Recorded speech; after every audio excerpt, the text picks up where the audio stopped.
You're watching a B.A.S.S. presentation.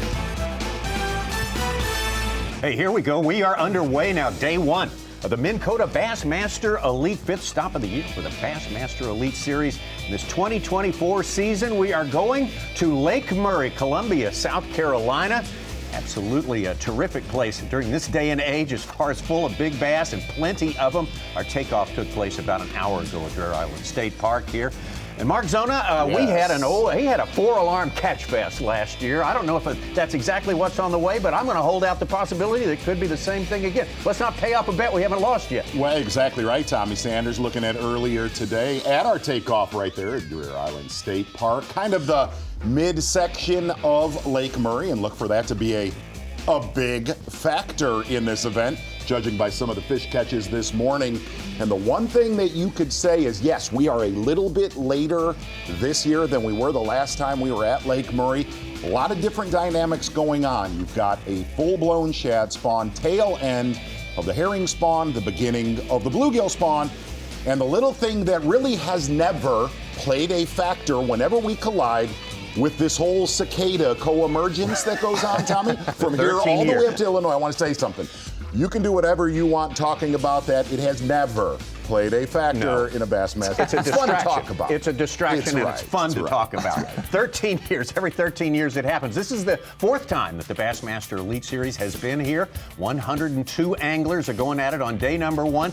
Day number one was postponed until today because of dangerous weather yesterday, unsuitable for tournament fishing. We're going to take it out, though. We're going to do the whole 4 days, and we'll wrap it up on Championship Monday. 102 out there today, full field tomorrow as well. And if you fish Lake Murray a lot, you know this time of year you had better make hay in the first 2 hours of competition with the low light conditions that we have today that a lot of anglers really wanted yesterday. They wanted those conditions.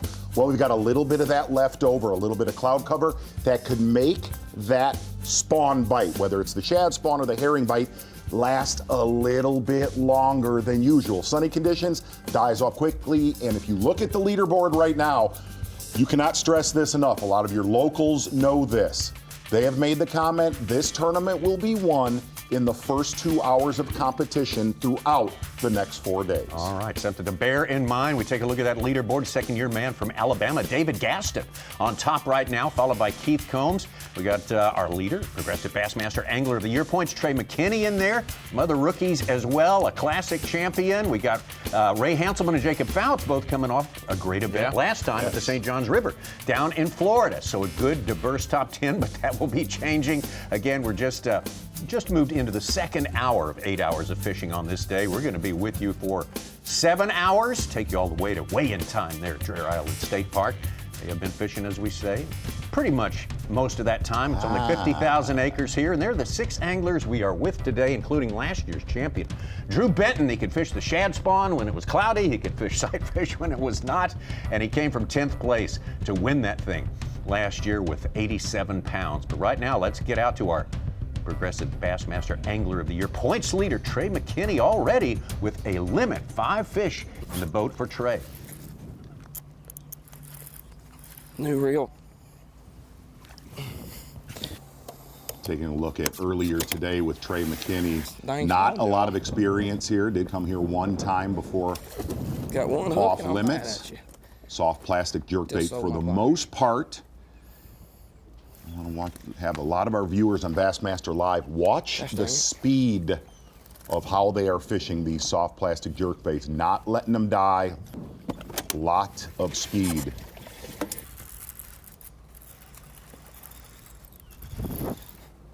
Trey McKinney became the youngest person to ever win a Bassmaster Elite Series event earlier this year at Lake Fork. Has been pretty impressive in every event since then and before. Now let's get back to him. That was earlier, all that today. His limit in the boat. Now we're live with Trey McKinney. You're live. Give us an update this morning. Tell me about how you're feeling. Well, guys, the feeling ain't great, but I do have 5, so that makes it a little better. I figured I'd come out here and, quite frankly, I'd figure they'd move or go somewhere where I don't even know where they are. But I found some like little, well, not crazy sneak, but this right here is pretty sneaky, you know, just a little nub. And they got bass on it, you know, they sit there. I'm like, yo, hell no. I don't know what's up with all these small ones. Like, I've got more bites than what I figured I would already.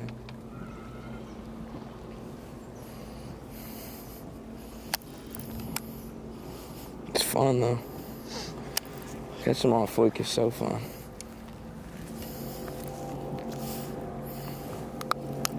I don't know why these ain't on school, though. I know nothing about herring. Absolutely nothing. Trying to learn, though. That's all we can do.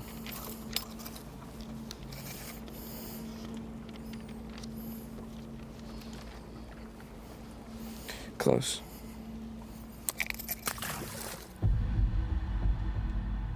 It's Trey McKinney, currently 5th place among our top 10 right now. Let's get out to a man who does know about the greenback herring for sure. Patrick Walters went to school at USC, the USC on the East Coast, University of South Carolina, Columbia. Had a great college career there, and his exploits around here are well known. Yes. He hasn't hit a home run every time we've come to South Carolina, but he's a big betting favorite on this one for sure. Well, had a big tournament the last time we were at Lake Murray, but was really concerned, especially after the tournament we had on Lake Murray. This lake has sustained a lot of pressure. I mean, it was like the whole point for some reason.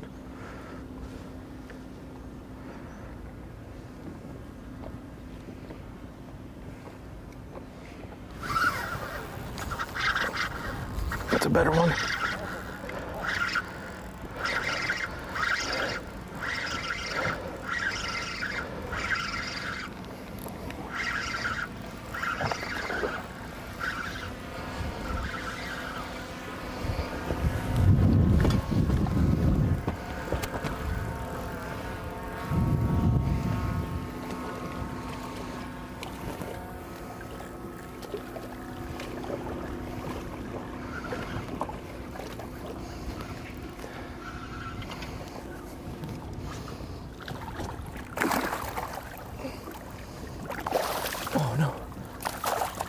What are you doing? Got her. Oh my God, they're schooling right in front of the boat.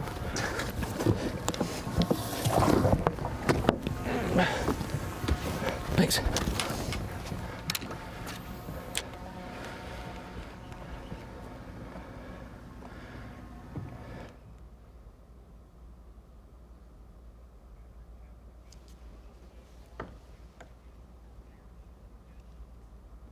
Patrick's sitting in 12th place right now, as you can see. Let's take a look at what we saw him do earlier today as he put his limit in the boat.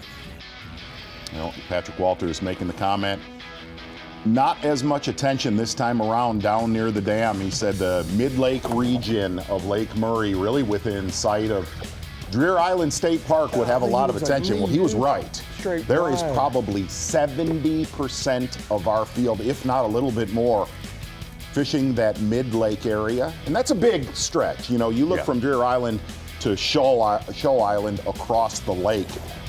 Area that got a lot of attention the last time we were here with the Bassmaster Elite Series. A lot of work this morning. Little jig head minnow. You could see the pressure a lot of these shallow points are getting watching Patrick Walters fishing shallow enough to have his shallow water anchors down. Also made a comment that a lot of these slow tapering shallow points have big groups on them. But that deal only lasts about 2 hours. You could see working with a lot of fire this morning. And the name of the game also today was anglers with a late boat draw were worried about getting a starting spot, and you can see over his right shoulder, not that boat there, but just a little out of camera, sharing his first spot with Scott Martin for the day. So 2 anglers pulling up and trying to make the most of what their practice had told them to do. Great start to his year for Patrick. 2nd at Toledo Bend, 12th at Lake Fork. Didn't get the results he wanted down in Florida. I agree. No, I didn't come here to catch a limit. No, you could go anywhere. I feel like on half of them catch limits if you sat there long enough.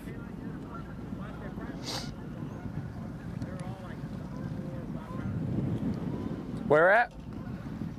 Oh, yeah. We got 5 so far. I don't think the bites is good. Somebody's got them already, I guarantee you. But we've only seen the big group come in here one time. And they're just not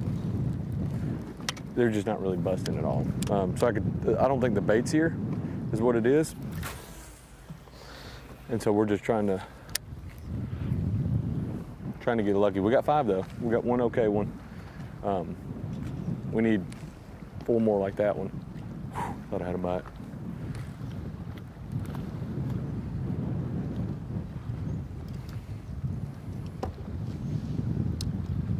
A lot of these fish from 1 to call it We got a lot of 4 water. feet of I don't know water. if we're gonna head to my limit stuff today, because I think it was mostly just 2-pounder. So we got a limit, which is good. That was goal number 1, catch 5. Goal number 2 is now we got to get to 20 pounds. I don't think the weights are going to be as good this week. It's tough catching them. It's cloudy, overcast. People are going to catch fish, but that doesn't mean it's popping off. You can already see boats are starting to run around. They're already off their starting holes. We're just going to try to be patient today. Patrick doesn't know what patience means. We're trying to learn some. But then I'm going to crack a Celsius in a minute, and then we're going to start running. That's what's about to happen, okay? So we're just slow fishing. Somebody's got them over there, got 3 boats on them, but that's what, I wouldn't mind running and gunning. That's how I like fishing, but it's like, the school here is when they come in, they're good fish. It's just slow and steady.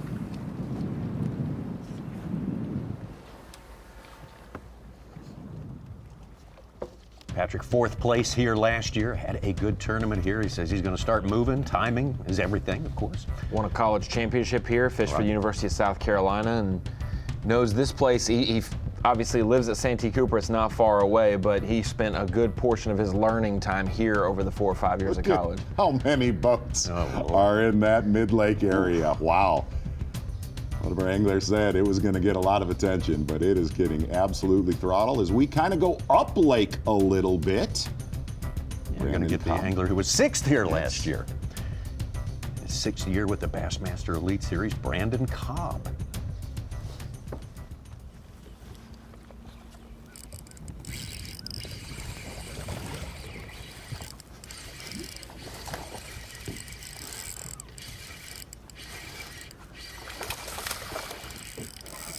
He might be bigger than that one, but he's about the same.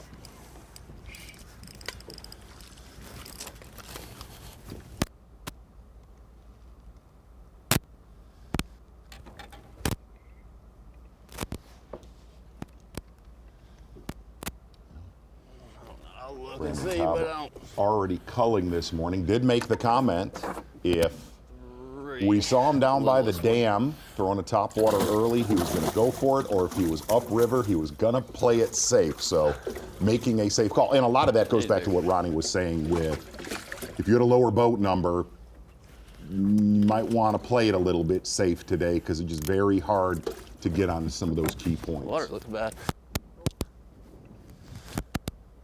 72 minutes in, we got 72 anglers on the board on Bass Track with fish.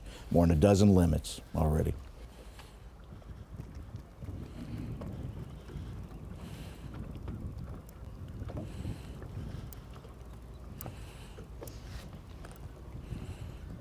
Just picking up with us, we got David Gaston, 2nd-year man from Alabama, on top with 18 pounds, about a 2-pound advantage over the rest of the field, unofficially. 5 in the live well for Brandon Cobb. That one, I think, just put him ahead of Patrick Walters, just 1 spot. He's now in 12th place. Walters in 13th. And we've seen bodies of water like this. You can run around too much. So the fact that Walters has a limit, it's not the biggest limit, but it's something. That's when he was talking about he's going to maybe start to run and gun a little bit. We saw Brian New last year run and gun, and it wasn't the best time of year to run and gun. As we get closer to the summer, you're going to see more people stopping, 1 or 2 casts on a spot, go 1 or 2 casts until they find an active feeding group. Take you out to Kenta Kimura, 4th year on the Elite Series. I was excited about getting this spot. I thought it's gonna be busting the whole morning, but really ain't happened. But I seen the fish is still here, so almost feel like I shouldn't even make cast until I see the busting. Please. He got it. Oh, dang it. Dang it. Still 3-4 of them behind. Dang it.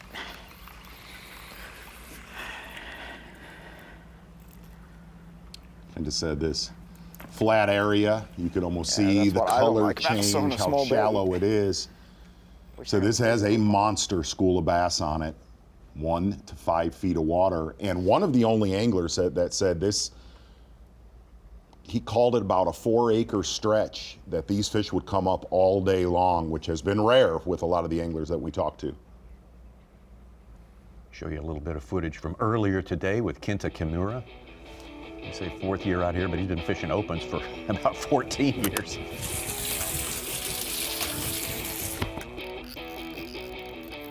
I don't know, I'm not sure.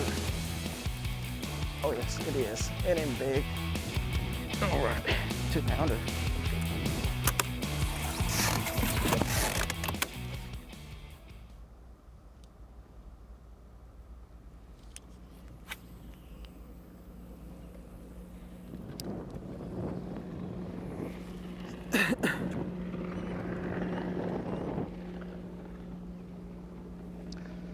One of the hardest things, but most important things when you're on a blueback herring lake, Tommy, it seems, is when they don't show themselves, which is more times than not. They'll still have moments in the morning, like Kenta said, he expected it to be blowing up around here. Being able to find a way to catch them when they're not showing themselves, because it's a free-for-all. You can throw, you know, a pencil eraser on a hook out there sometimes when they're busting and be able to catch them. But when they're not busting and those groups split apart, what are you going to throw to be able to catch them is going to be a big factor as well. And the spot that he's on right here, he also told us back all the way on Wednesday, this was one of the only areas that you would see them blowing up, and a lot of the herring were like 5 to 7 inches long, really, really big herring, where usually they're kind of in that 3 inches.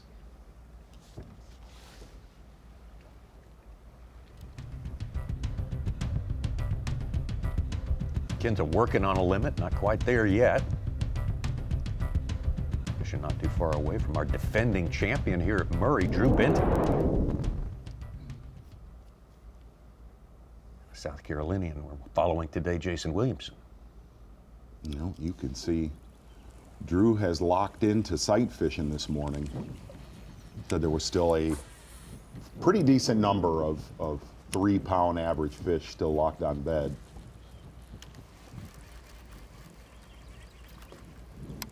We were here about 3 weeks earlier last year. Then a big bunch had just moved up then. So it's a big wave happening then. It's a little different now.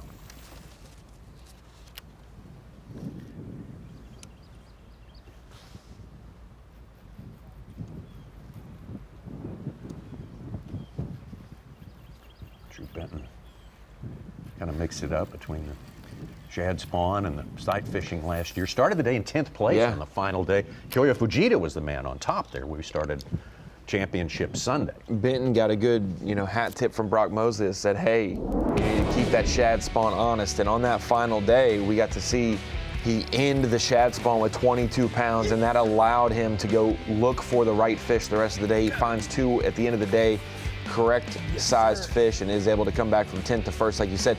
But that's the dramatic. He was leading after 2 days, and then was 10th after 3 days, and then jumped back up and won. Drew went through all the paces. Yeah, and really, if you looked at as the tournament went on, he burned through a lot of sight fish and was really catching whatever moved up during that event. But getting that tip, that little shallow cranking bite that we got to see at least near the dam last year, that was a big deal for Drew Benton and a few other anglers. Doesn't seem like that bite is here this time around, but a very consistent tournament last time for Drew Benton. Bassmaster. And we bounced around a little bit, and it just didn't seem to be doing it. I don't know if the storms affected the couple places that I fished, or if they're just not doing it. So we come in here to check a couple bedfish, and I can't see this one. I did see one over there that's still there, so I'm kind of fishing this one by faith right now. It was a pretty decent one. but it's really, really deep on the backside of this riprap. And I've had a couple soft bites, but I don't know if they're bluegill biting my bait or if it's that fish up there. So we're just I'm kind of guessing, to be honest with you, where it's at, because it's so deep I can't see, and just trying to get a bite or two. I did see a pretty big cruiser over there in that corner. Threw my wacky rig on it and it didn't bite. So I think we're gonna bunker in on the sight fishing thing for a little bit and see if we can get 5 in the boat, and then we'll go check some of them points later in the morning and see if they pull up on them and feed. I just fished enough good ones, I feel like, this morning to tell me if they were biting. And they could be biting somewhere. I guarantee they're biting somewhere. But I just feel like I got to get something going. This is the best way I know how.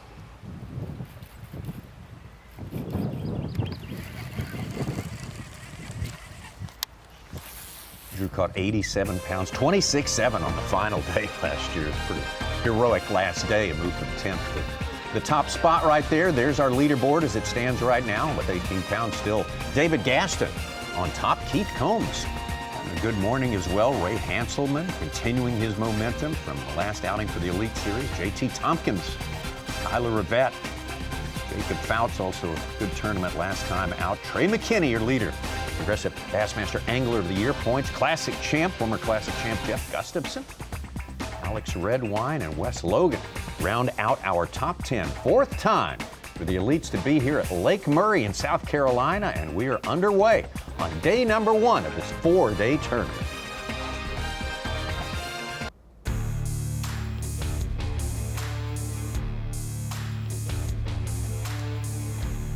We are here in Lake Murray country, South Carolina. A lot of people live in this area, right close to Columbia, South Carolina. Yeah. 50,000 acre lake, always water. Saluda River winds up in the Santee Cooper complex as well. There's your leaderboard updated as it stands right now. Still Alabama's David Gaston on top of that leaderboard. Keith Combs, Ray Hanselman moving up. JT Tompkins had a good tournament over the Harris chain of lakes. Rivette, Fouts, McKinney, Gustafson, Redwine, and Logan are top 10 right now. And hey, we're going to call it our Mercury move of the day, Z. Exactly right. David Gaston getting it done. And one thing that we're going to keep an eye on is an angler that can get away from the pack and kind of have an area all to himself. That is exactly what has happened this morning. David Gaston from Alabama. Mercury move of the day, getting it done in a hurry. You're going to see a lot of that the next few days. Unofficially with 18 pounds, David Gaston. David's best finish as an elite angler was 12th place here in South Carolina last year at Santee Cooper Lake, so obviously likes the surroundings around here. Our surroundings here is the Bassmaster Studio, sponsored by Marathon. I'm Tommy Sanders here with Ronnie Moore, Mark Zona, Mike Sukon, and Z, yes. You mentioned this, you made reference to this earlier. Lake Murray last year was ranked number 1 in the Southeast by Bassmaster magazine in the top 100 lakes to fish, and that gets a lot of loving attention from a lot of anglers, which is part of the equation here, right? It definitely has got a lot of pressure over the last 12 months, and really I think 3 things to, and I'm going to apologize to somebody as we are in the studio here, is the 3 things I think you need to look for in this tournament is the bite that we're seeing this morning that's just furious. I mean, it's very, very fast. When that shad spawn bite and that herring bite leaves, what angler can make it happen a little bit longer into the afternoon? The other thing is, can somebody up the river be a factor in this tournament? Years past, that's really not happened the recent times that we've been here. And will a traditional forward-facing sonar angler rise like we saw Koyu Fujita do the last time we were here? And Such, I know you were fired up about the co-emergence of the cicada bite, and I did. I rained on it this morning. But going in the history, we have covered a few tournaments with that phenomenon. Oh yes, and they have virtually played that big of a factor in every single event. Let's not get too focused on them for sure. They are a distraction. Ronnie Moore, after after the fishing is over tomorrow, we are exactly at the meridian, the halfway point of this season right here. The best possible scenario you could possibly have is to have only 18 more days to fish. I don't think anyone's going to get those full 18, but that's some pretty brutal arithmetic to come up against if you haven't gotten it done yet. Yeah, obviously there's the season being almost halfway done. That means a lot of pressures on some anglers, whether you're fighting for Angler of the Year, Rookie of the Year, Classic Cut Lines, or hoping to re-qualify for the Elite Series. And so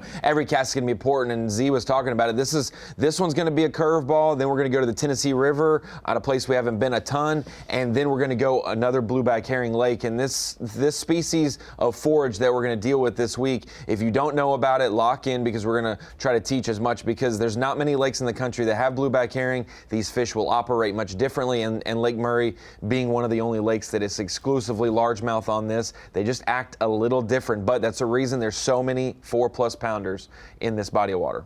Such, our points list, I know you're watching that really closely. You focus a lot on that 40th place spot, qualifying for the Classic next year. Yeah. What's up with that? What's going on there? Paul Mueller is at 40th right now. We got a lot of guys who hopefully this week get healthy. Down in Florida, we had Christy Hackney, Brad Watley. We're jumping from way inside our Classic cut, which is about 40 right now. But we need guys, Brandon Cobb and Gussie are doing well today. Hopefully they get in there. There's guys, Cobb is 79th in AOY. What happened to two-time winner and Rookie of the Year? Joey Cifuentes is in 100th. Yeah. Good luck. All right. Good luck. Big hill to climb. Good luck to everyone out there. The best luck so far, as far as that points race you're talking about, Such, belongs to Trey McKinney. He is our leader in points, Progressive Bassmaster Angler of the Year, and look at that. Look at those results against this field. Tommy, I said it yesterday. Well, good for you, Trey McKinney. Yeah, Getting it done when you are 19 years old and your lowest finish. And really, every time that we've talked to Trey McKinney, he has a very interesting characteristic about him. He has said that he is not on them in every single event. Right. We have definitely seen that in years past, but very consistent, and obviously a special angler on the Bassmaster Elites. Yeah, when you leave only 20 or 30 points through 4 events, Tommy, on the table from being a perfect season, you know that you're started off pretty strong. But to think he only has a 5-point lead on Jordan Lee just shows you how good Jordan has fished this year as well. Yeah, Jordan Lee's definitely looming on the horizon there for Trey McKinney and all the rest of our 102 anglers who are out there today, big fishing today and tomorrow, full field, cut it to 50 for Monday's semifinals, or Sunday's semifinal Sunday.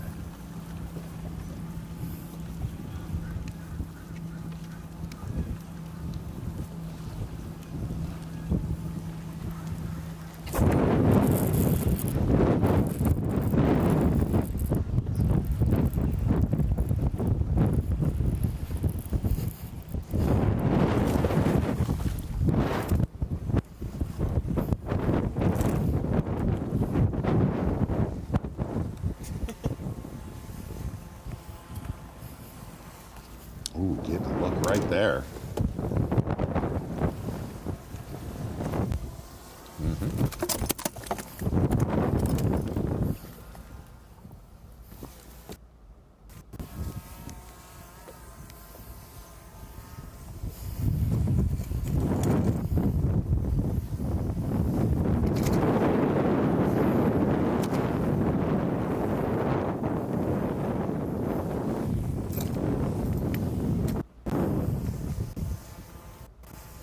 Not a lot of experience on Murray. One of the things Trey McKinney's looked for is a lot of these, you could see again, having his shallow water anchors down.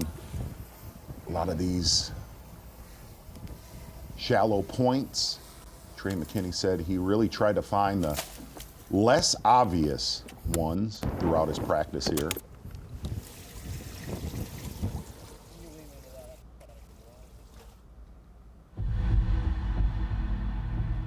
McKinney sitting in 7th place as it stands right now, just 1 spot ahead of Jeff Gustafson, Canada.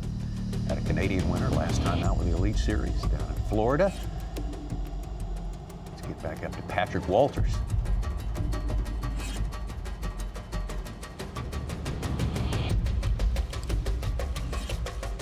Two Elite wins under his belt.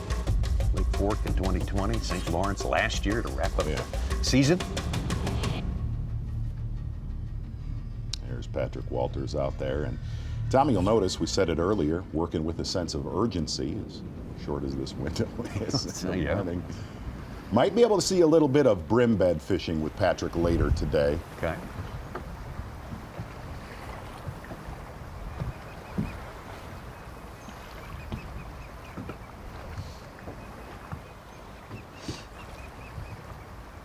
Uh-oh.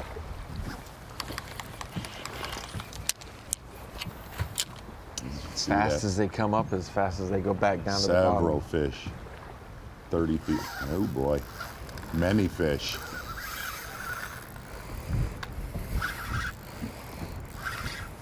It's really, really cool to see how many of those little wolf packs that are out there.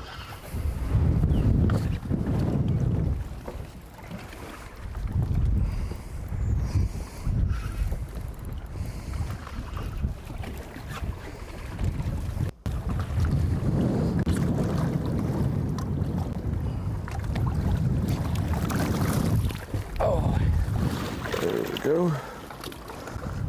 Thank you. I think the first one was bigger. There was about 4 of them. Pound and a halfer. You're like, you dog. Now, Tommy, didn't look like a pound and a half bass to me. That's you know, that's familiar MO.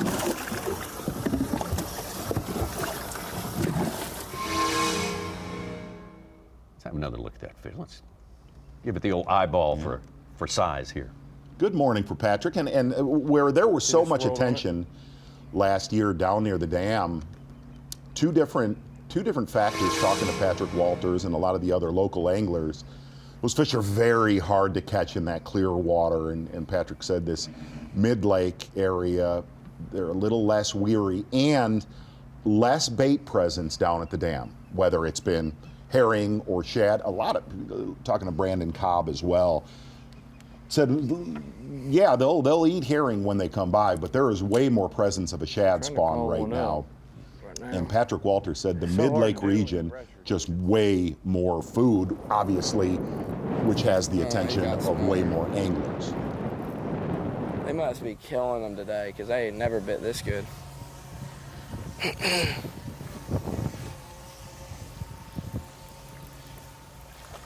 how fat he is. The thing is like a football. My ears are stuffed up, so I got like trying to listen for him in school. Ain't gonna help.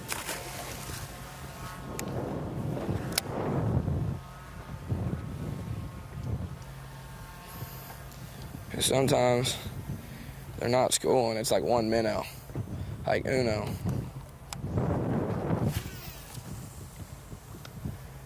2.5, Trey's smallest fish, that would make the cut. Everybody's all allergied up this week. Well, I mean, it is that time of year. Here, there, everywhere.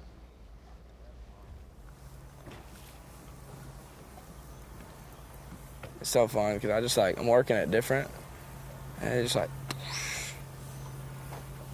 so fun.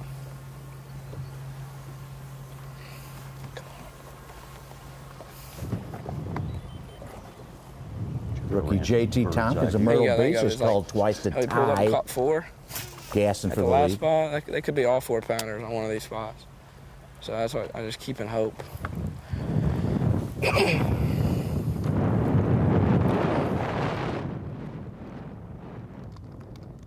Way better morning, you could tell. Listen to Trey McKinney, said he had a little bit of a grimy practice, has a lot of fry garters that he said he'd go to if needed, not very big, but you'll see him probably lock into this game.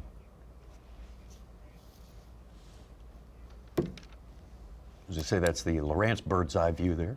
Trey McKinney. Beautiful spot, lake with lots of boat docks and got 650 miles shoreline to deal with here. Yes. Lake Murray. Here we go. Somebody creeping down near the dam. You're Benton, looking for keeper number 1. Kind of doing his game plan, or kind of doing a game plan a little backwards than we would say, you know, of fishing as many points as possible in the morning and then maybe when the sun comes up to do the sight fishing deal. But he said he ran some it wasn't going, so he just opted to try to do this first.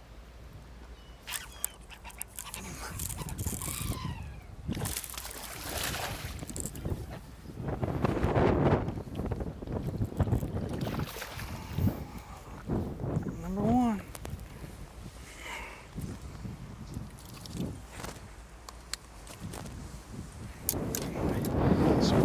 Squarely hooked in the mouth. Right there from Drew Benton, number one. You said it perfectly. Not a big one, but we're going to get started anyway. You said there are several of those still locked on, but really had trouble finding any, you know, really You can call him solid 4.5 to 5 pounder.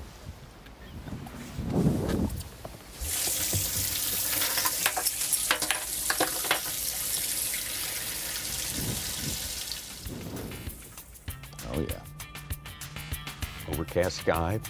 Good condition for a lot of these anglers this morning. TH Marine Weather Watch. Gonna have that cloud. Gonna have that cloud for a while today, Tommy. That's good deal. Not tomorrow, maybe not so No, much. We'll not get to at that all. forecast a little bit later, but the Weather Watch shows it. 83 is a high today. 53, a little cooler at night. That's a general trend across this part of the country here. A little cooler night for the next couple of nights. 15 miles an hour wind. That has not showed up yet. There is a little bit of movement on top of the water there. David Gaston has been tied up now by J.T. Tompkins, as Such mentioned. Keith Combs, Ray Hanselman, Tyler Yvette, Jacob Fouts, Wes Logan, Matty Wong, and the rest. We are well into our second. We're getting close to the last part of our second hour of fishing. 7 full hours we got coverage of for you today right here on Bassmaster.com. Taking you all the way up to weigh-in time. Full field of 102 anglers on day number 1 at Lake Murray.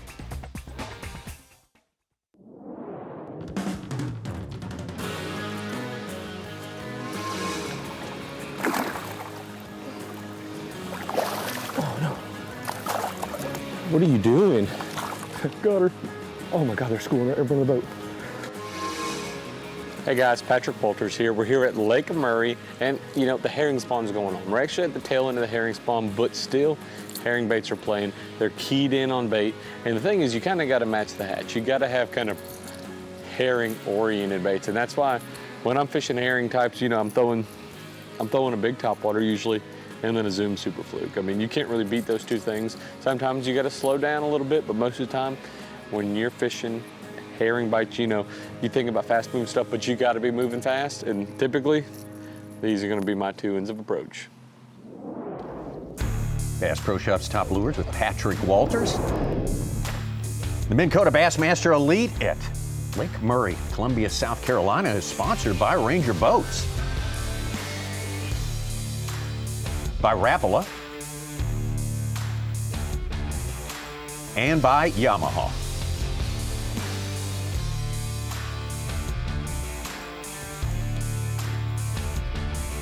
Our good buddy, our associate, our man on the scene always, Davey Height, getting some home cooking this week. Davey Height has been over every inch of this lake through the years, time and time again. So really interested, Davey, in hearing how you think this thing is going to play out. They always say somebody figures it out, how to catch them all day long. Is somebody or several somebodies going to be able to do that this time around? Yeah, absolutely, Tommy. The big thing that I heard a lot of the anglers saying is, man, that bite window is only an hour and a half, 2 hours in the morning at the most. I need to catch them then. Well, I don't think that's going to be the case for the winner of this event. I think the person that wins this tournament will be someone that's able to catch them throughout the day, probably doing a few different things over the 4 days. Davey, if you can walk us through, we talked about it early this morning. It looks like about 70% of our field fishing the mid-lake region of Lake Murray, kind of round, at least within sight of Deer Island State Park. Why is that region so good right now compared to, it seemed like the area near the dam the last time we were here was a bigger player? Yeah, Z, this is, and I'm in that area because I kind of knew that this is where most of the anglers would be here on the first day for sure. So the herring spawn and the shad spawn, it's a big lake, and different areas of the lake, or the shad spawn and the herring spawn will be better at certain areas. And this mid area, we're a little further up the lake. It happens later, and also we're on the south side of the lake. The north side, those in the lower end, typical you do pre-spawn and spawning type tournaments. Early season you want to be on the north side of the lake. As the year progresses, south side a little farther up lake, a little more water color here also, but the main thing is just a section of the lake where the shad spawn and the herring spawn is happening best right now. David, talking to Jason Williamson and a few of the other local anglers, they said a lot of these points are absolutely covered from 3 all the way out to 8 feet of water with grass, where it actually, as much as we love grass in a lot of our lakes for fishing, it said it's almost a nuisance. Do you see somebody making a run in this tournament that is concentrating solely on that grass? I absolutely do. There's a lot more vegetation in this lake now than there has been for the last few years. And I don't know how long that'll last, hopefully for a while, because we all know how it helps water quality and it helps the fishing also. But there is a lot more grass than even just 1 year ago here on the lake. This time of the year, though, those herring and those shad want to be on clean bottom, especially the blueback herring. They want to be up shallow. So where last year a lot of the anglers were catching those fish relating to the blueback herring in 4, 5, 6, maybe even 8 feet of water, a lot of these fish that are relating to the blueback herring are up there shallower, because that's where the bait actually is, and being able to figure out where those fish are. And it's very different. I've talked to a lot of the anglers. Obviously I can't really help them here because it is no information off limits, but it's difficult if you're not familiar with the herring spawn, how shallow these fish will be, especially with bright sunny conditions. It's just not normal. You don't see it throughout the country like you do here in these lakes. These fish will get up in 1 foot of water with the sun up high and in clear water, and it's just not something you normally see. Davey, we have a viewer question. Name is Such from Little Rock. Oh. Is anybody on the cicada bite that you've seen this morning? So I've been out here all morning. I was on the water when the first boat took off, and I have been looking for someone chasing the cicada bite, and I've not been able to find them yet. Got it. David, we were watching some footage of Jason Williamson a minute ago. Oh, there's a cicada right there. Right. Looks like some good eating. Yes, it does. You ask me, for sure. You notice he's left alone, too. He's right. Fine. Yeah, he's not really playing a part in this tournament. No, he'll actually survive, I got a feeling. He'll probably drift across one of these points. Davey, we were watching Jason footage just a minute ago while you were talking. And, you got here in South Carolina, you got this place, Clark's Hill, you got all these herring lakes. Is local knowledge a big help in knowing how to figure out how to stay on top of those fish throughout all day long? It absolutely is, and mainly because it's just so different. Like I mentioned earlier, you don't see this in other places, and it goes against your bass fishing wisdom and knowledge experience. But these anglers have been there, especially when we go to a lake about the same time of year, back-to-back years. All these anglers are really, really good, obviously, at everything, and they're certainly good at picking up on what each individual lake, kind of the personality of the lake. So, yeah, back in like 2011 and other times that we were here, there would only be a handful, 15, 20 boats out of the 100 boats that really kind of knew what the herring spawn was. But these guys are really good, especially if you come somewhere 2 years in a row around the same time of year. I've probably seen 5 times this morning the same spot 2 elite anglers casting to. Certainly not what you want, but it just shows those bigger groups of fish have been found by multiple anglers. Davey, great info, as always, as expected. The great Davey Hyde out there with us all day. You'll have some on-location coverage with Dave Mercer later on today. Skeeter Boats. Whoa, what? Big fish alert. From Skeeter Boats, JT Tompkins with a 412. Oh my. He's up to 1912 and has the lead. Okay. Wow, a big tournament down in Harris Chain for JT Tompkins earlier this year. I think we're headed out to another one of these anglers with a lot of South Carolina experience because he lives here. Home lake is Hartwell. And is Brandon Cobb, 2-time Elite Series champion. Going to be with him all day. Last year we had 16 bags over 20 pounds the first 2 days. Think we're going to have less than half of that this time around?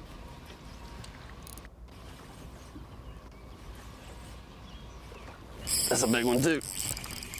He's not as big as that one, but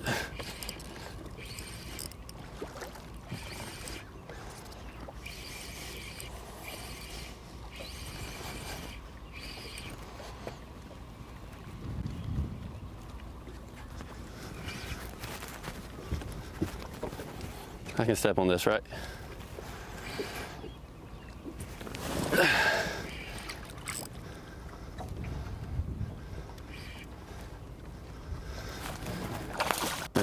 Oh, he's spitting out shad everywhere.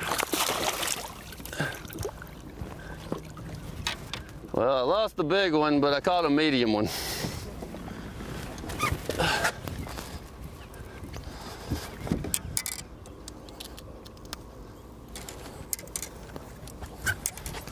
Yeah, lost the big one.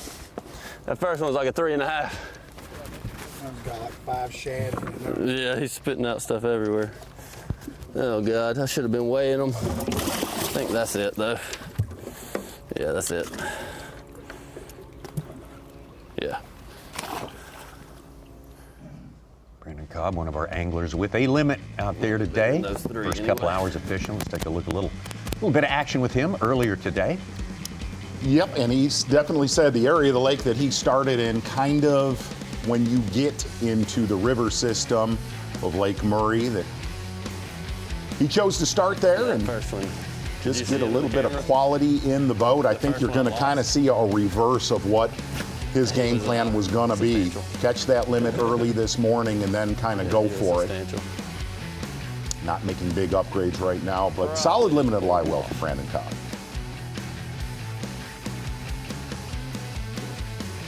He too was very, very concerned with having a lower boat number this morning. That was on a lot of our anglers' minds, not being able to get onto some of these shallow points. It seemed like everybody who was boat 55 to boat 102 were on them in practice, and somehow they were at the end of the line. But we know if they would have had a boat 1, they would have been, I got no place to go, and I'm boat number 1. But it's a common occurrence. It will flip tomorrow, how does it always but happen that way? Zia will be sunny instead of cloudy tomorrow morning. All right, we were a late boat this morning. We were boat 96, so there you go. I knew I probably wouldn't get on anything I really wanted to get on, so I kind of came and I'm fishing what I would say is some C and D stuff that just not as many people are fishing. I mean, there's fish. I've caught some fish. I've caught a good many, couple, like one good one and one okay one.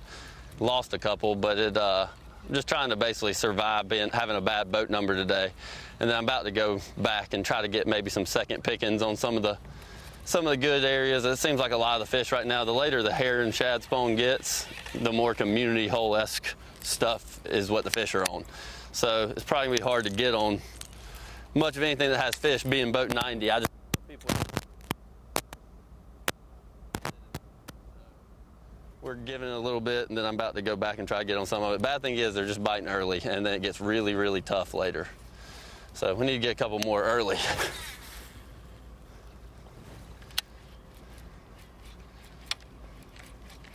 Brandon needing a good tournament here. Finished second in AOY last year. Was in it till the last day. Yeah. And now he's pretty well down there in the points. Needs a good result this week. Yeah, I lost that first one. Home Lake is. He was bigger Lake than Greenwood, that. just above Lake Murray. He was a good one.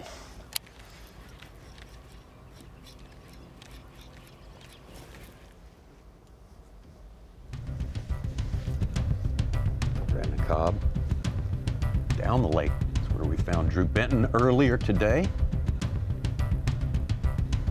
Still down in that area. Let's check in with him. Caught one decent one, live well. The first one I tried to catch or look at.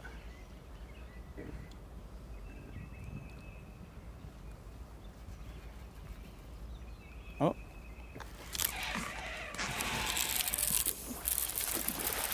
Not as big as I thought it was. Thought it was way bigger than that. Oh well. It's number 2. Keeper number 2 for Drew Benton. Not just looking at the map, not a ton of anglers fishing this way. Definitely the tail end of the largemouth spawn here.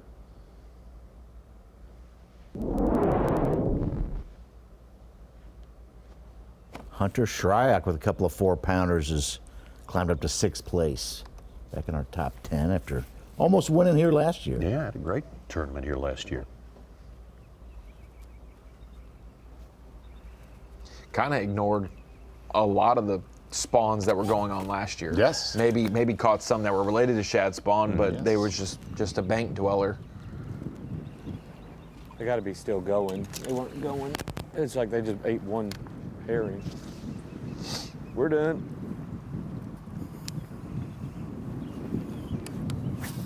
Well, these guys have got it timed out pretty well. It is 9 o'clock, and you The can world's tell shortest Carolina when rig that cast. switch starts to That was a turn. flip. Z from about 7:15 to 8:30.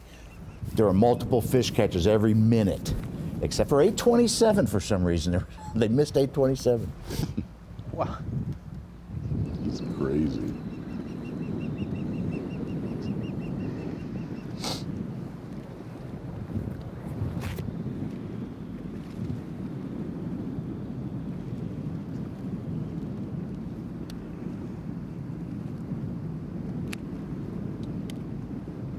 See anglers like Patrick Walters, Kenta Kimura,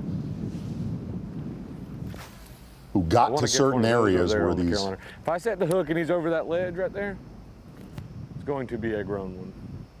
Bigger schools are at just locking in and not doing a lot of running around. And if you've not been to Lake Murray, we talked about this the last time we were here, Tommy. A lot of these shallow points, whether you're on a main lake point or an island point, all of them have a sweet spot. We got to see that the last time we were here. The point might be, 2 or 3 acres, but it's got what a lot of anglers will call a rough spot, whether it's a little bit of gravel, some busted up rock, and it seems like that certain rough spot, it could only be 10 yards long, but of the entire point, that is where almost every one of those bites come from. We're seeing that obviously with Patrick Walters out fishing another angler around him. Absolutely. Leaderboard right now, got JT Tompkins of South Carolina, yet another South Carolina. We're talking about him today.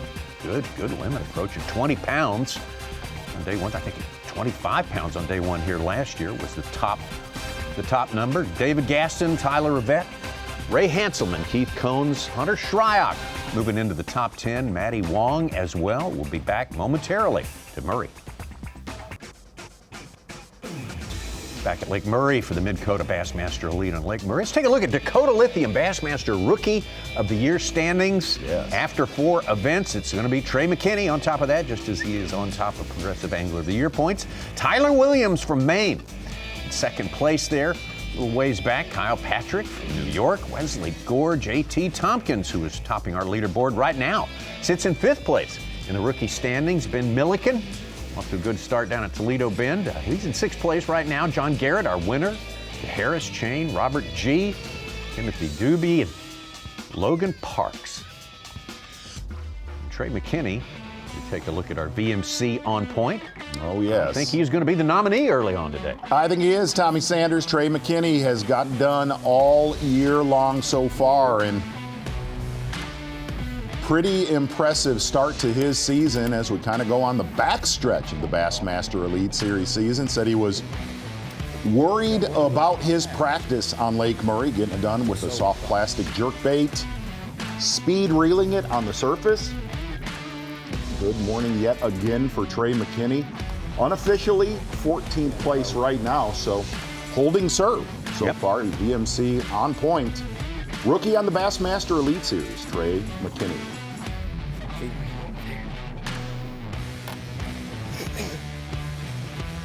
$19 years old, youngest ever to win an elite event. Shots from his actions. Been catching them pretty steady all morning long. Yes.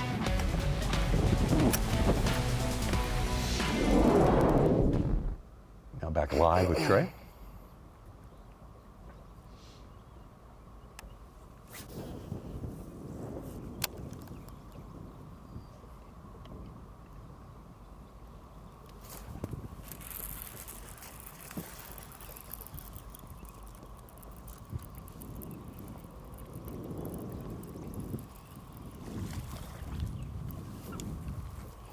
Well, he's caught a lot of numbers so far. That is something that's a little bit rare that we've had on camera on Lake Murray. Usually you go through that many numbers, you are gonna connect.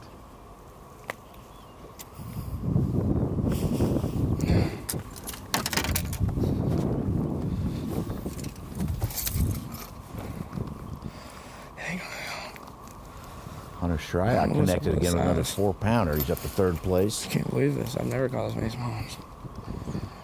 Yeah. 17.5 pounds for Hunter. Almost like small ones upset Trey McKinney. Yeah. Let's get back over to Drew Benton. Doing his work down near the dam, lower part of the lake so far We'll today. give him just a second.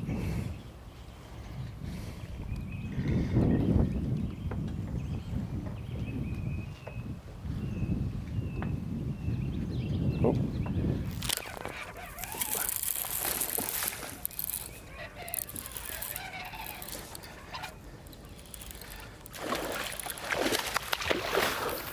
How about that? Mm-hmm.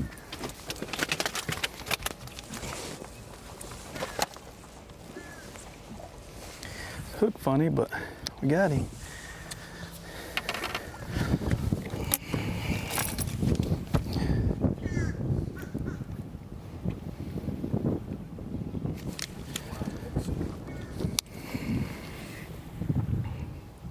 Well, Drew Benton ignoring the shad spawn, herring spawn, bluegill spawn, cicada emergence, and doing some old school sight fishing. Good to see that here on Bassmaster Live. Old trivia, what did you offer Dave Mercer to eat a cicada back at Kentucky Lake, I believe? And he ate it, remember? $5, wasn't it? $100. 88? $88. $88. Yep, I paid it off. Did you? Yes, sir. You betcha. Chomped that thing, too. Crunched it. I just had it in there and it just goes like it was a gift. Thank you, fish.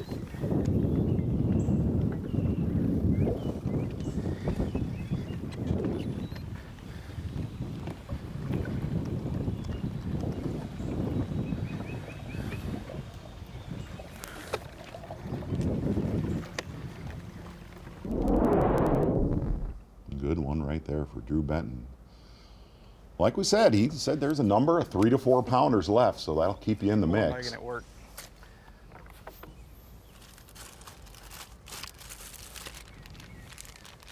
This is what I'm fishing with right here. It's a Norris front flapper. It's just a creature bait that kicks really good. That's what I caught them on at St. John's when I sight fished last week, or last tournament.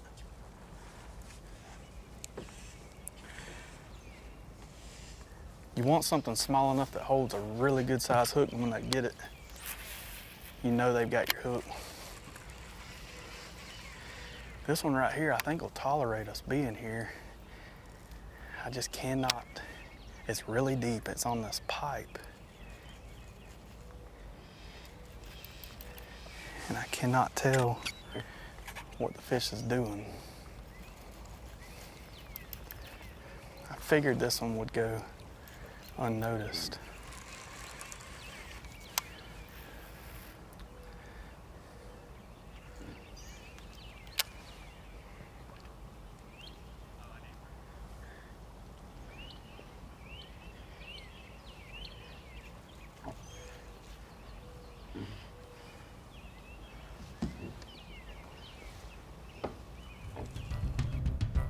Drew made cuts at both our Texas lead events. The other thing about Drew Benton, he has, we talked about it a little bit earlier on Bassmaster Live, kind of free reign of that. Not a lot of people doing that. No, we have not seen much evidence of anyone else, for sure. You see where Kenta Kimura's at. A little bit slower than he thought it would be. Said he was going to bunker into this area mid-lake. Big, long, tapering point right there. It leads into a flat. Said there was a monster school of bass here blowing up on big blueback herring. 5 to 7 inches, Tommy Sanders. Not blowing up today, he said. No.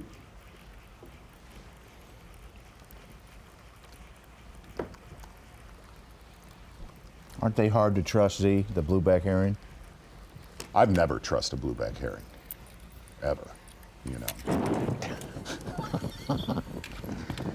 Wouldn't loan it $5, okay. Such actually, I don't know that it's not hard to trust or not. I mean, I have faith actually in the blueback herring, but a lot of these places, these fish will sit there and wait and wait and wait And they'll use the same. Jason Williams showed us that, Tommy and I, that years ago. They'll sit on the exact 10-yard stretch and just sit there until something comes by they can put in their mouth. Period. So, yeah. You want to trust him. I mean, that's why we see so many times. I don't trust. I've said this. I don't trust my brother-in-law, and I don't trust Blueback Harris. They're just so big. I mean, we were concerned with threadfin shad at first when we started the season out. A lot of threadfin shad. That's like a piece of popcorn compared to the herring. Herring's like a chicken tender. Absolutely is. And that's why you see so many anglers often, especially South Carolinians, who run point to point to point to point. They'll cycle through all their areas, hoping that one of those points has an active school of blueback herring and the bass are, keyed in on them, because they can fire up and in 5 casts you have what you need for the day. Yeah. But you have to run point to point to point sometimes. Matty Wong and Chris Johnston just jumped into our top 10. Chris Johnston coming off a good tournament. I must be fishing for the smartest school in the lake. I still seen a bunch of them. Just can't get a eat.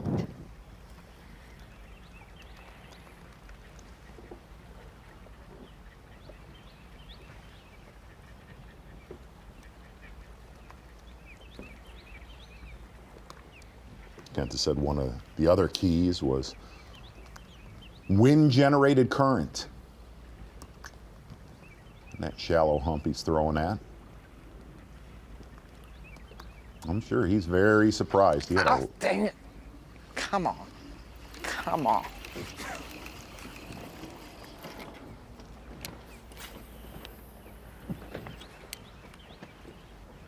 Come on.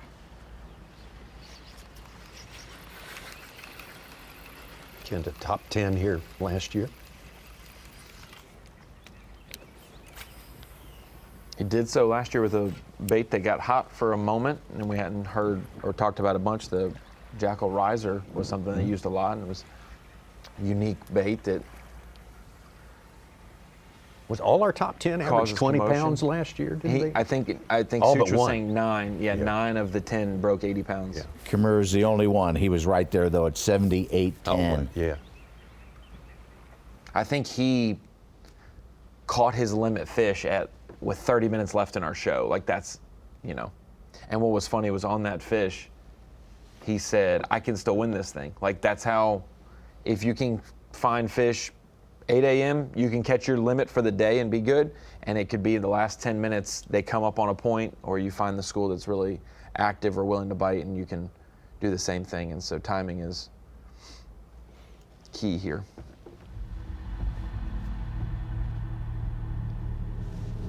Well, here we go. Jason Williamson missing, I believe, missed day 1 of practice. Baby number 5. Yeah. Jason. Oh, that's right. Done. Everybody Blessed healthy. event there at the house. Ella Blessed Murray. event. Middle name's Murray. Wow. Good thing we weren't at Strom Thurmond or something. I'm just kidding. Which is actually Jason's home lake. Cayuga. All jokes aside, glad that Macy and the family are doing well, and Jason's glad Jason got the off day to be able to spend time with Scaniatalis. Scaniatalis. Yeah, there you go. Ella Onondaga.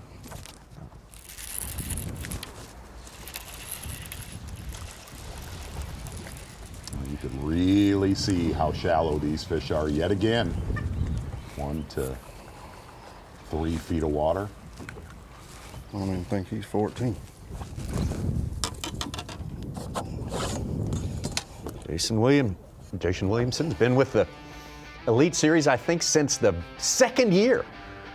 He's been out here. That's a good long while, and no stranger to the top of the leaderboard and the winning ways out there. 2009 Lake Amistad champion. That was his first win out here.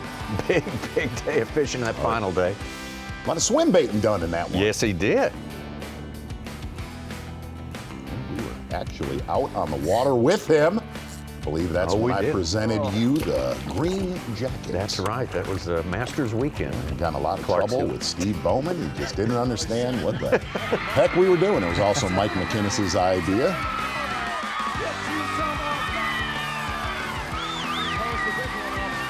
Oh, yeah.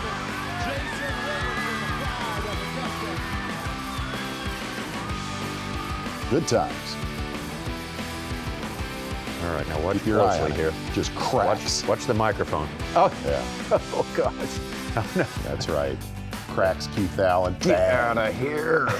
Oh. Ow. Wow, you almost need to. You almost You need need to. some dental work there, I think. Right. Poor Keith. Good for you, Keith Allen. Williamson winning at home for a That was while there. awesome. It was with Davey Height, Casey Ashley, Jason Williamson. Yeah. All of the people who know blueback carrying well were winning the Clarks Hills and the Murrays back then. Yes. And Murray. I think Kenyon Hill also snagged a win. I distinctly remember Jason Williamson because he had a slow final day, very upset before that weigh-in, thought he gave that tournament Yes, up. he did. Right, yeah. Sun came out, things got real slow for him on that Yes. final day. I remember that. You mentioned it, Z. I think earlier this week, Yes, Jason and Macy Okay. welcomed baby Ella There it Murray, is, yeah. 8 pounds, 8 ounces. I wonder if our big bass of the week will be bigger than. I don't think so, but you never know. Angel. Congratulations to the family there. Yes, absolutely. Happy week. If there's going to be an elite event that you don't get to fish all the days of practice, Tommy, it's good it's one that you know the lake very well, and you've already done well here before.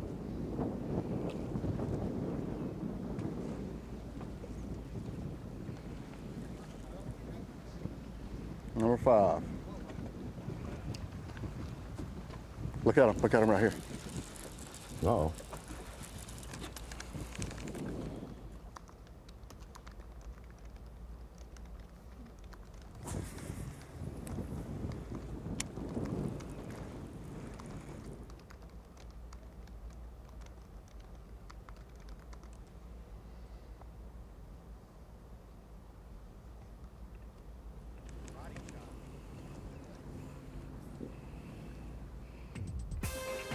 That water's up in the bush. Now, is that good or bad?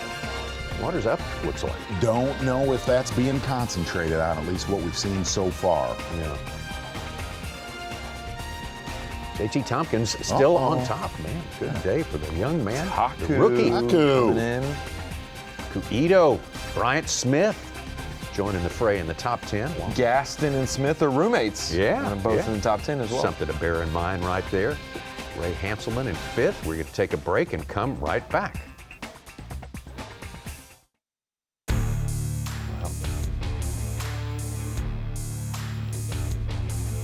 We are back to Lake Murray, South Carolina. Day 1 of the Minn Kota Elite here. This is the 5th stop of the year for the Bassmaster Elite Series.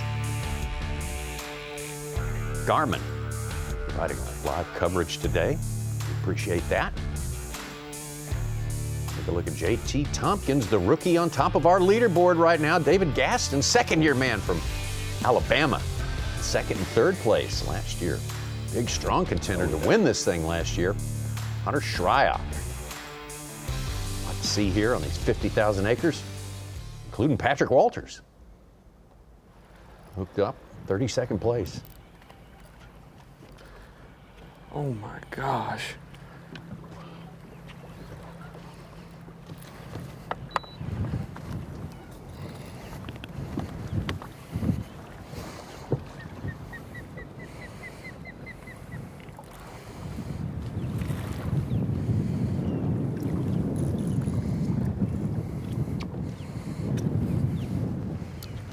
He was hooked in the head.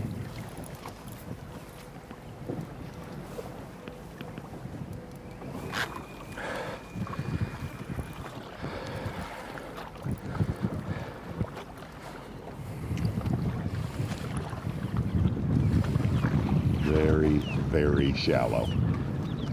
What we have seen so far with Patrick Walters.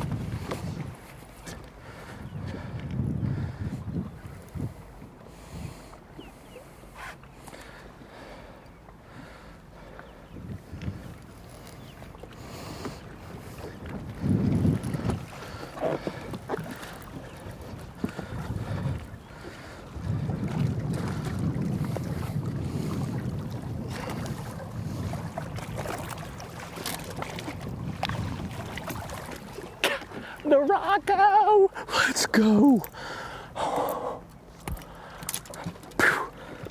That's a good one. He's about 2.5. I can't believe we landed that. I thought I had a rock. It was just like, oh. Give me some, dude. Gosh.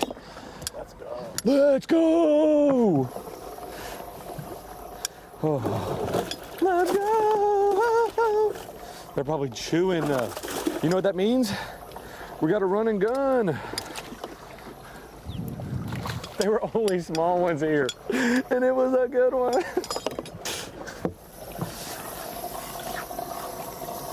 Not you. Not you.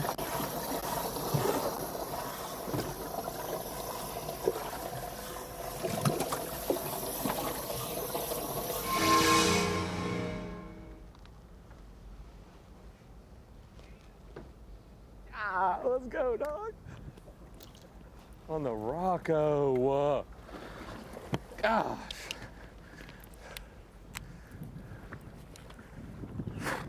That gets you fired up. Something was just weird. I hit it and it was just like, I was like, it's a rock, and then it goes.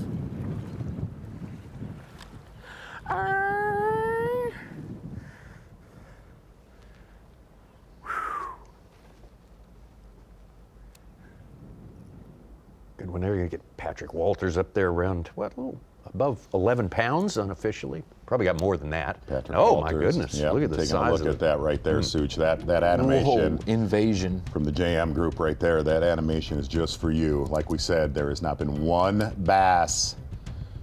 It's a cicada. That's almost like a beef sandwich out of the south side of Chicago, but it's actually packed with cicadas, a little jardiniere. Yeah. Such, I apologize, because I know you're fired up. Pickles on those, too. The co-emergence has not come together for you so far in this tournament. But I feel like it's gonna by the time you get back in the studio later this weekend. Well, speaking of Such and some of his work, let's knock out some Northland Daily trivia here. What is the loudest sound level that cicadas can produce? Think about your decibels now. Would it be 81 decibels? What's a decibel like? 87 decibels, 93 decibels? Can they do a full 100 decibels? That's like a chainsaw or something like that. I'm gonna go with the chainsaw, 100. Okay, 100. Okay, Ronnie, what do you think? I'll go 93 because 100 is just too round. Well, I'll go 87 just to be a... Actually, Davey just gave us confirmation. How about that? Oh my gosh, comparable to a That's a passenger North aircraft. American cicada too. In Africa, they get up to 120. Davey just texted built me, different. anybody that has between 1 and 3 bass is focusing on the cicada. They are not. That's not true. He did not do that. You don't dispute that bass will eat cicadas in the water. I'm sure they would. I get that there's not many. Think about, Right. I think most bass in the lake aren't Well, 13 main years spot. old, so they probably have no idea Now it's what the time to heck they are. Run and gun a little bit. With Something's the wind. fluttering on the The bites, top. the They're early going to morning chomp it bites down. After the first 2 days have been really slow, like 9 o'clock, 9:30, done. Like you can't catch them. And so we're gonna run around a little bit. I think with this wind and this front here, like we'll be able to. They're still gonna bite. They're still schooling places. We just got to run a couple spots, kind of, go pee on some fire hydrants, go stay at our ground in some areas, and see if we can catch us. If we get 2 good ones today, we'll be all right. So we're about to go do.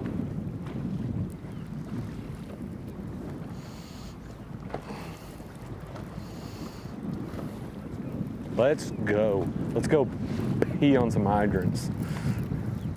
Let's go mark some territory.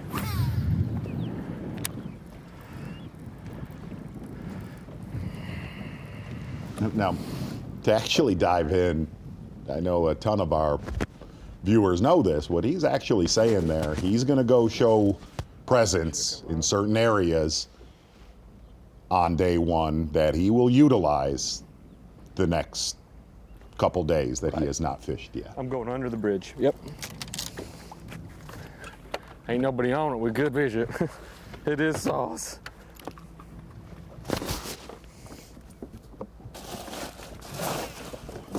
Didn't make it. Those LCs need to be on all. I got plenty of room for your drinks in the cooler, by the way. Oh my Put God. them in there? They were freaking giants. Oh my gosh. Them were bigs. And I got the smallest one. That was awesome. Look at them going. I got the smallest one. See that first one? Like a 5-pounder.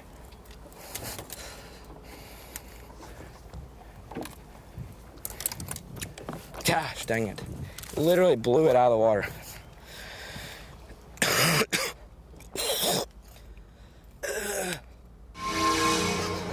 Yeah, I mean, he is allergied up. Take a peek at this, Tommy. Oh, man. Watch this one.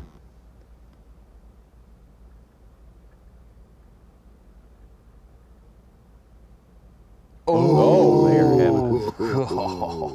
they're having a cage match out there. Having a time. Yeah.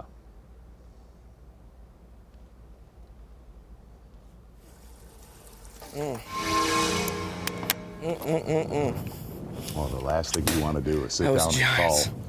No, when that is He's gonna break happening. me off on that rock. Oh my. Yeah, he like frayed everything up.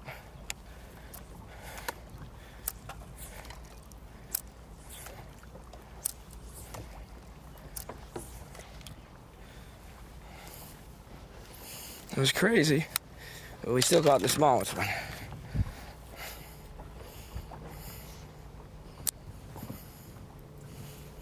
That one was huge. Dude, look how frayed that was. Like, literally tried to, like, smoke my fluke. They were like sideways. They were so shallow.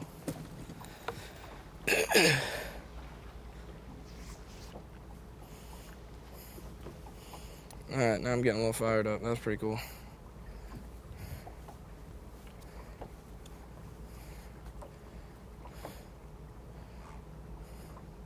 That was actually really cool.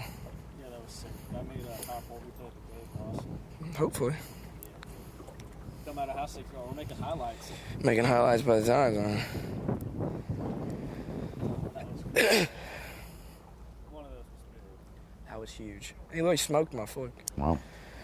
I felt it go slack, and I seen him jump completely out of the water, and I'm like, does he I have think it? the kept reeling him.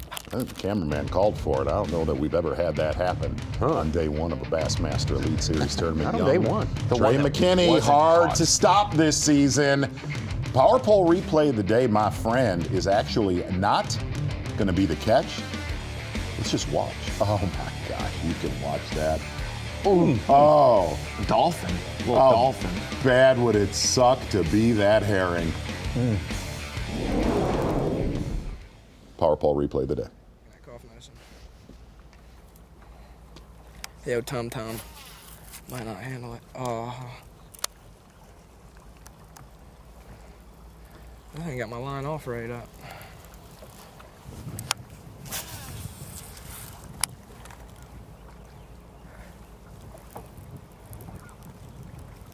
Feels like that's not good.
Oh my gosh. Them are probably the beggins too.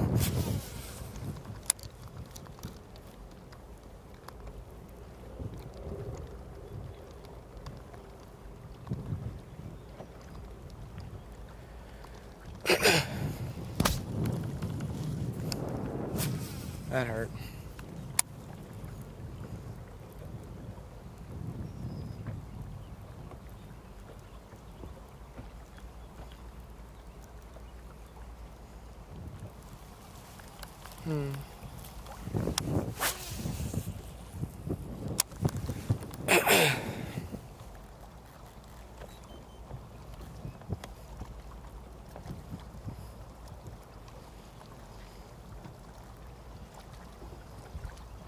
It was interesting. I said earlier that Drew Benton kind of had this game all to himself, and then I looked on a map shortly after, and around the corner was John Cox and then Chris Johnston. So no, I was off on that.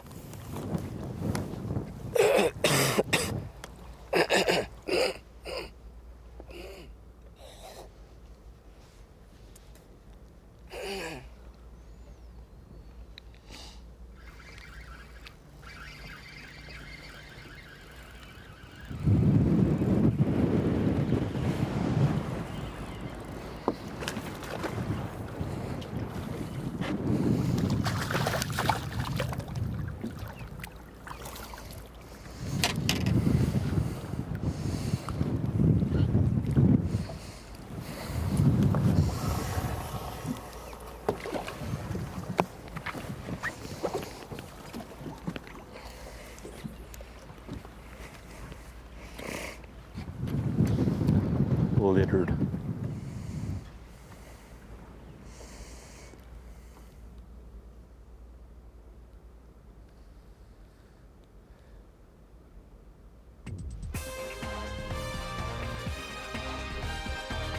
McKinney with a good one there. Got him 18th place, still outside of that top 10, but Fight kind of hanging around. good solid place, good solid positioning for day number one. Still early, we're still in the first half of the day. Day number one action here. If you're just joining us, day one was postponed until today, so we're just getting it started here. The Minn Kota Bassmaster Elite and the rookie JT Tompkins. On top of our leaderboard, David Gaston of Alabama in second place. We'll break away and come back. Beautiful Lake Murray here, Columbia, South Carolina. Mature lake, built back about 1930. Long-standing big fish reservoirs in the southeast, ranked #1 by Bassmaster magazine in the southeast last year. 2023, we got 6 anglers we're with all day long here, 102 of them out there trying to make that 50 cut, which happens at the end of the day tomorrow, and that'll be the midway point of our season exactly. As it happens here in South Carolina. Longtime veteran of Bassmaster Elite Series, Jason Williamson out there. South Carolina angler. 1 fish only so far in the live well. Yeah, and he actually has an interesting deal going on near the dam. We haven't seen him exploit it yet, but this time of year, he said for about 1 or 2 weeks, some of those real big, hard to catch 1 or 2 fish little schools will key on giant gizzard shad, like 1 to 2 pound gizzard shad. Said he was definitely going to give it a look later today.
All right, where's this one over here?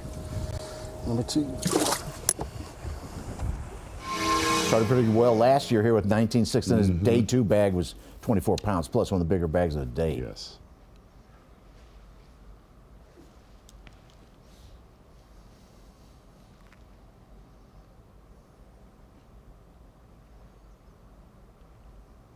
Trey McKinney was looking to gain a bunch of points on Jordan Lee, who just caught a 4.5 pounder who gained about 25, 30 points back on our AOY leader, McKinney.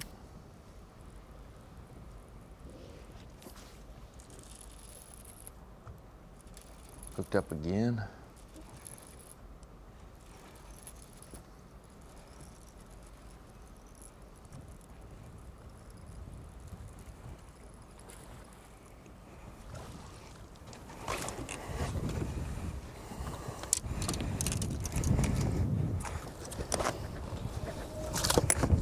Keepers 2 and 3 in quick succession right there. Jason Williamson trying to get in shape, make a good appearance at the weigh-in there today. He's coming up at the Dreher Landing, State Park. Back to Patrick Walters.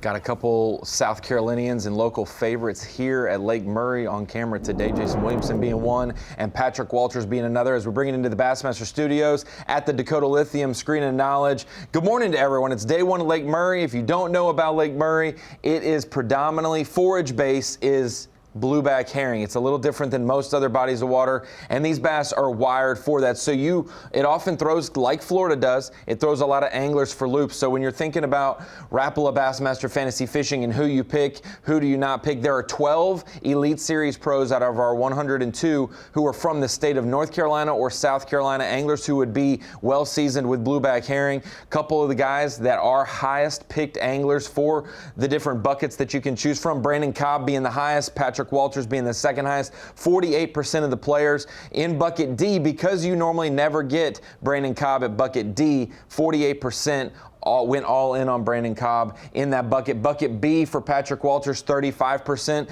And the one thing about it, when you look at some underrated values, maybe I think bucket C was Shane LeHue, 21%. He's done very well here. Also roommates with Brandon Cobb as well. There are a lot of anglers like Brian New, who is now calls Lake Murray home. Jake Whitaker, who is very good at blueback herring lakes. Those guys are in the same buckets as these anglers. Todd Ott and Jason Williamson also in those buckets. So there were a lot of North Carolina, South Carolina anglers that maybe weren't as valued as high as these guys because they were in the same bucket. So if you chose an underdog, an underrated percentage person, it may be fruitful for you today. But the two highest in fantasy fishing, rightfully so, based on top 10s the last time we were here, and they're on camera for a reason today. Patrick Walters and Brandon Cobb, 35% and 48%. Kind of guys, it's like Lee Livesey at Lake Fork. You got to pick them. You don't want to risk going against them. It's just like some of the Floridians down there when we go to the Sunshine State. You do not want to pick against those guys. They have such a good track record here. Even though it's not prime conditions for these guys, when it does get tough, they'll have some maybe secrets up their sleeve. Kenta Kimura, first time we've seen him relocate today. A little bit slow morning for Kenta. Very optimistic coming into day one.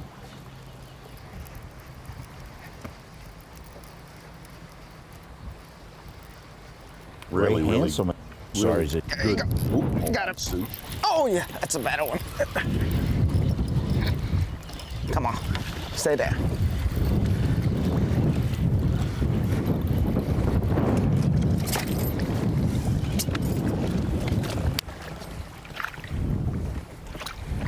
Come on.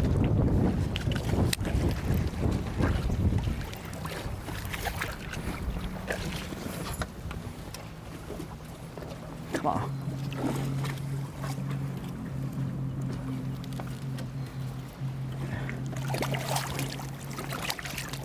All right. 3 pounder. I should just hit the miniest point I can.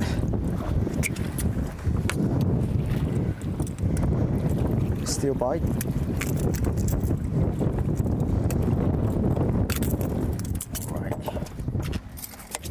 Just heard that from Kenta Kimura as well. I might have to start hitting as many points as possible. Patrick Walters saying the same thing. A lot of guys are starting to get the feeling of, okay, they're biting somewhere. I need to start making some moves. A couple 5-pounders just came in. Ray Hanselman, he's up to 18-12, second place. And Matt Robertson, he's got 4 fish and one's a 5-pounder. He's in the 40s right now. Robertson was the day one leader here back in 2023. Over 25 pounds on that day. Seeing Drew Benton switch up a little bit here. Yeah.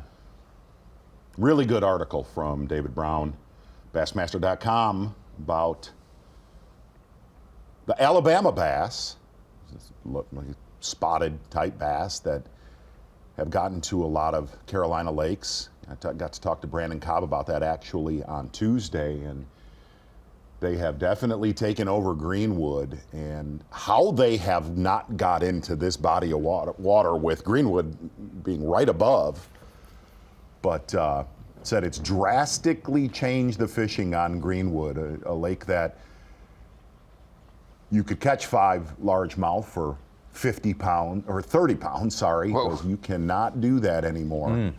Very, very hard to do that with as much competition for food in that lake. So we saw that good for the College Classic bracket when Louis Minetti won at Greenwood. We saw how important spotted bass were because the largemouth just weren't. Where they were just a little bit more few and far between. Rand's bird's eye view there. You can see the drop that's got Drew Benton's attention there.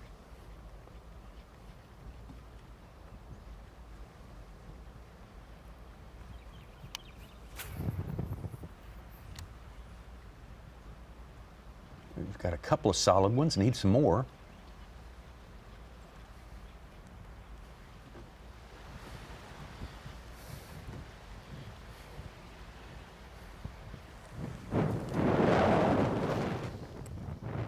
And he is in the area of the lake that we got to see a lot of last year. A lot clearer water down there compared to that mid-lake region, but a lot harder to catch. But you talk to guys like Jason Williamson, they'll tell you, so the winning fish are really within a couple miles of that dam, but just a lot harder to catch. Brock Mosley, the one who gave Drew the kind of hat tip about the shad spawn, he should give it a try on that final day. Mosley talked about how many hundreds of bass he saw on the points, and you'd catch 3 or 4 and be proud and be happy with it on a spot. But how many bass were down there? They just were very wise, like you said, very pressured, but also they don't have to eat when you want them to eat. JT Tompkins, another 4-pounder. Saw that. He's over 20 pounds. First one, we had 16 on each of the first 2 days last year, over 20 pounds, 16 bags. Over to Patrick Walters, nice solid morning. Starting to branch out a little bit in some different areas. Staying very close to our takeoff.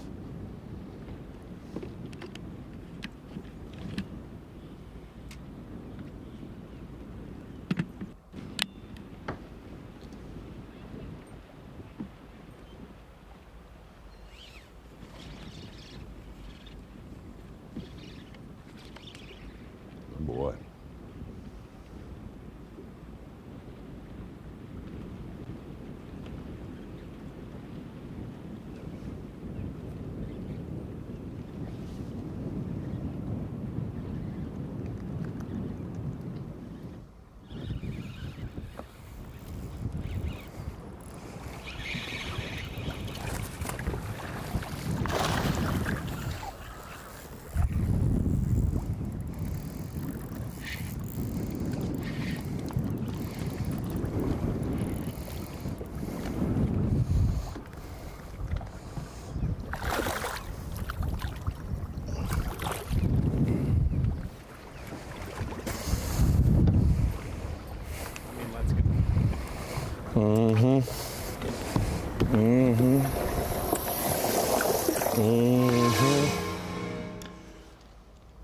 Patrick Walters, good one right there with his cameraman Brian Evie, and close friends with both of them, boy, and those are 2 squirrels in the boat together. Why do you? Why'd you say that?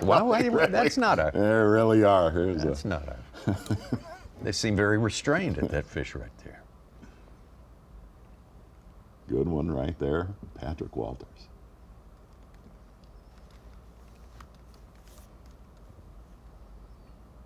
Patrick obviously making that morning fluke bite work a lot longer than a lot of other anglers we have been on so far. Oh yeah.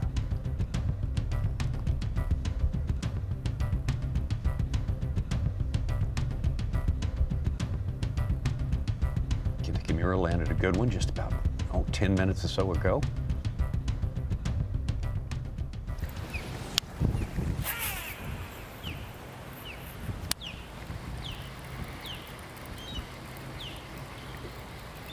Notice the speed that he's reeling.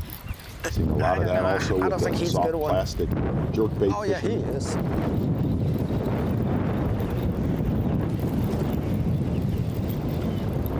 Come on, stay on.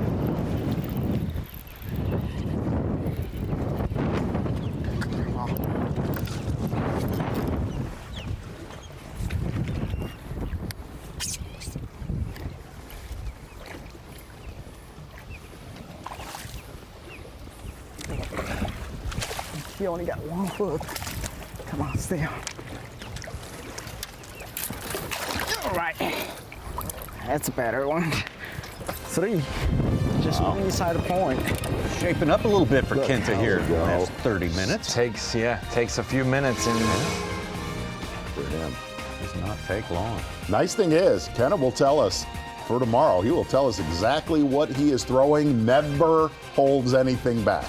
Sandman. Total transparency. That's right. Stealer of dreams. He is here to ruin all of your dreams, JT Tompkins included. Yeah, he's ruining a few dreams right now. He's the only one over 20 pounds. Caught him a 4-pounder about 12 minutes ago. Ray Hanselman, though, giving chase along with David Gaston. Hunter Shryock, big player last year, in the mix as well. Step away and come right back.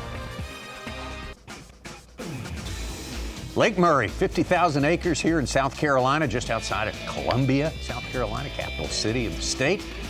Minn Kota, Bassmaster Elite. Bringing it to you live, this coverage. Sponsored by Garmin, our live coverage today. We've gotten a little lively in the past half an hour there. Flare and sizzle. Kind of had a little big push at the start, died down a little bit, then got it going again. Let's take a look at Tackle Warehouse, Bassmaster EQ, the Elite Qualifier Series, second year now. This has really become a thing. I mean, this is guys who dedicate themselves running to fish all 9 opens in hopes of making it to the Elite Series. That's the funnel to the Elite Series. You can no longer just fish one division and make the Elites. You can fish one division and make the Classic, but fishing all 9 will prepare you for the Elites. Guys like Evan Kung from Canada currently on top. But Tommy, it has been the story of the season through 4 opens. If you are a local, or you would call it your home lake, you're going to find success this year. I have definitely had the pleasure of watching a lot of the opens on FS1 with you guys. Yeah. First one, knocked out of the park. 90 pounds. How about that for 3 days? Done. Look at rolling right there, having a time, boy. Woo! That was the first stop of the year down there in South Florida. We went to Arkansas, Lake Washita for stop number 2. A little bit colder. It was actually, we got a suntan on Thursday, Tommy, at weigh-in, and they were doing hand warmers and winter gear on Saturday. That's how much the weather changed. But Jeremiah Kendi, if you've followed fishing for a long time, he traveled nationally for years. He actually got 5th place at Lake Murray years ago when he traveled professionally. And he got it done there, punching his ticket to the Classic. Kyle Austin, he's the guy who came up just 1 fish short, 20 points shy of making the Elite Series. But boy, close. when we came to Santee, he got it done. A little sneaky spot there below that island that really paid off. Really put his full faith and confidence in that spot and got the job done. We had incredibly stormy conditions as well. They actually came off the water early because storms were coming in around the time normal weigh-in, and Kyle Austin was able to get the 2nd largest opens weight in history and won at Santee Cooper. We've seen 2 records fall this year already. Yeah, 3rd in that one. Yeah, Scott got 3rd, Laker House 2nd place, and then this past weekend at Logan Martin Lake, boy, we hadn't been there since 2018. We've never had an Elite there. We've had Classics there. And Logan Martin showed out. We got to see shad spawn in the morning, and then we got to see some offshore spotted bass fishing as well. And then Josh Butler made his move up towards the tail races of the dam at Neely Henry, waited it out. The current started to flow, Tommy, and boy, in 30 minutes, he got everything called out except one good one from the morning to win. That was going to help. Well, I'll tell you guys, obviously, Evan Kung and Dakota A-Bear. Second place. Yeah. Obviously, real big favorite. But I'm going to stay with my guy that I started with. I'm going to stay with Mil Wagner. I'm staying there. Okay. All right. He had a great comeback after That's having right. a I'm big staying fall at there, Santee. and I'm locked in. I'm Josh Butler, Tommy. Martin. Josh Butler fished professionally last year on another circuit, came over to the Opens, wanted to fish in the Classic. He will get to do that next year, and with the win, jumped into the top 9 in points. He's on track to qualify for the Elites Brought as two well. rods out, put them both in the back. No, not feeling it. I wanted to rig one thing. And the one thing I wanted to rig, I took out my truck. Took out my boat and put it in the truck.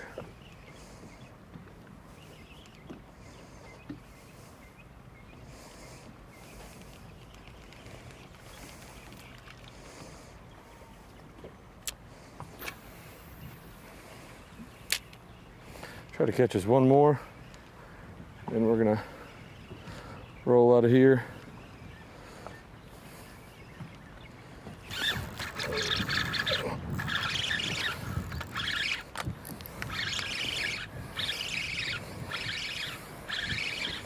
Or you just feel like you will be a force by the end of the weekend.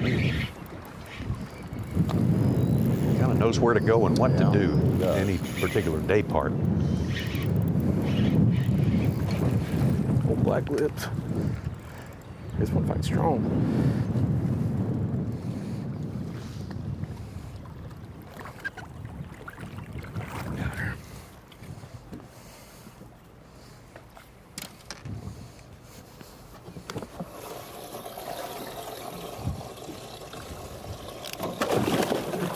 Tommy, we're going to do a Hummingbird Unlock the Lake here on Lake Minn.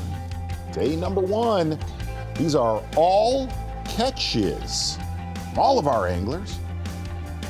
You'll notice Greer Island State Park right there, that mid-lake region. We opened, that was going to be a big player, and it has been. Up at the top left-hand side of your screen, those are some river catches, but as we pan out to what? What? I know. Pan out, yeah. Widen. We got to talk about Shoal Island being a big player the last time we were here. Well, guess what? It is this time around as we fly down near the dam on the Hummingbird Unlock the Lake. Start to see catches taper off a little bit of a player today. All catches. Hey, Murray, that's your Hummingbird Unlock the Lake. Well done.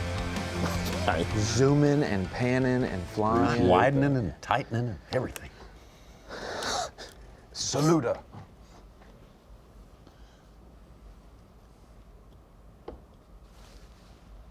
Beautiful shot from above there. The weather cooperating as far as wind so far. They were expecting a little bit more wind than what we're seeing. That may be coming later on in the day. Clear off considerably more tomorrow, so that'll make for a different set of challenges. Yeah. But we're supposed to have clouds today all the way, I really think, until about 1 o'clock, and then possibility of storms. There's a little weather left in the area. Noticed that yesterday. I'm glad to see it so agreeable this morning, though. Had to wash out yesterday or postpone it in case you're just joining us. This is day 1 action, so you haven't missed a day.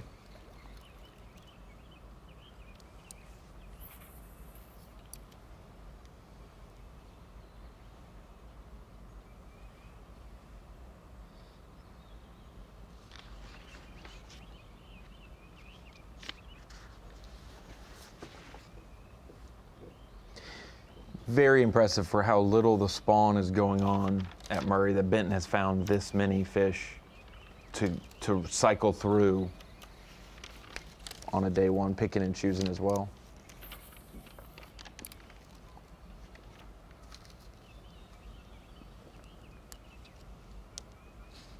Drew Benton's only missed 1 cut this year. It's Harris Chain down in Florida. Came back with a 4th at St. John's after that, the week after. This thing's spooky acting.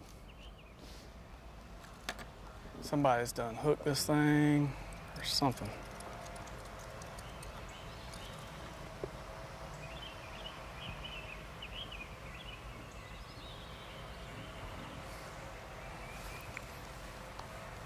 Dave and Davey coming up at noon Eastern with an hour's worth of on-location coverage. Be right there. State Park. It should not be that hard to get the bite.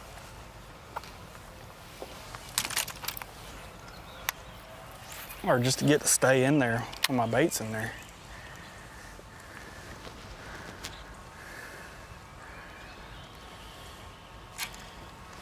We'll see if I can get him, rough him up or something.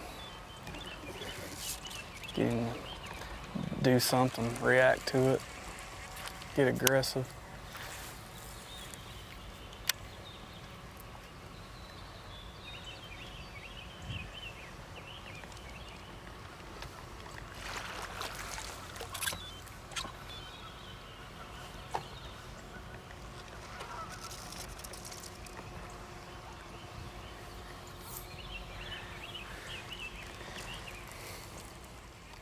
Good thing about the cicadas is you can't hear the drones so much anymore. No.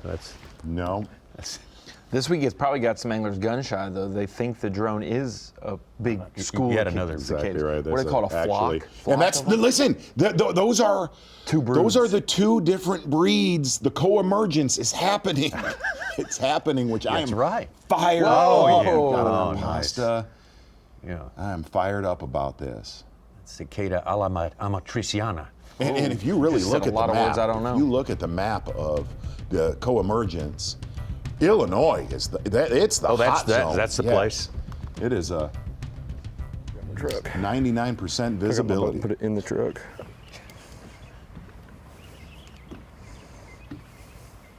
People used to think they ate leaves when they came out, but they don't. They suck the sap out of trees. Yes. And stuff like that. Yeah. I'm gonna tell my wife that's why my tree in the front yard died that I planted. Try to catch us Cicadas one sucked more, the sap out of it. and we're gonna They worked roll fast out of because here. they just came out. John Soak up into our top 10.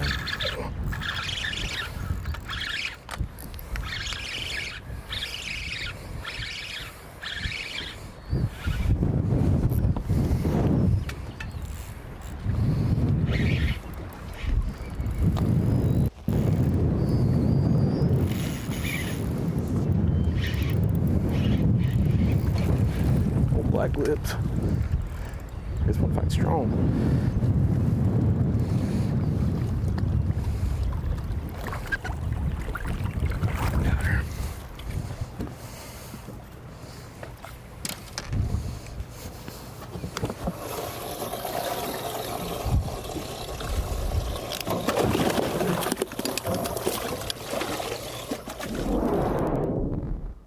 Patrick's got a 2.8 to get rid of. I don't know if that one made the cut or not. We'll watch that for you.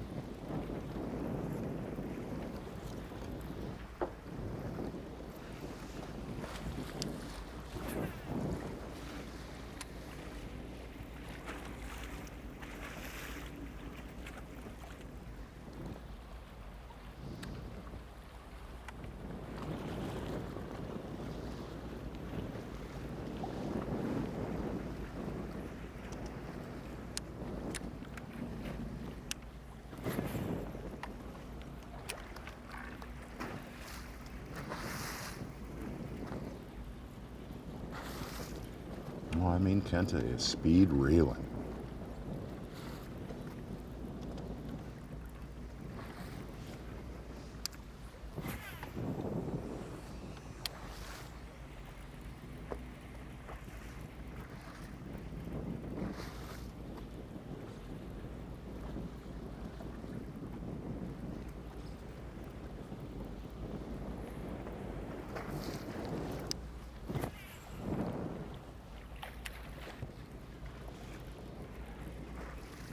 How many 20-pound? How many 20-pound bass did we have on day one? Here last year, Yeah. 16, and on day 2 as well, 16. Okay. 13 on day 3. Oh. Tommy? Huh? Today? Today. Oh, Trey's hooked up. I'm going to say 6 today. Begging. Okay.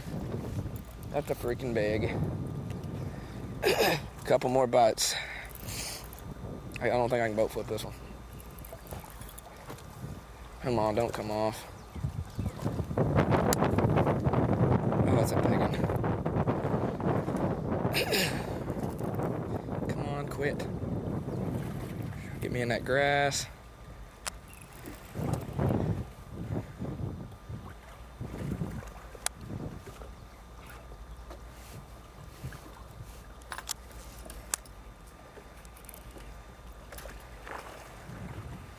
Dude, how big is she?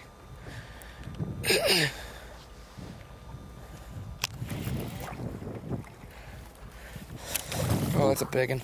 That is a freaking big one there, son. Ugh. Son. It's a big one. I sprayed garlic on myself. You're gonna smell that the rest of the day. Oh, that's a big one. Ooh, I smell it too. Yeah, that garlic is you. I sat down, it's in that cup holder. Oh, dang. That's a big one. We got black for a 5'6", baby. Wow. 30-pound call. He'll be up to 17 and change. Damn. Good one right there. No kidding. For Trey McKinney. Boy, we've been with him a lot this year. When you're the Angler of the Year leader, you are going to have a camera in your boat and not a lot of holes in his game. Biggest one we've had on camera today. By far. Almost a 6-pounder. What's the Phoenix boat's big bass suit? That's it. You're looking at it. That's cute. Hit 4 or 5 pounders even, put in bass tracks, so you never know if they have some more ounces to them. Yeah, he should get in our top 5 or 6, Ronnie.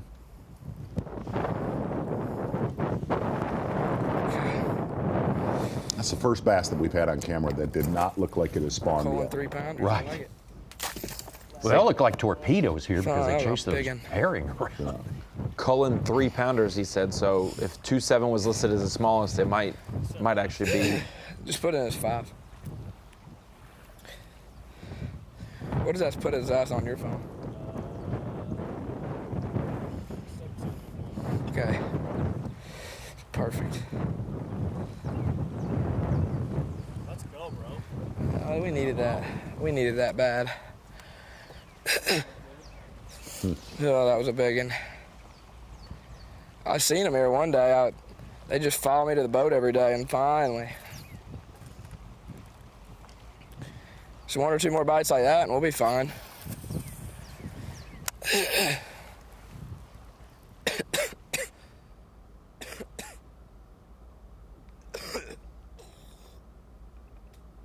Entered as a 5'3". That fish gives McKinney 17-1 on the day and up to 6th place. David Gaskin just culled 13 ounces to get our second best limit so far at 18-13, 2nd place. Yeah, Such, I'm definitely going to upgrade that to 5.6 since he said it was 5.6. I'm just going to go ahead and put it all the way. Boy, that is you have seen a lot of young anglers as rookies on the Bassmaster Elite Series the last 30 years that you just kind of wait for them to mess up, to have a bad day. We have not seen that all season with Trey McKinney. Solid day, and really, it's gonna be power pole replay of the day, and that's gonna get some of the grizzled veterans fired up when you catch them like that day in and day out. Trey McKinney needed a big bite. Well, not only the biggest one we've had on camera, but unofficially, big bass of the day. Soft plastic jerkbait, pretty much locked in his hand all day long. Definitely quiet. A lot of his contingency that is thinking he's gonna slip or slide. That has not happened. It has not happened here on day number 1. Power pole replay of the day, Trey McKinney. Two pleasant sights to see. Almost 6-pounder and grass in Lake Murray. Yes. This fishery out quite a bit. Like a little mix of eel grass in there too. That was good fish. Still catching them, seeing some good fish coming in. The past hour has not been bad here. A little bit, maybe exceeding our expectations. JT Tompkins, though, the only angler over 20 pounds as it stands right now. Gaston, Hanselman, Shryock, now they've been there a while, and Trey McKinney went down to the 20s for a while, but has come roaring back into the top 5. Matty Wong, John Sokup, Tyler Rivette, John Garrett, our winner from the Harris chain, is now tied for 9th place with Takumi Ito. More changes on the way. Minn Kota Bassmaster Elite from Lake Murray. Got to say, thanks to our local hosts, the Capital City Lake Murray Country. What a terrific lake, #1 in the Southeast per Bassmaster magazine, but it really takes a lot of effort to make one of these events go, and the local hosts, everything they do, their vision to create a great place to have it.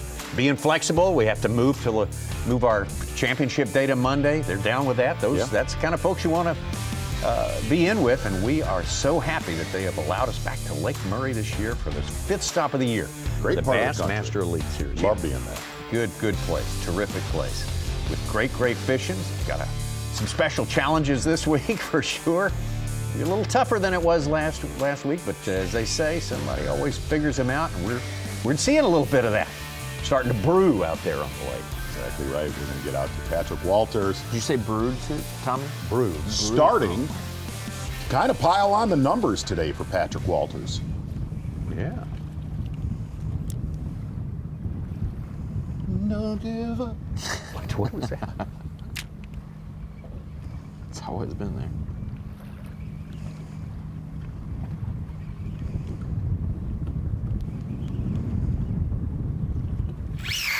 Oh, yeah.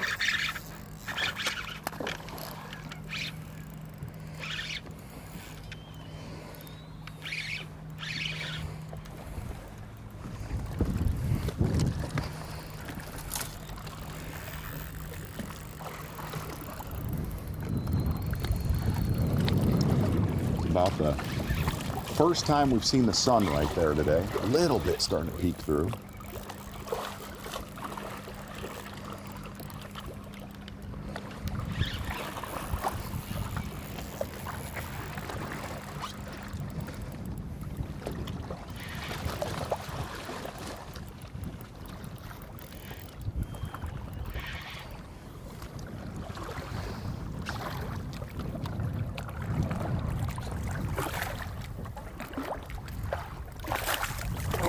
No, come here.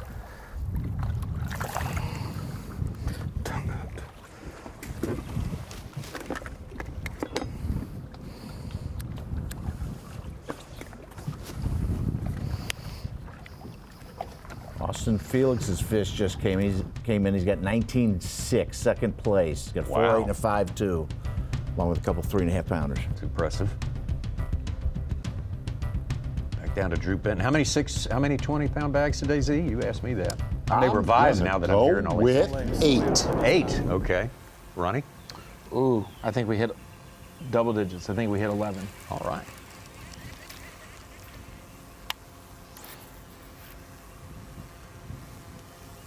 Great shot of Drew and his spot. He's working on one that's back up against that wall. I think we could see a little bit of it in an earlier shot. Well, he's worked on this one for a while. Yeah.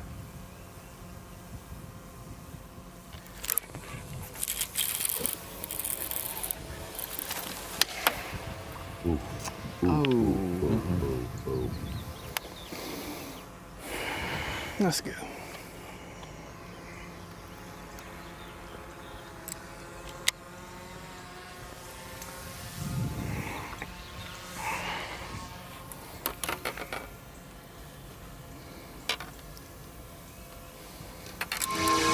It gets personal.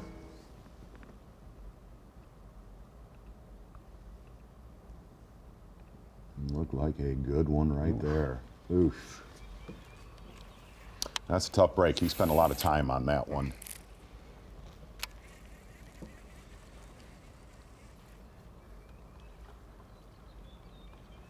I don't think that thing's gonna bite again anytime soon. He'll bite again. He took off out of there like he saw a ghost that time.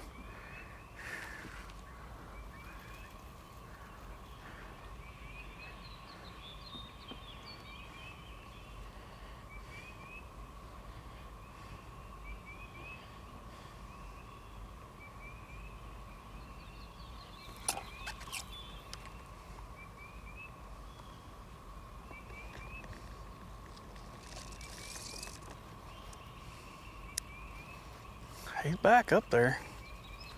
I just don't know if he'll bite.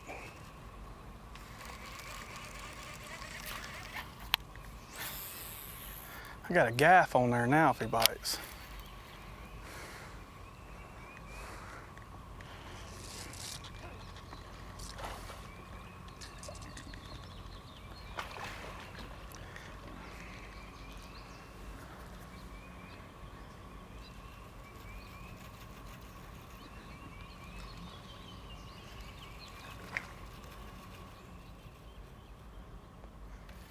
I think sitting up there again. We'll see. I'll give him just a few minutes.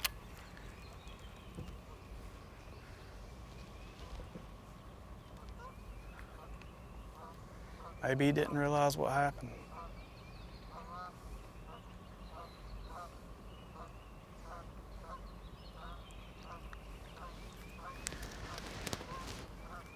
JT Tompkins at it again at 312. He calls up about 3 ounces.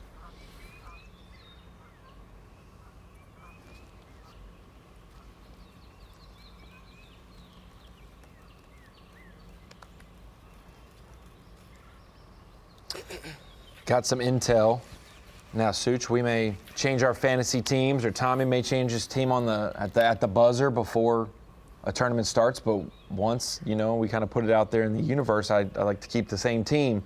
But I found out Wednesday, Austin Felix was indeed on him, and Jake Whitaker had said, "Yeah, Austin's going to be one who's going to be in the top 10 probably. He's had a great practice, and so it's good to see it come to fruition early on day one." Insider trading, huh, Rennie? It's not insider trading if you don't act on it. You didn't? Yeah. Oh. No, I didn't act. That's what I said. I don't do that. You thought about it, though. You two are having a time. I would have.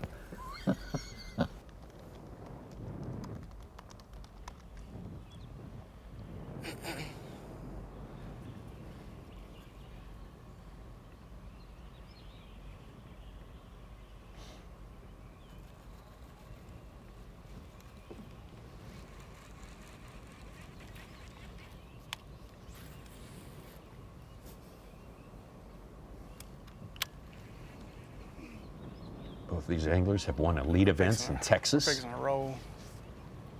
Drew Benton back in 2018 on Lake Travis there, Austin, Texas.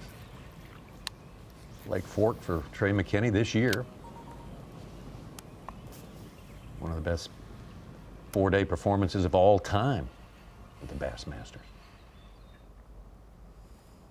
Yeah, we got a couple 2-time winners on camera today. We got Patrick Walters with 2 elite wins. He's also got 2 Opens wins. You got Drew Benton with 2 elite wins.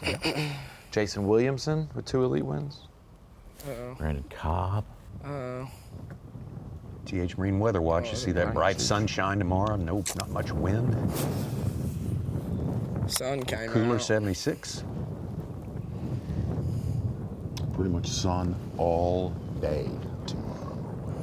I feel like the sun, I don't know, they just don't commit on it as good. Like today, I don't know how many.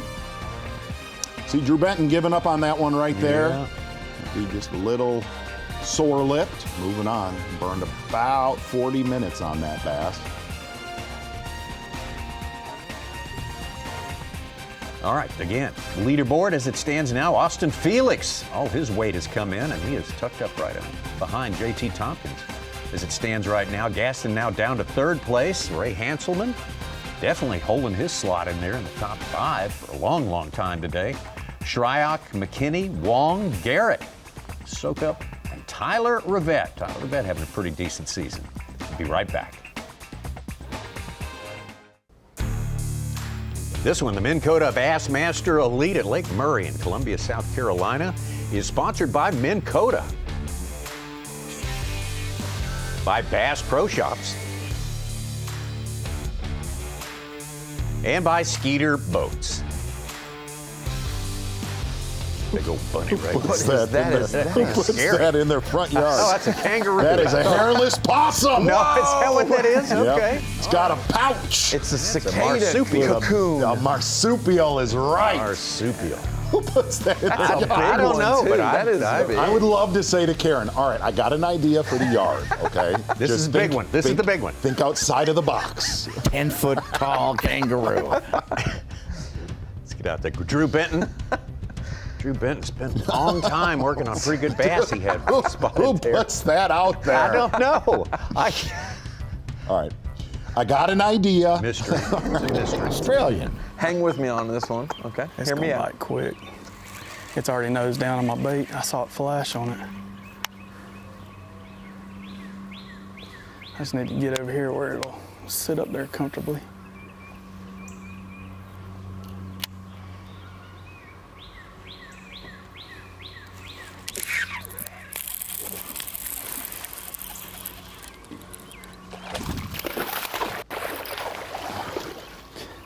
Holly, you wasn't ready to come in there yet.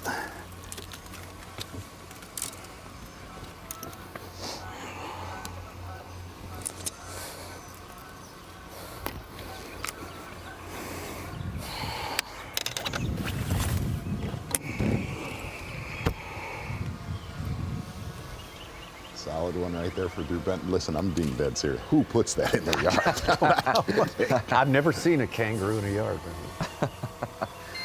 2.5 pounder. Drew Benton, our defending champion here at Lake Murray, keeping it going, sight fishing a little bit against the grain compared to how it was last year. As we're bringing into the Bassmaster Studios, I'm at the Dakota Lithium Screen of Knowledge and wanted to kind of lay out some notes from last time. Tommy Sanders mentioned it. We're about 3 weeks later in the calendar than we were last year. So which means instead of having the full frontage of the herring spawn, the shad spawn, and the bass spawn, we're kind of on the tail end of some of those bites. And so a lot of change going on. But looking at last year's history at Lake Murray, we hadn't been to Murray for almost a dozen years prior to last year's visit. So coming back, this body of water has changed dramatically with the size of fish overall. But last time we were here, the 4 days of the elites, 51 bags over 20 pounds. We'll see if we break that this week. We had 16 on day 1 and day 2, and then we had 13 and 6 on the final 2 days. Big bass of the tournament was Matt Area 7-11. He caught that on day 3 of the tournament. And the big bag of the tournament was Drew Benton's final day bag on day 4, 26 pounds, 7 ounces to win. Actually, Matt Robertson's day 1 bag of over 25 pounds ended up being the 4th biggest bag of the tournament because we had 2 26-pound bags on day 3. Those were Bernie Schultz and Drew Cook. So a couple 26-plus pound bags. We had almost an 8-pounder, and we had over 50 20-pound bags. We'll see what marks we hit this week. But fellas, if we have less than 15, less than 16, we'll probably be off the pace a little bit, but we know that Saturday and Sunday can provide some dramatic turns as we go from 102 to 50 and then down to 10 on Monday. See the cicadas. Oh, God. Breakfast. They come out of some sort of a bug cocoon. Flapjacks. You know, just like a flapjacks. Bug cocoon. Rudy Tooty, But fresh I'm going to tell you, fruity and cicada. you know I believe in this, Tommy. Yeah. There is a direct connection to this and the solar eclipse. Hashtag we are not alone. Okay? Okay. All right. Copy that. Back out to Patrick. Word to the wise We on are that. not Yeah. alone. Yeah, okay. There's a Joseph connection. Webster caught our Phoenix Boats big bass at 5'8", and then Kyle Patrick just topped it with a 5'13". He's in our top 10 at 6th place, right behind Cody Huff, who just got in there with 18 pounds even, 5-pounder as well. Packing the rookies into that top 10 again. Oh, we got to see last year. There is just a crazy amount of 3 to 5 pound bass in this lake. Start running around again. If the running around's been working today, so we've been able to get on some spots. That's the biggest thing. If I can get these suckers to commit.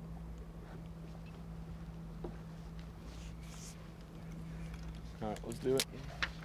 We're just kind of running around, just gonna look for a big group of them. I'm actually about to go fish for a single though on the spot. And then keep her on turning.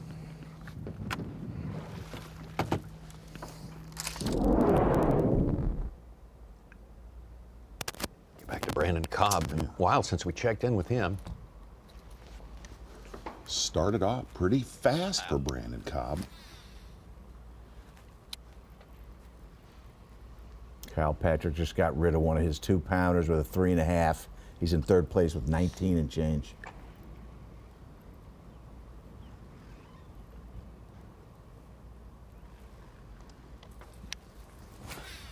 I'm pretty sure all that banging around up there is probably not helping much. If I had to guess.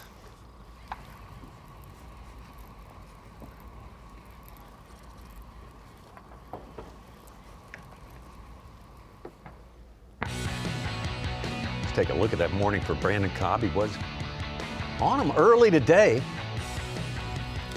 Definitely fired up early, Brandon Cobb. Playing it a little safe. Little bit. Just establish little a bit. day He one. made the comment before we thought was going to be first day of competition yesterday. He said, if you see me with a topwater bait near the dam, I'm going for it. But if I'm near the mouth of the river, Saluda River that is, and played a little bit safer. He said all depended on boat number. Well, he had a low boat number. He was down in the 90s and decided to punt. Just put that limit in the live well, and he did that very quickly. One of the first to have a limit earlier today. Definitely going to need some upgrades for Brandon Cobb tomorrow. I can step on this, right? And Brandon's sitting in 46th as it stands right now. Good morning of fish catching, though. Yeah. Really good pretty morning. steady. Lasted a little bit longer than predicted with the cloud cover.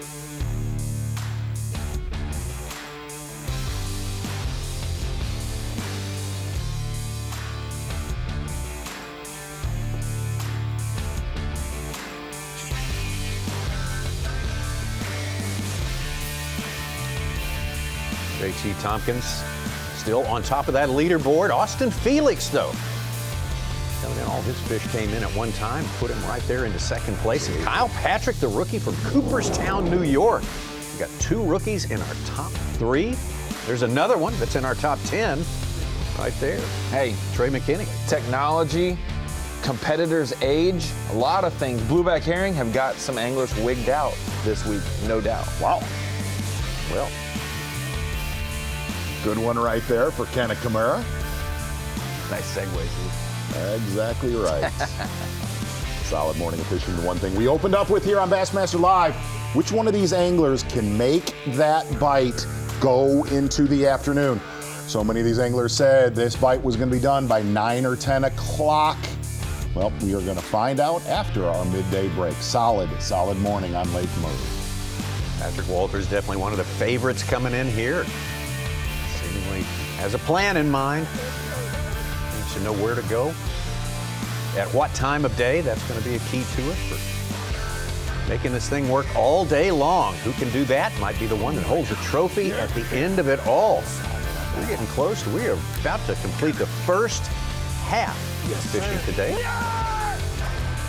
The live mix coming up next, and then after that at 12 Eastern Time is going to be Dave and Davey with on-location coverage on site there. That'll be good, and then we'll be back here at 1 p.m. to take you all the way to weigh-in time. That's at 3 p.m. Eastern Time. So get ready for all of that.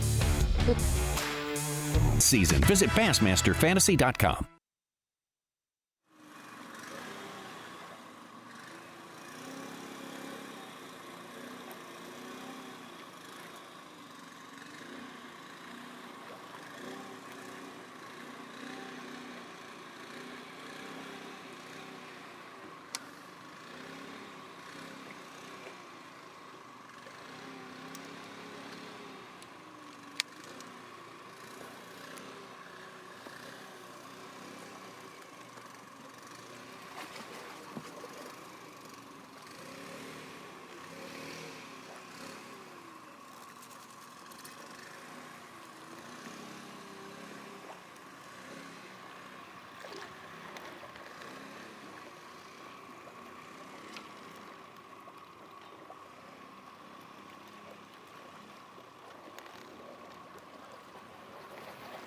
Pretty sure somebody caught that one. I didn't see it.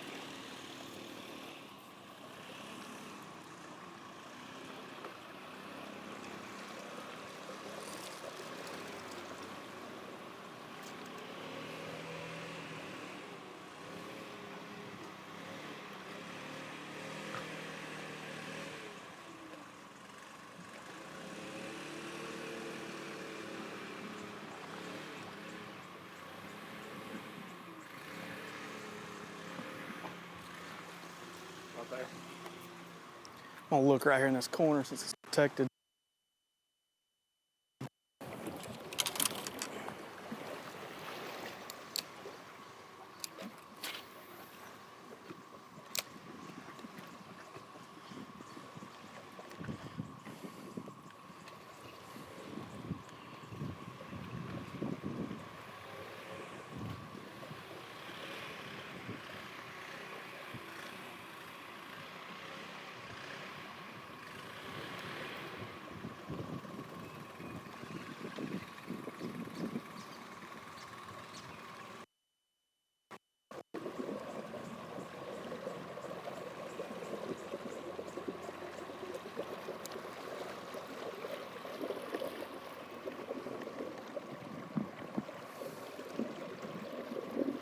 All right, let's roll.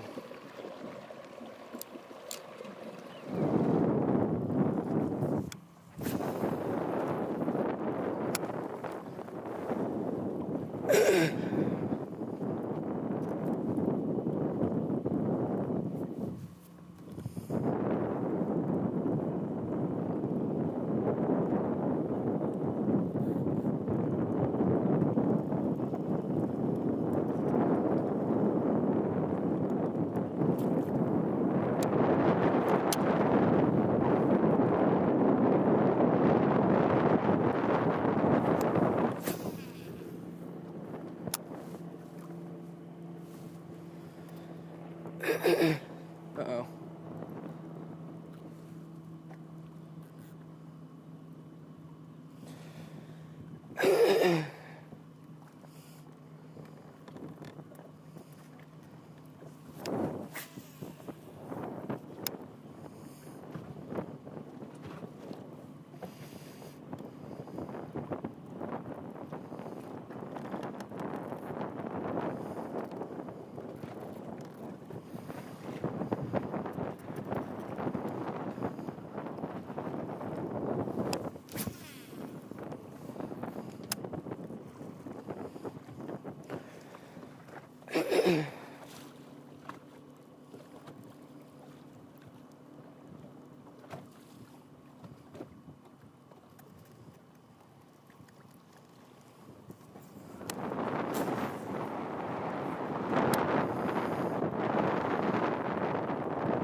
God, it's a healthy fish.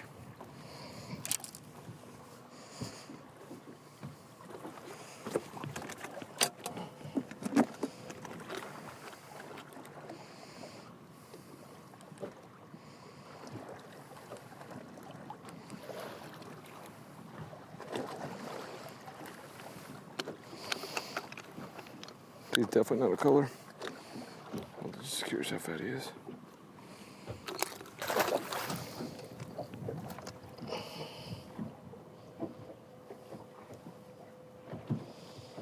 I don't know how to shut that sucker off.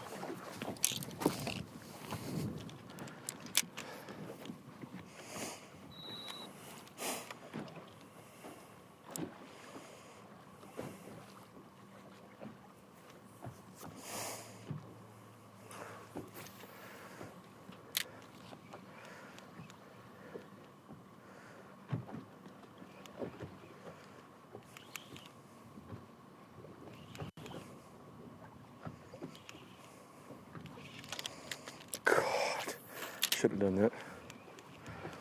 They were too close. They were too close.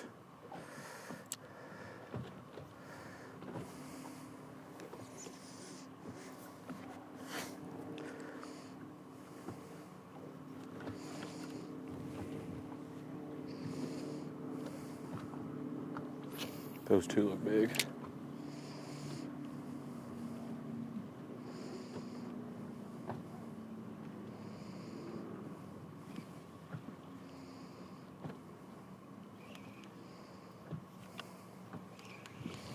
He wouldn't close the gap.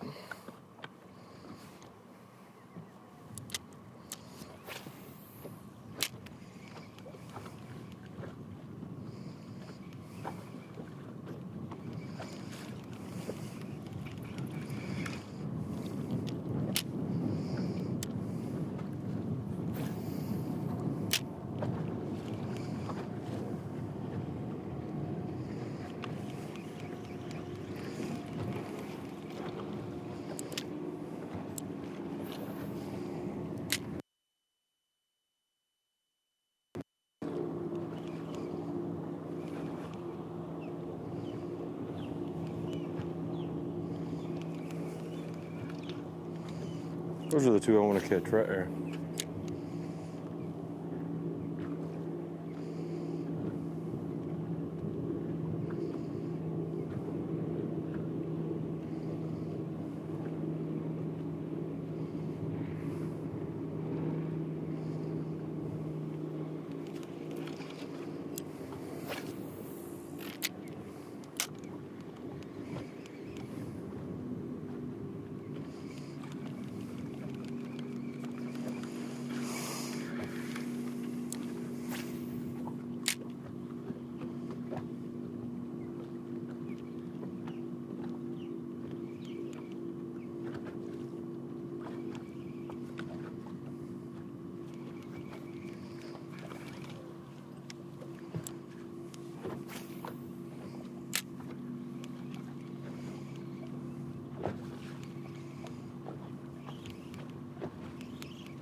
Should have caught that one.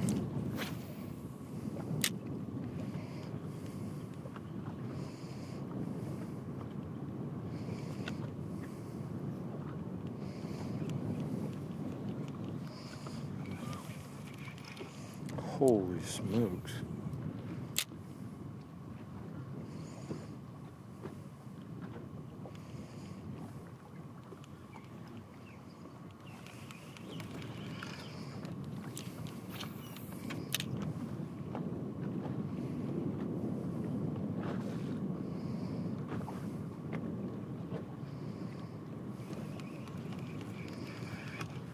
What the heck are those?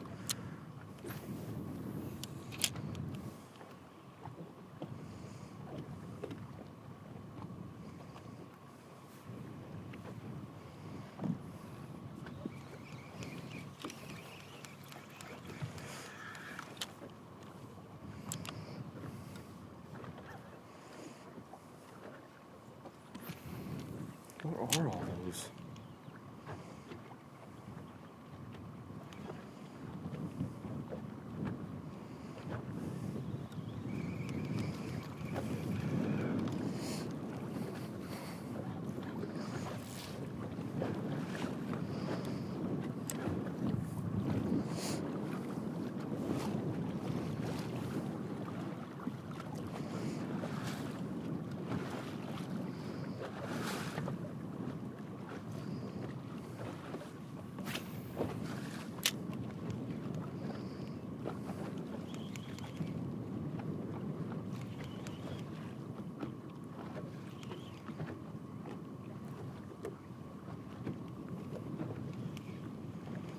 Too fast.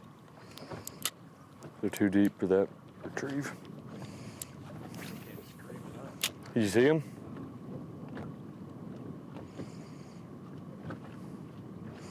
Those could have been stripes.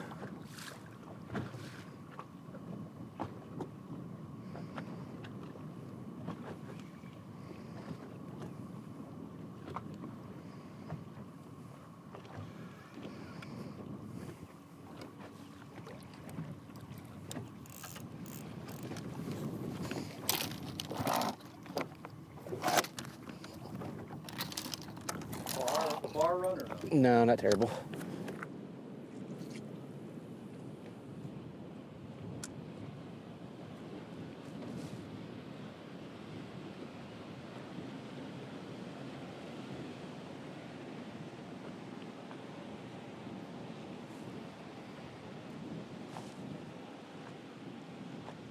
Think boat traffic's going to be an issue at this tournament?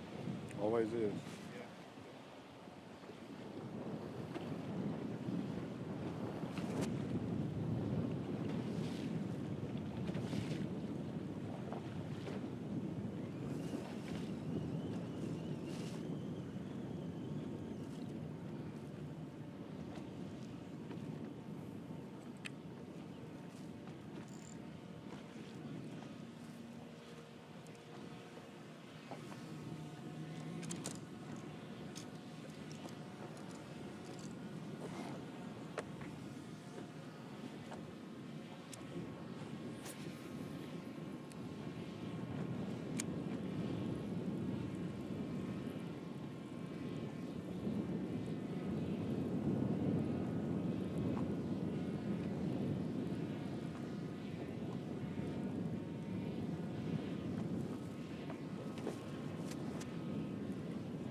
Let's go right over here to throw the point real quick.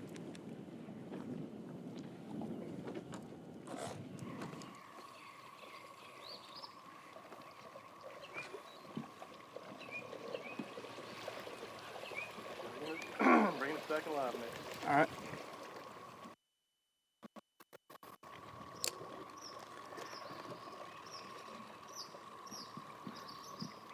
I had a really good one right here, but I didn't see him when we first pulled up here.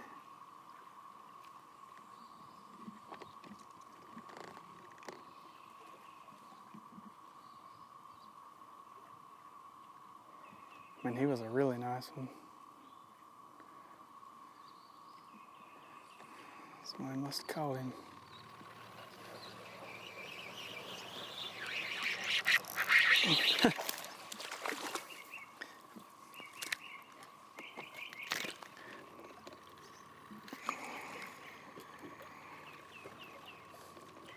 Where'd my Cinco go?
right. Idle us across right there.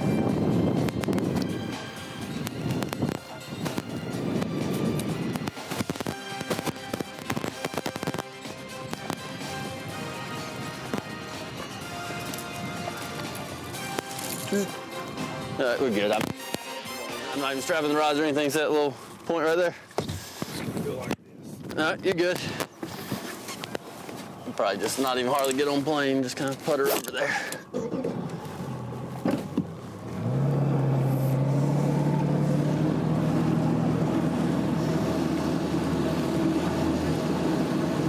Where did I get on that point? I've never fished it.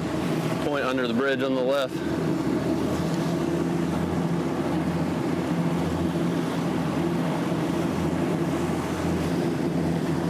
Probably come up school when we're out on our way.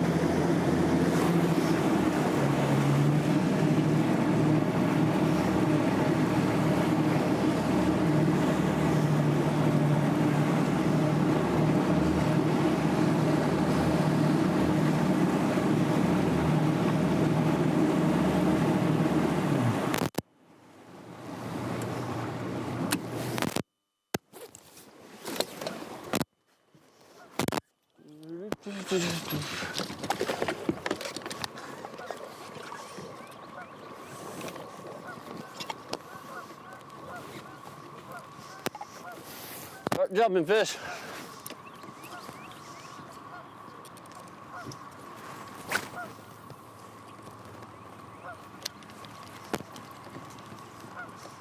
I don't know how we used to use spinning rods before the invention of braid.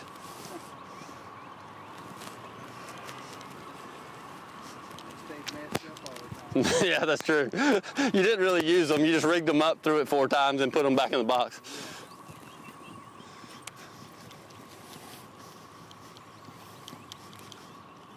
I think someone would come up with a bait cast, mini bait caster that you could throw tiny crankbaits on. Well, they're making that B.A.S.S stuff or whatever they call it now, but I haven't tried one to see if it's actually works. Yeah, it holds like, it's got a super lightweight spool. They only hold like 60 yards of 6-pound test. Oh, yeah. They put like 2 and 4 on them. I don't know. That seems like a pain though. On a bait cast. Yeah. Just imagine backlashing 2-pound test. Yeah. She's done.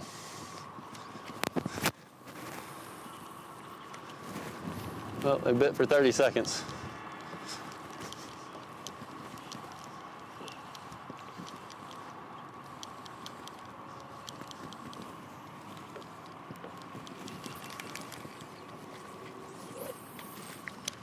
That bird, I thought that was a fish school and it scared me.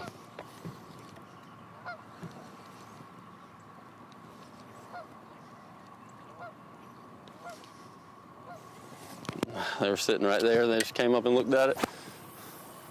They're sitting out deep. That's why they're only biting when they're schooling. It's not normal. They should be up there in like 2 foot. It's just getting late, I guess. Like I didn't even really throw over them before we got too close because they were way out here, like 6.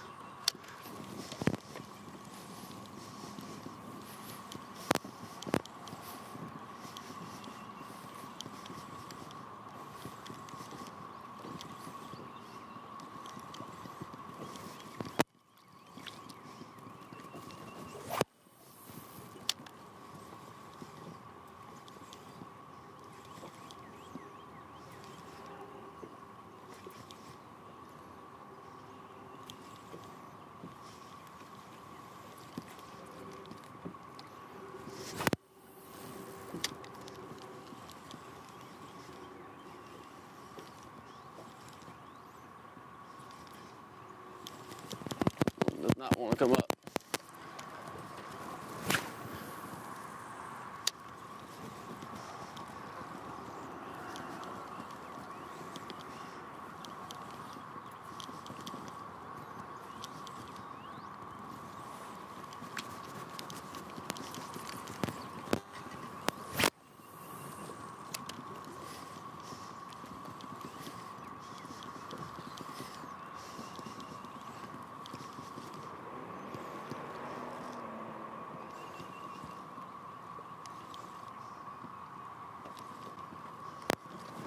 All right, I'm just gonna leave the trolling motor and idle to that one. Your bag's all right too. Don't worry about it. I can step on this thing if I'm landing a fish, right? There's nothing broke. All right. You can break. There's nothing. There's nothing I can't break.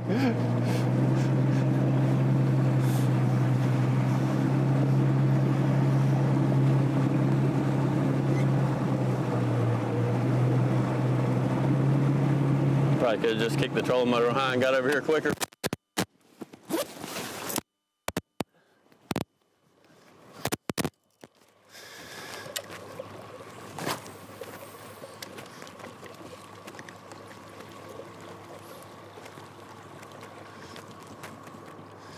Ooh, it's starting to feel like they're not going to be biting anymore.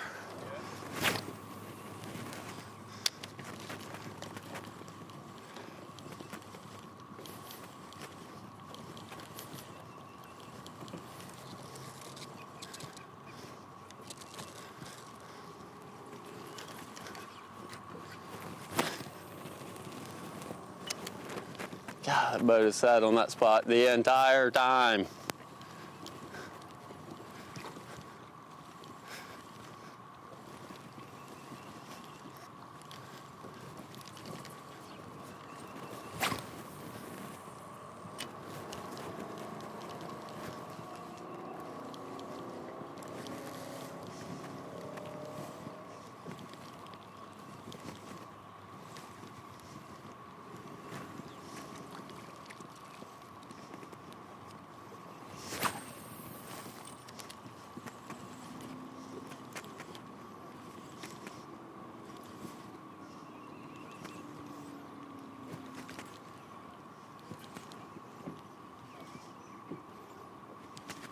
God.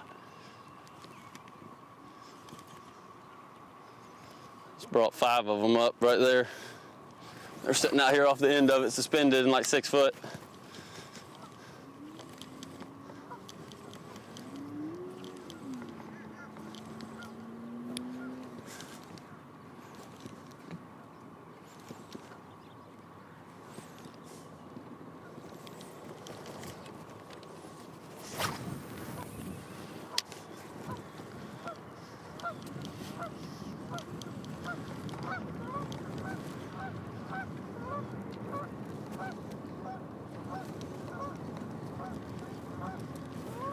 All right, let's go hit one right there. Oh, I gotta fix my bait.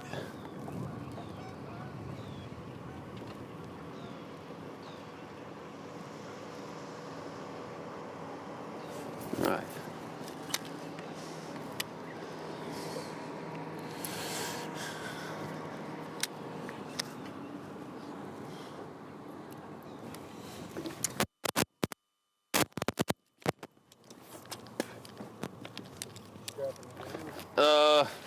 Probably.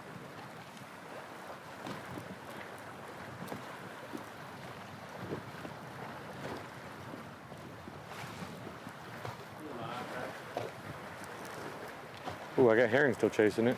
I'm trying to catch me a big one now. We're kind of running down lake, seeing what all areas are really productive right now. I think the lake is turned on today. Could be prefrontal still. We had multiple fronts coming through.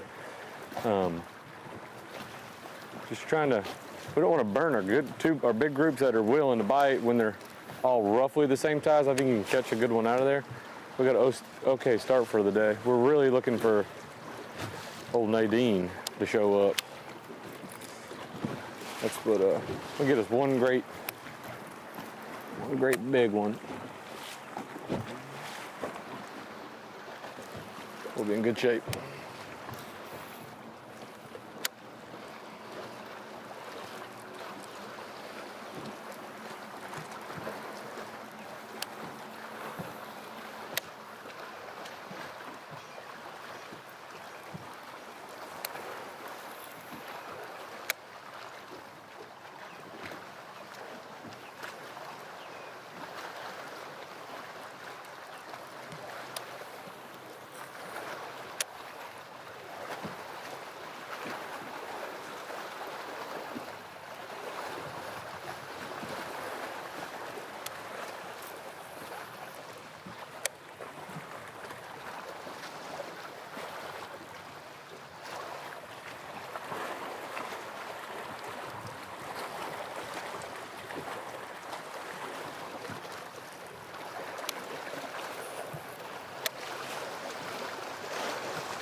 Here we go.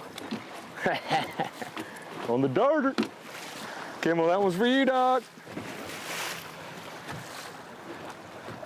She got it.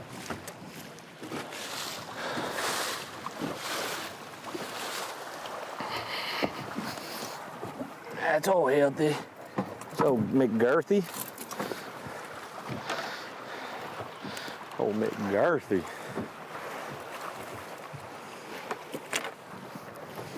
I thought she was bigger than that. She's a good one.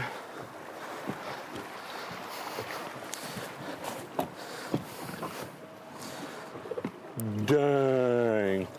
Bah. They're bigger in there than I thought. I don't even know how we're gonna call. I think I know which one's my small one, but holy smokes.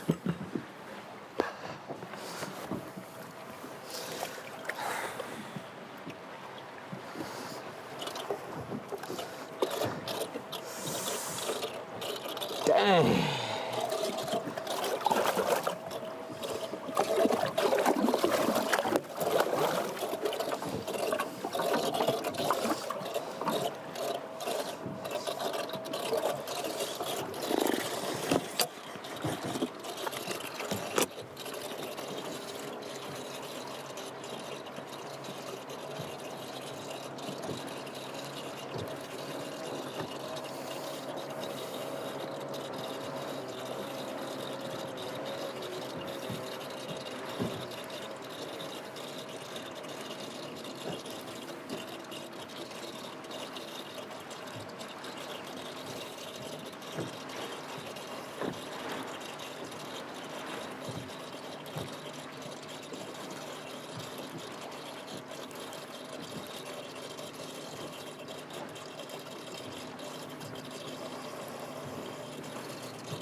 Nope.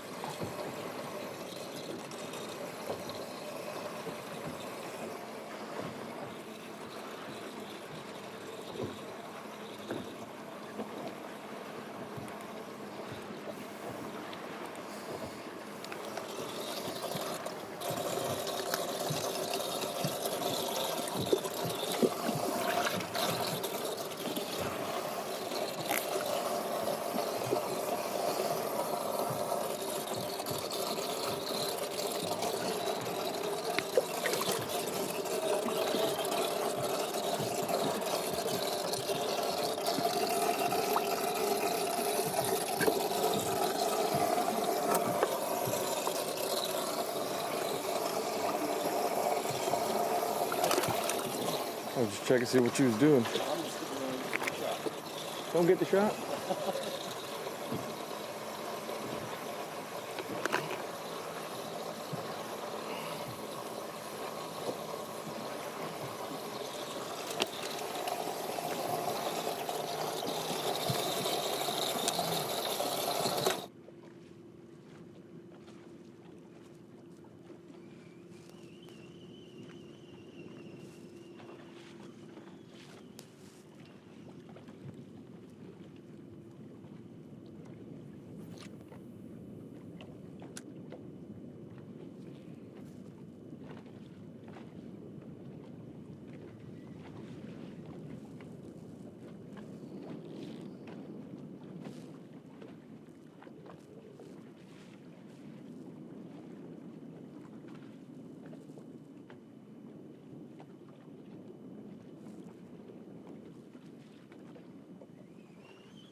I just saw him.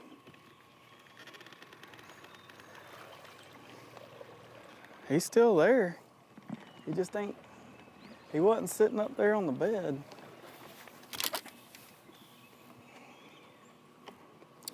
Sit way off out here. I might be able to like silhouette him whenever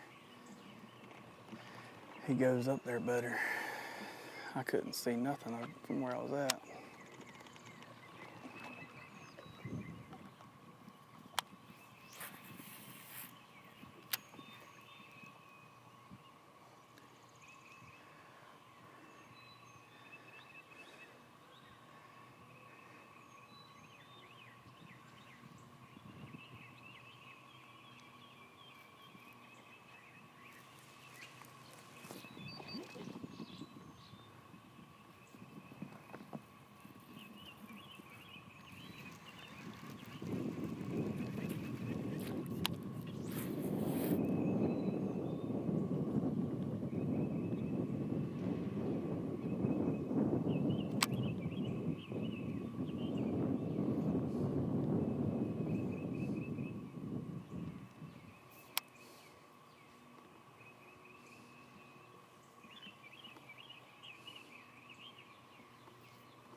I don't think the thing's getting up there on the bed anymore.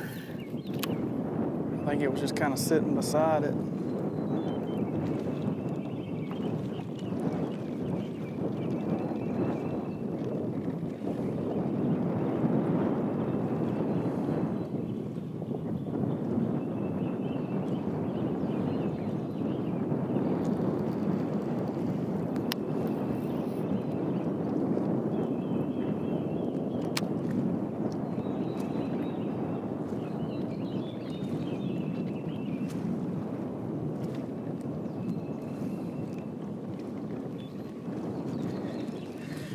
Let's roll.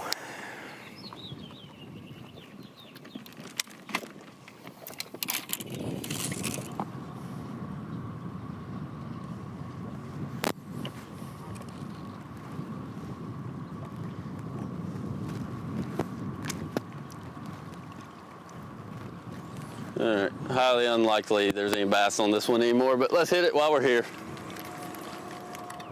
Might as well. I got some fry going. I might go try to catch a few. I don't know if they're very big though, and I hate to waste them if they won't call. I'm not.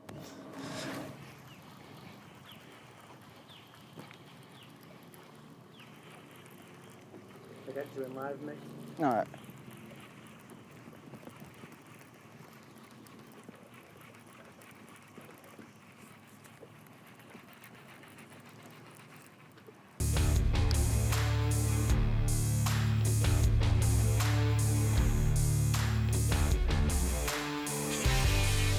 Welcome in on location coverage, and where are we? For the 5th stop of the 2024 Bassmaster Elite Series, Lake Murray in beautiful Columbia, South Carolina.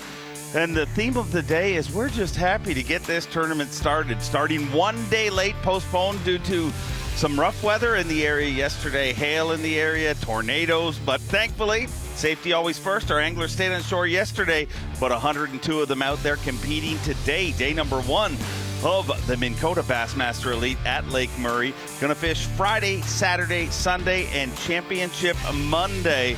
And where are we? We are in the home state of my partner, beautiful South Carolina. What a incredible venue, and always great to visit.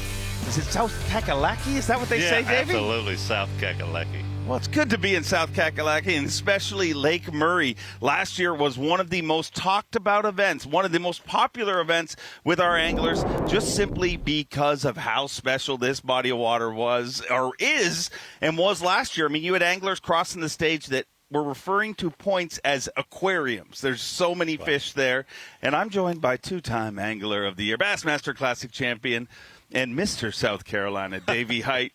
And how's this lake going to fit?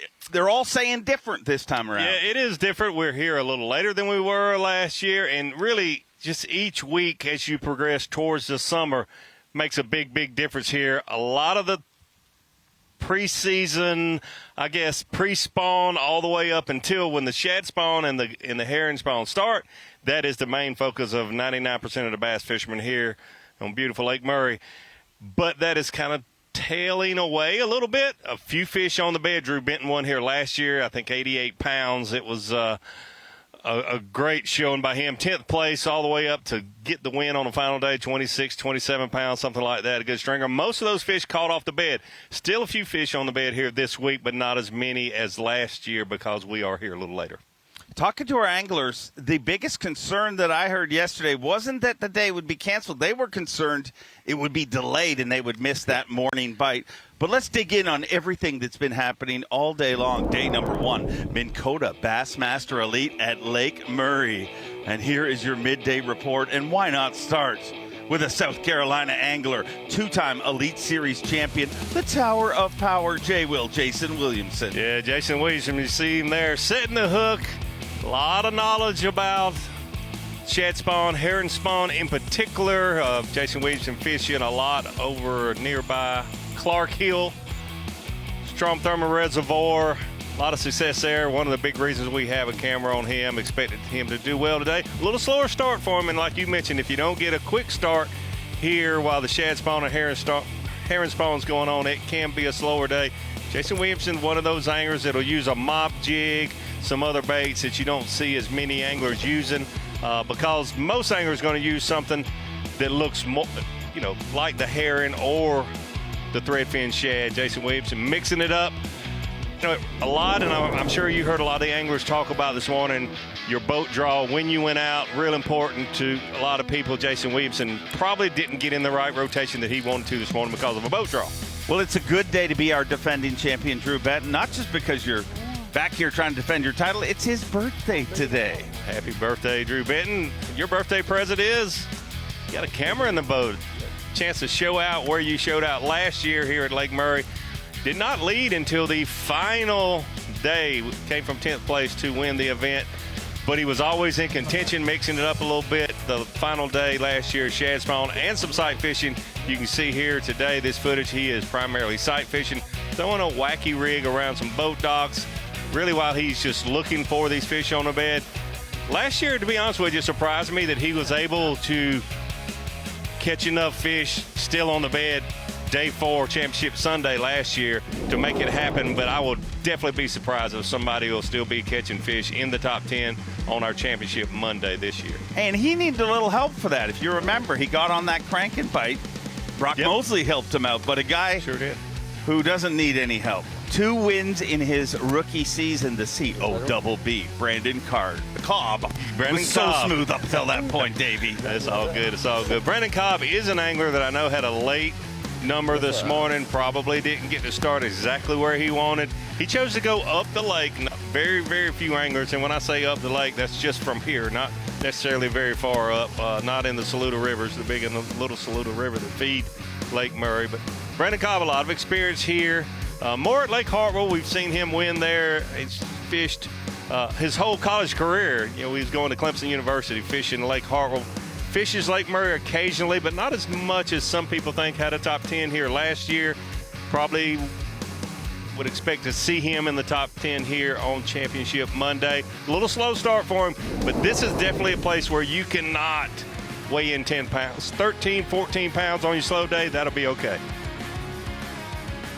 Fueled by Red Bull. Number 1. A Bassmaster Open winner, Kenta Kimura, routinely tells me it's between 5 and 9 Red Bulls throughout a day of competition. I'm not sure.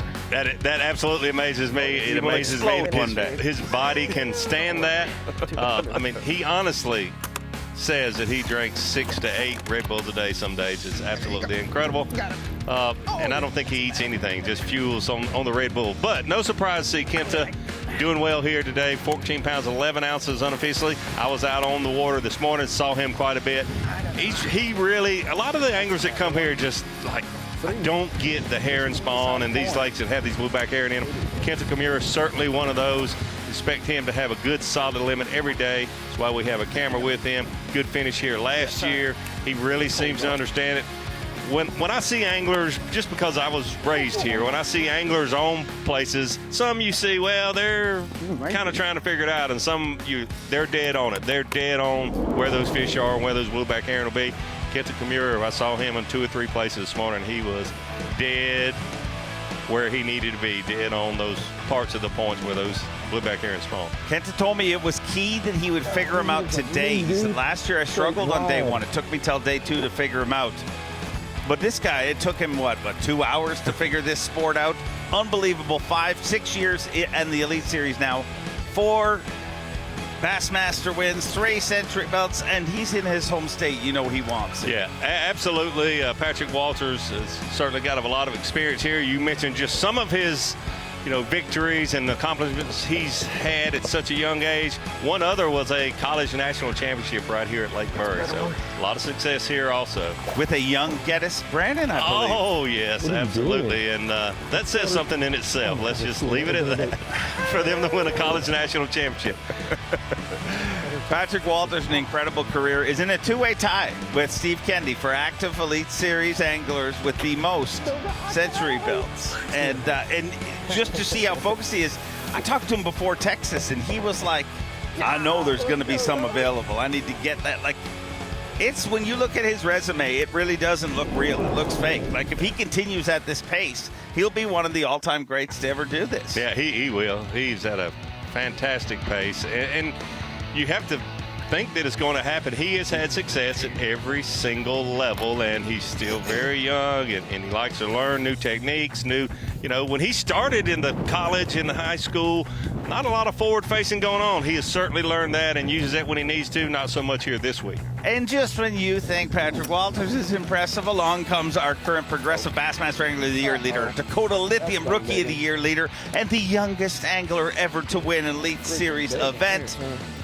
At only 19 years old, and he's got 19-1 in the boat today. Life is good to be Trey McKinney. Yeah, absolutely. Just a great start for him this morning. He got 5 fish in his live well very early, and he's just been upgrading, and he's done a good job at it. He was around a lot of other boats. Patrick Walters was just a few hundred yards from him. One section of the lake is really, really playing this week, and Trey McKinney and Patrick Walters certainly were in that section of the lake this morning. Well, let's not leave Trey McKinney. Let's get out on the water with him live right now. It is, the only time I see a fold in his, any kind of, not perfectly professionalism is in the morning. He's just a regular teenager. He's got bedhead. He's a mess before he's an energy drink. But after that, he basically turns into he's AI. I think he was designed in the cyberverse, and he's just here to win everything. Yeah, he absolutely is doing an unbelievable job. We were talking before we came on live about how incredible it is to be 19 years old and have the success he's had. I didn't realize he was that big.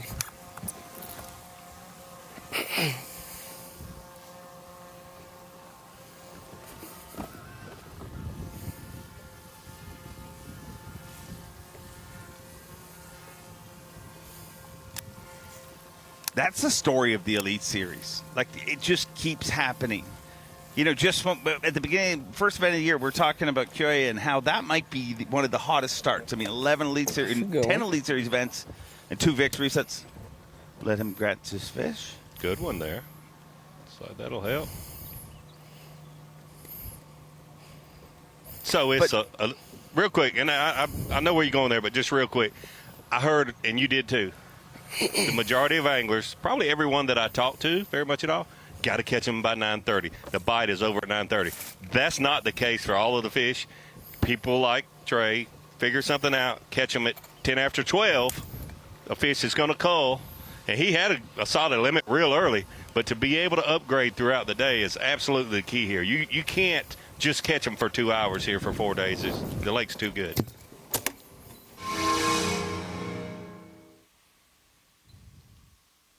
But go ahead with your thought. That's great. Watching a replay of this fish right here, and that's right when Trey said, I didn't realize it was that big. I have 19. It's like this. It's like it's easier for him. But what I was saying is that's what the Elite Series is. Just when you think, the whole time I've worked here, just when you think, okay, Jay Shakurat a few years ago, how can anyone start hotter than that? Yep. Along comes Kyoya. And then the very next event, we start seeing Trey McKinney, and what we've seen since then, it's unbelievable. I believe within 10 years we'll have 12-year-olds out here, Davey. 12-year-olds with jetpacks. So. Maybe so. You think we'll ever get to the point like Japan, you have to be, 19 before you can fish tournaments there? 18, 19? Yeah. Probably not. Well, probably they'd like it to be 25 by the looks of things. Speaking of jetpacks, a man fueled by Red Bull, Kenta Kimura.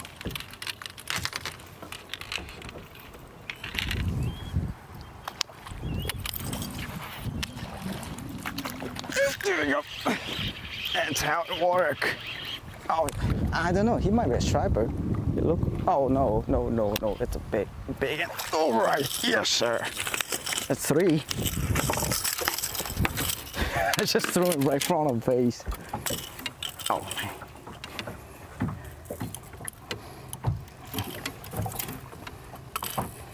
Smallest fish, 2 pounds 7 ounces. That fish will definitely help him. Indeed. Yeah, try not to hurt the eye. Come on. Try not to hurt eyeball.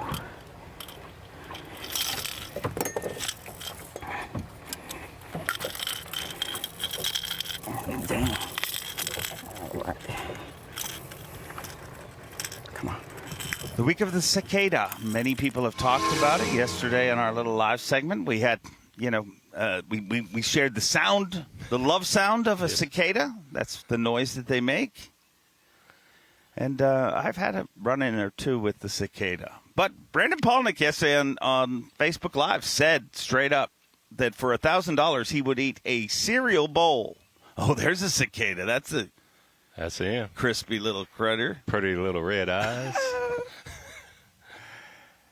Palnick said he would eat a cereal bowl full of cicadas. So I believe by the end of this tournament, we're going to have some fun. Absolutely. Absolutely. Oh, deviled egg with cicadas. That is a delicacy in South Carolina, is it not, Davey Height? Maybe. Nah, probably not even as much as Big Feet. Oh, well, a little Duke's mayonnaise on that, and nothing says South Carolina than a absolutely deviled cicada egg. I guess you say that. Is it deviled cicada egg or deviled egg cicada? I don't know. So it's the surf and turf of South Carolina. Yeah, absolutely. So really interesting watching Kenta there. It's a little afternoon. The sun. Well, there's some light clouds, but the sun is out. Yeah. And catching fish on top water. That's part of what some of these anglers say. I just don't get doing something a little different than these we have herring been. lakes. Because typically that's not what you're going to see guys catching 4-pounders on. We're down lake right now. Down lake has not been popping off this week. So what are we doing? We're trying it again. It's just you can't cancel out down here, because if you catch them down here, you get right so much quicker. So honestly, just trying it out, seeing if we can catch one big one. Kind of strategizing for tomorrow a little bit of areas I'm going to focus. I'm even going to waste my time coming down here. We have a long day tomorrow, so that's good.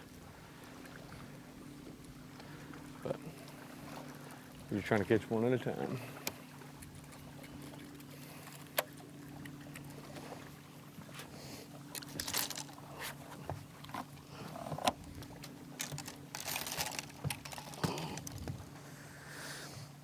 That is, as you said, Davey, and as this tournament moves, you can't just live. Can somebody win this on simply the morning bite? No. It's not going to happen that way. It's not going to happen that way. I'm not saying they're easy to catch when the sun gets up with a lot of pressure that they've had, but there's just so many 3 to 5 pound fish here. And, just like Patrick just mentioned, one day you get an early draw, you get to start on a place, it's got good quality fish on it. The next day you're, 80th to 102nd, and it's like musical points, and the music stops and you don't have a point. Just sort of the way it is. But on those days, you still have to catch about a 3-pound average to stay in contention. Well, lots of fishing to come, and we'll watch this story unfold. It is just day number 1, 102 anglers in the field, the first 2 days of competition. Their quest is to get inside the top 50 and fish semifinal Sunday. And then after that, if Jay Willie keeps catching me, he'll find himself competing on Championship Monday here at a beautiful South Carolina. South Kakalaki. South Kakalaki. I'm with it. What does that mean? I really don't know, to be honest with you. Just everybody knows it's kind of like a fun South Carolina. Yes. South Kakalaki atop the leaderboard. J.T. Tompkins, Minn Kota, Bassmaster Elite at Murray.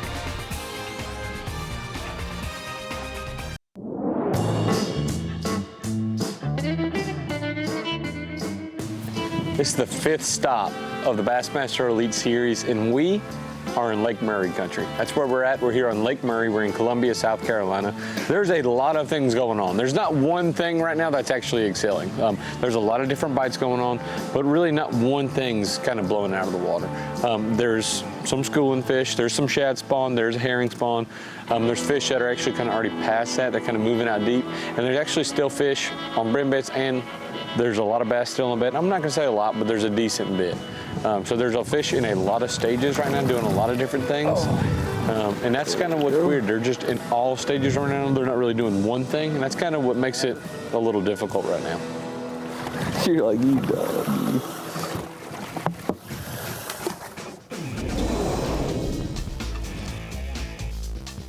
Well, it gives you an idea what Patrick Walters is thinking coming into this event. Obviously, got to let people know once again, delayed one day. Starting, this is day number 1. I know you're used to Friday being day number 2. We got to find out who makes the cut and all that. Well, we're just going to extend it. We're going to have the full field fish on Saturday, top 50 fish on semifinal Sunday, and the top 10 fish on championship Monday here in Lake Murray country. And this body of water, just watching how fast and furious the action was on Bass Track this morning. You know, right at when takeoff just completes and all of a sudden your phone just starts blowing up, you know you're in a special body of water. Yeah, absolutely. It didn't take these anglers very long at all for a lot of them to have a limit.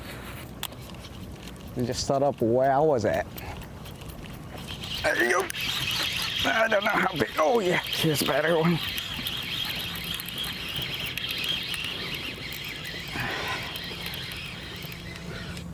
Oh yeah.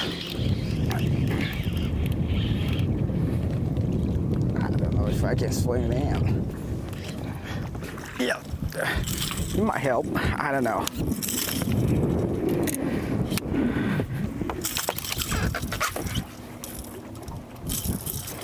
It's a pretty good pattern. 2 different locations. Both Circle after the same spot. noon. Top water. And he started up in just 3.5 pounders for Kenta. Yeah, if he's saying he doesn't know that that'll help, he's got a lot more than it looks like. Yeah, the smallest fish is saying it's 2.8, but certainly a little over 3 pounds. And like I mentioned, because we heard this so much, anglers saying, you know, they were so worried about possibly a delay yesterday, not leaving until 2 hours, you know, and then maybe fishing the rest of the day. A lot of them, I won't catch anything because they only bite in the first 2 hours. And we're absolutely seeing that is not the case. Not saying they're easy, but you have to find places and ways to catch these fish all day long to be able to upgrade throughout the day. On the water with Kenta Kimura live. Will that get better as the week goes, or I mean, I imagine the lake's going to be a lot busier the next couple days. Yeah, the winner, the top weights come championship Monday will have caught fish all throughout the day. It's been that way for weeks, and it'll be that way till the end of this week. Keep in mind, it is on the tail end. A lot of these fish are moving on out into the bigger water, following the blueback herring, getting off the bed and moving out. So there's certainly some new fish that'll be moving on these places that are just finishing up spawning themselves. But the largest population of fish will be moving off of these places by the end of the week, especially in the next week or two after this. Our Progressive Bassmaster Angler of the Year leader and Dakota Lithium Rookie of the Year leader continues to pad that lead by the looks of things. If he can keep having a tournament like this, currently unofficially in 3rd place with 19 pounds and an ounce. It's like we kind of touched on a little while ago. It is phenomenal what he's doing, not just competition-wise. I mean, the sports have seen young phenoms come along. I mean, it's happening in every sport. You look at how quick things are progressing. I mean, I watched a thing about a 19-year-old Formula One driver that's going to get an opportunity. You just didn't see this happening in the past. But that 19-year-old Formula One driver has a team around him, corralling him, moving it, most likely flying in a private jet.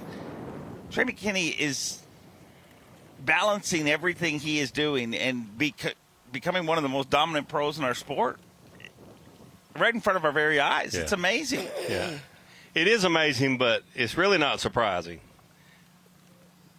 You could see, I know I saw it, I'm sure you did too, that years ago, before my time, I started early, mid-90s, you could see that when you're at your peak athletically, hand-eye coordination, your eyes themselves, all those things, they start to tail away, certainly at 40 years old, little by little. But up until 15, 20 years ago, you just couldn't get enough information and have enough knowledge when you're at your prime athletically and hands and eyes coordination, that sort of thing. Now these anglers, and it's what Bass has helped create. It's what the world we helped create. It's get these anglers a lot of experience, a lot of information at their fingertips, literally, and a lot of knowledge when they're at their prime athletically, like you see in other sports. I don't know how big it is. The most successful ones are young because You might not eat anyway. physically they're at their prime. Now they get the knowledge. Physically they're at their prime. You're going to see younger and younger anglers just continue to do well. It is what we helped create. How many years ago that the high school and college started? It's 2006, 7, somewhere in there. Yeah, well when somebody started ago. coming in applying for the qualifying for the Classic, I think that has got to be 12 years ago. Yeah. And you look at how much that has Yep. the Jordan Lees, but they've progressively gotten younger. And Yes. It really should be no surprise. It should be no surprise. It's what we helped create, is to give these anglers tournament experience and a lot of knowledge at their fingertips and ability to learn at a very young age, where it was so hard to do. Honestly, my best tool when I was a teenager to learn more about bass fishing was once a month Bassmaster magazine. Yeah. And now that's one of 10,000 tools that these anglers use. How many videos, how many YouTubes, how many? Oh, any technique. Your fishing show. I mean, it's just so many things. God, I didn't watch that. But Yes, they do. Yeah, I wouldn't. I watched Virgil Ward and Bill Dance. I'm sure they watch your show. If I watch Virgil Ward, I'm sure they watch Facts of Fishing. My show makes people feel good about themselves. Well, that's what a show. That guy's Shouldn't all got a shows do show. that? I'm better than him. But Trey McKinney, we're talking about that collegiate program. He's not.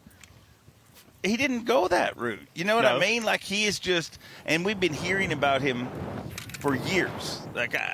So just because he didn't fish college tournaments, he was fished fishing high school tournaments. and Yeah, a he lot fished of- high school, but then he started fishing BFLs and some things at a very, very young age. He was fishing tournaments. It doesn't have to be sanctioned high school or college tournament, but fishing tournaments at a very young age and learning, with on the online and other ways.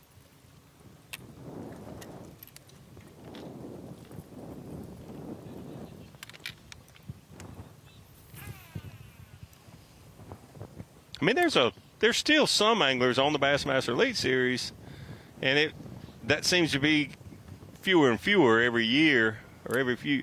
That, hey, I didn't start tournament bass fishing until I was 27, 25. You hear those numbers, and it's like, wow.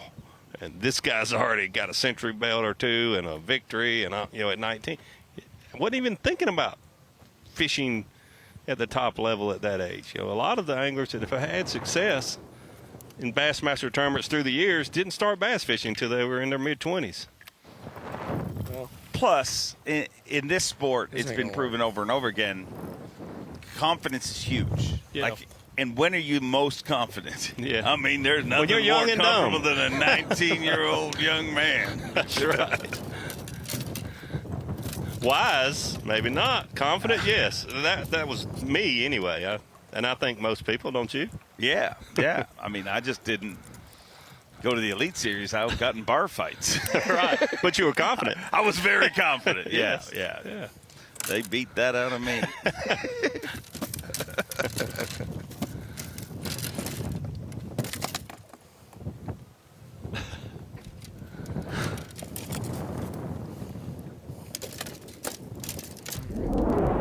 Let's make a move to our defending champion celebrating his birthday.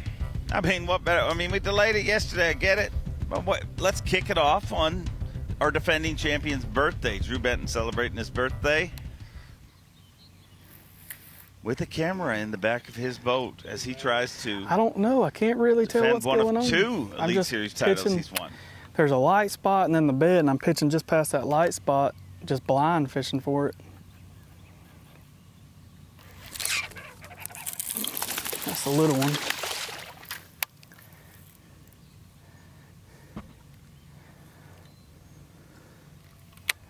There was a bigger one than that in there.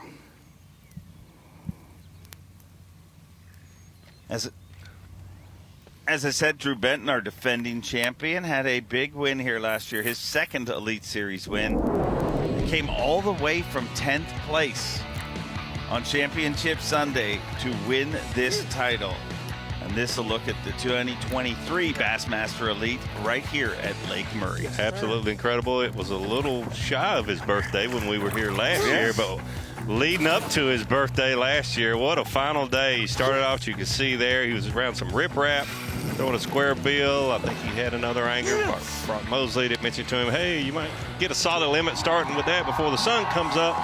And then he weighed a couple of those fish, but what he really did is what he loves to do, is what he does best on the Bassmaster Elite Series, is sight fish. He's a very, very versatile angler, but he's in his wheelhouse, no doubt, when he's sight fishing. And he came from 10th place with a big stringer for fourth day of an event to have over 25 pounds. It's absolutely incredible. And it's the reason he had the blue trophy over his head.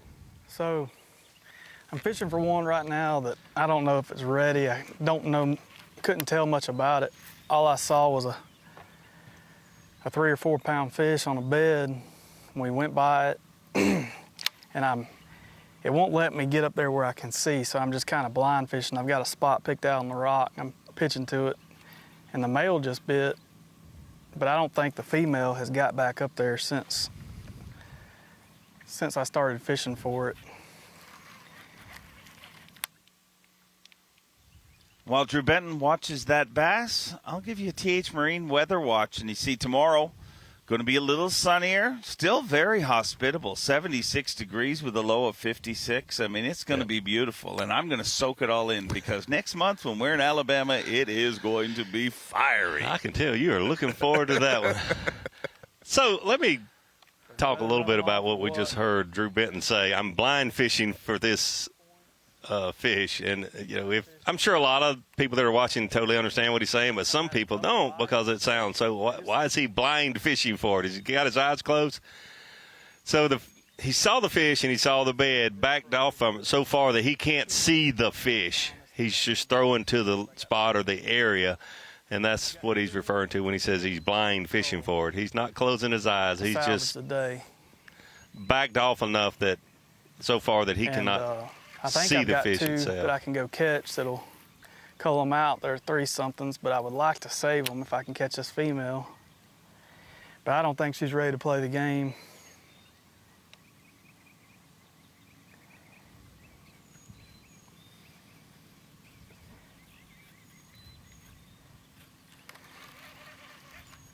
It's so deep down there, there is no chance of me getting to where I can see it and fish for it, so this is the best thing you can do. You can't even see them on perspective. They're on such a sharp break.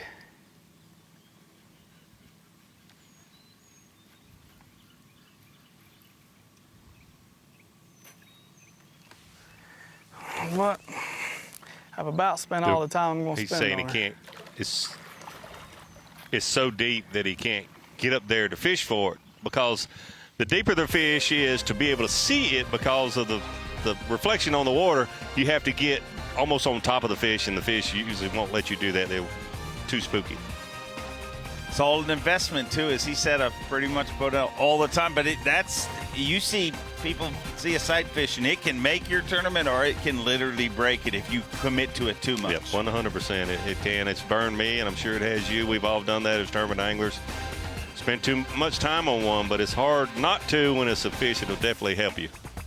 Well, one of the best in the world at it is Drew Benton, so I'm sure he'll figure it out. But speaking of figuring it out, look at our rookies again. JT Tompkins leading. Austin Felix, not a rookie, former Rookie of the Year, but there's Trey McKinney, Kyle Patrick, and John Garrett. Wow.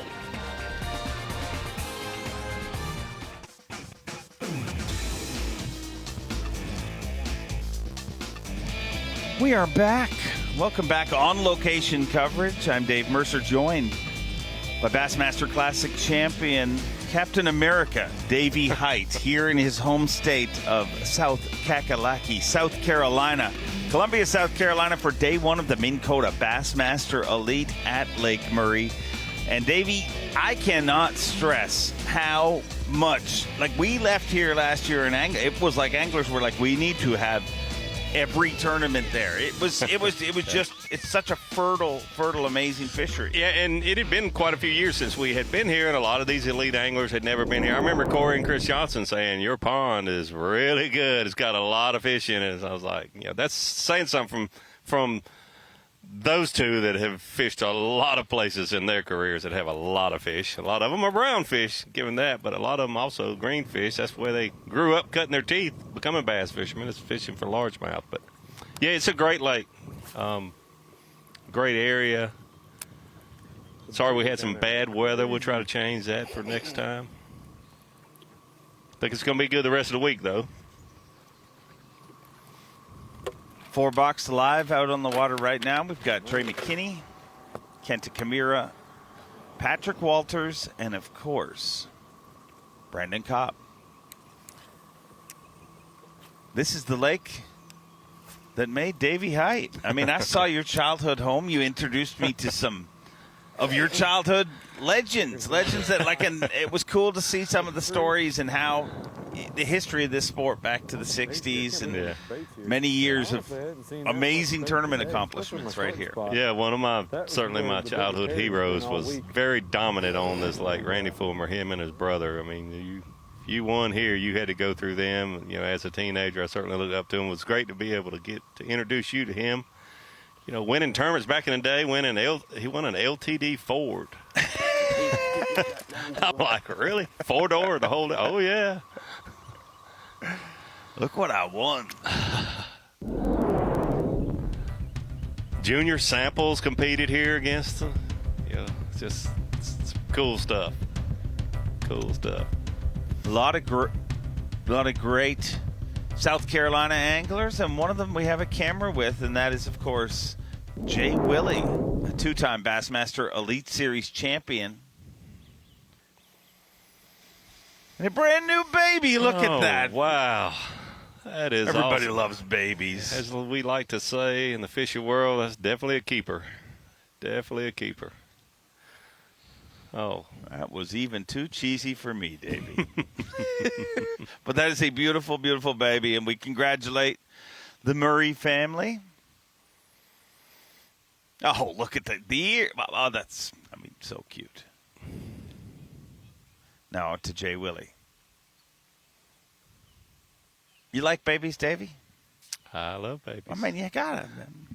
Babies, puppies. Who can't love babies? Puppies? I like babies most of the time. Once they start puking and stuff, they. I just hand them right over. They can be very selfish, is what I've experienced. Except for America's Baby. We haven't seen America's Baby in a long time, but everybody loves America's Baby.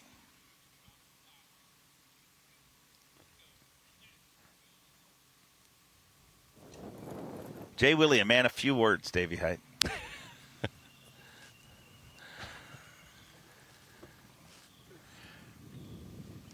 Yeah, Jason is certainly focused out there today. We'll get a little something from him here, hopefully. Or maybe not. Does his talking at the scales. That's right. So let's talk a little bit about Jason Wilson. One of his Elite Series wins was at Clark Hill. I think the month of May. Blueback herring was his deal. Certainly a lot of experience there and here. Don't know what boat number he had this morning. Maybe didn't get to start on the best areas. You'll definitely see the field, and we always see that. Do some big changes, have some big changes between day 1 and day 2 according to boat draw, because a lot of these anglers have only just been able to catch fish in the first 2 hours, and if your boat 90 plus, you might not get on a good spot in the first 2 hours. It might be longer than that before you get to jump in the rotation. It's always amazing when you cover an event on the water and you just realize, you can sit on a point and just watch 20 boats come through in the morning. And the best thing is, like, a boat will come blasting around the corner, and they'll see a boat there, and they'll be like, ah. Yeah. But if that boat is 33 seconds later, it comes around the corner, and the boat that was there has literally just left. The bubbles haven't dissipated or anything, but they're like, oh, I got it all to myself. And have a whole different mindset. Yep. So one of the big keys, in my opinion, to have success on these Heron lakes, now that there are no secrets for the most part, Nice there little certainly hangout are spot some, right there. but the type places that they use are no secret. Being able to catch them are. And you just have to have that confidence that I don't care if 10 other boats have been there. I'm going to pull up there and I can make those fish bite. And it's hard to do. It's very hard mentally to do, especially when you hear other anglers saying, after 9:30, it's done, it's done, it's done. But it's not done. It doesn't necessarily get any easier, but it's hard to block out, I'm pulling up to this place after 10 boats. And that is the case from noon on. Very few places you're going to go that at least 10 boats have not already fished. Great aerial shot of the COBB, Brandon Cobb, a two-time Elite Series champion that loves to collect expensive bourbons. He does. A bourbon connoisseur. Very surprised to hear that, but Brandon told me himself that, yes, he does love to collect fine bourbons. Your Lowrance bird's eye view.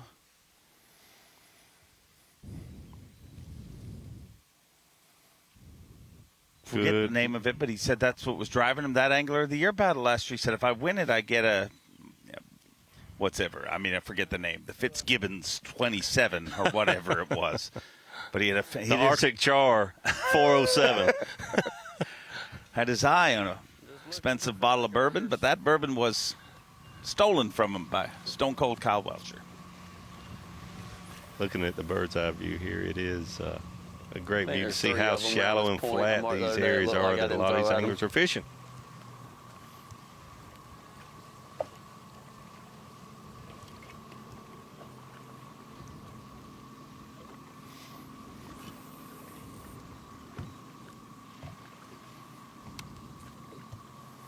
Brandon Cobb been dreaming of this for a long time. But they're not bass. 12-year-old Brandon Cobb entered a coloring contest to go fishing with one Davey Height. That's really incredible. But that shows you at 12 years old, he was still, or not still, but he had already started wanting to be a professional angler. Heck of a colorer, too. I mean, evidently kept it in the lines. That look of when you can see the Elite Series this week, obviously. A lot going on. Weigh-ins at 3 o'clock Eastern. Yeah. Saturday morning starting at 7:30 a.m. Eastern. That's tomorrow morning. Yeah. Day 2. FS1, 7:30. That's an early time for. Normally, a lot of times it's 8. We're getting an extra half hour. Yeah. Thank you, FS1. Yes, yes. About time we got a little respect around this place. I mean, I say we, but it's really Tommy and Zona. I mean, we're not. Well, that and the fact that I think even FS1 knows how good a fishery I didn't even look at his are. bank the other day. I figured there was a bunch of stumps on it. That morning bite, so important. Morning bite. Saw the ones on the back. FS1 wants a piece of that morning bite.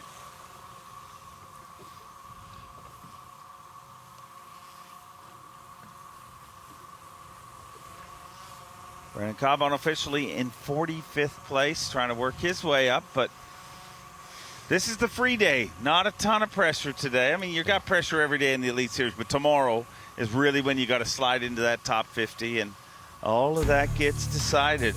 That's what makes this sport different. It's officially unofficial until the fish hit the scale, but let's have a look at our leaderboard right now, and this leaderboard is scary. If you look at how many rookies are once again in the mix here this week, the incredible rookie class of 2024 continues to dominate here on the Bassmaster Elite Series.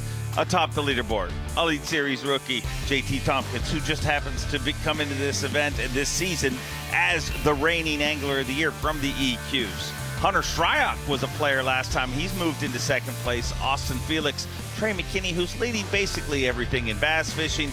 Kyle Patrick, an Elite Series rookie. John Garrett, an Elite Series rookie. David Gaston is a second-year pro, and it's ridiculous. And look at down there, the barrister, Edward Loughran III, once again trying to make the top 10.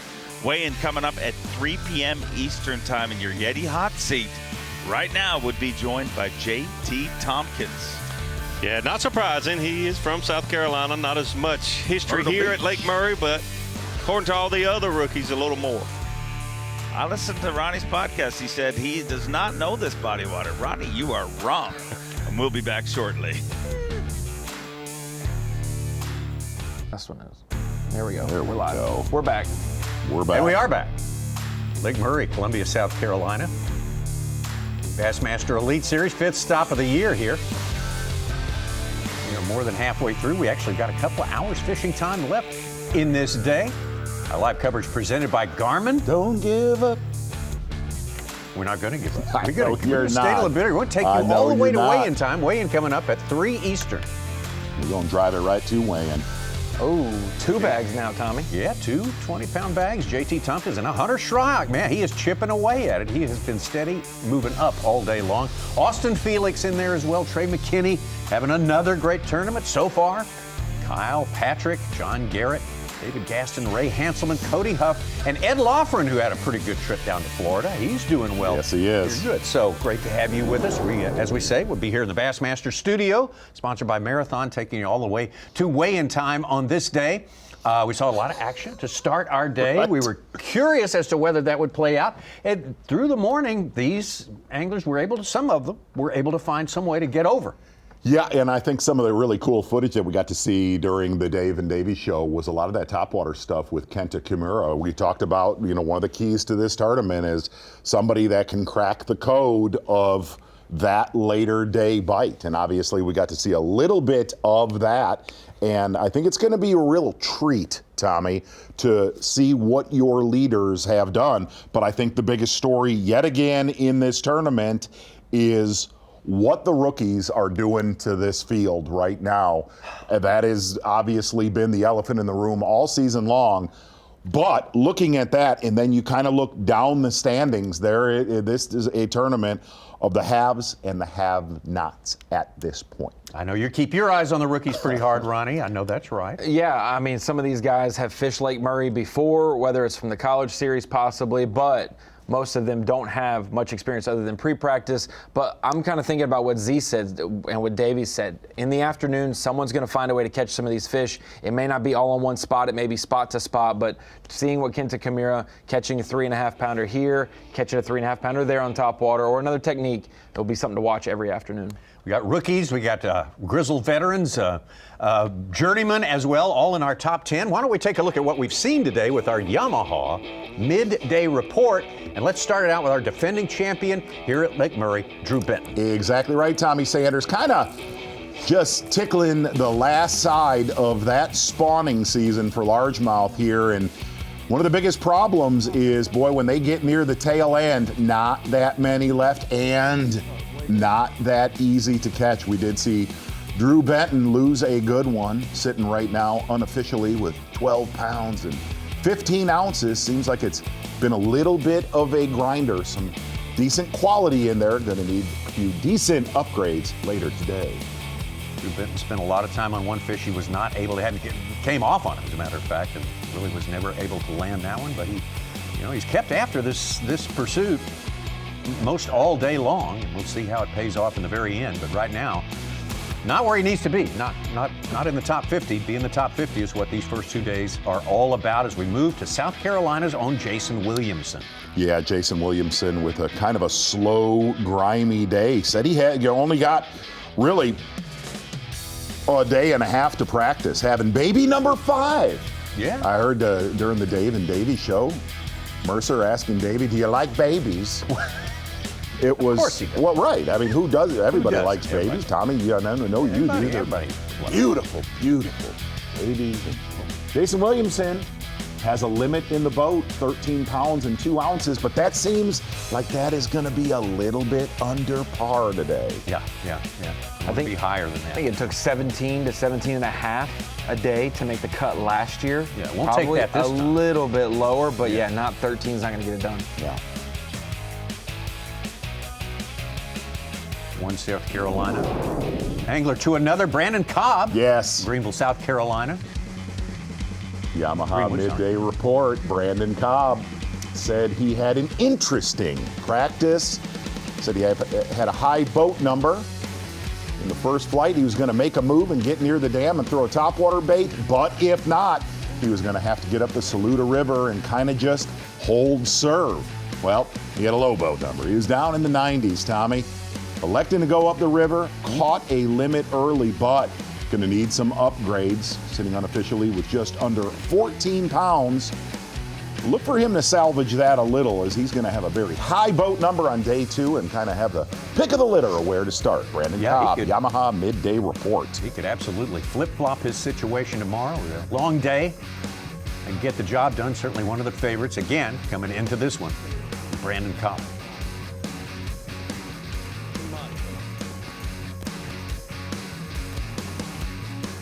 Brandon Cobb, Drew Benton. Let's take a look at Kenta Kimura. Kenta Kimura, 10th place here. Last year, good tournament here. One-time winner with the Bassmasters. That was an open on the James River. Exactly. Started on a high spot, really a main lake hump, where he said they were blasting all day long throughout practice. Was very worried that other anglers were going to find it. Said it was so obvious. Well, pretty much had it all to himself. But it really never fired for the first 2 hours is when he started fishing main lake points, island points, started making big moves about mid-morning for Kenta Kimura, a little bit with a shallow crankbait, and then started backing it up with some big catches on topwater bites during our midday break. One of them right there. It's great camera work. And he really, when we started the day, Tommy, was one of the worst guys on camera that we've been watching. Like, he was a slow start, saw a lot of fish, really but never caught them in the first hour. And he has far surpassed everyone else's production basically in this afternoon, early afternoon. How about one more South Carolina? South Carolina playing big on our show today. That is for sure. Patrick Walters. Patrick Walters has had met great success here. Yeah. Just a couple little keepers early, and then you got to see Patrick Walters leaving this starting spot. You see Scott Martin right over his shoulder. It was the Patrick Walters show really for the first, call it 90 minutes. Then started piling on a little bit, and we have him at 16 pounds and 7 ounces, and I'm going to say that we're probably about 3 pounds light on what Patrick Walters has in his live. Well, per usual, Tommy Sanders. Yeah, about a 3/4 pounds per fish is usually the average. That's exactly right. For the lightness there. Big one right there.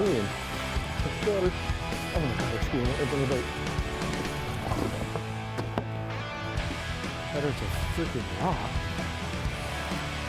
Interesting to see what Patrick Walters has up his sleeve for the rest of this tournament here.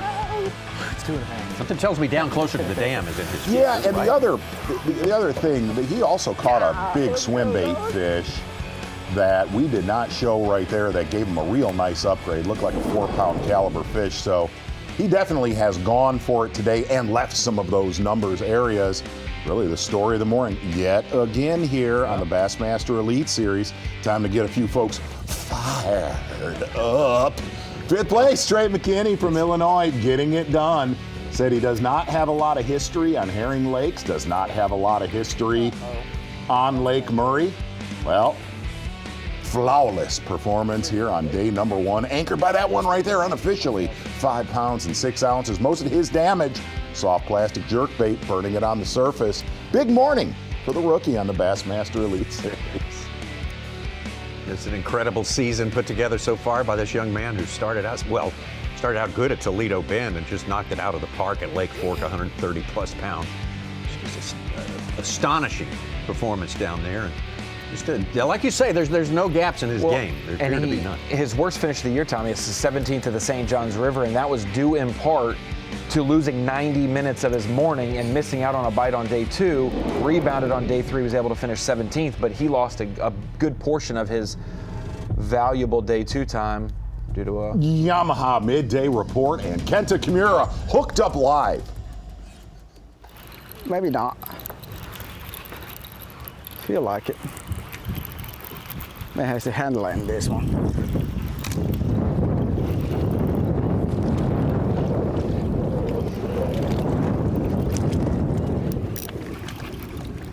I don't know how big. I can't see it. Oh, not bad. Come on.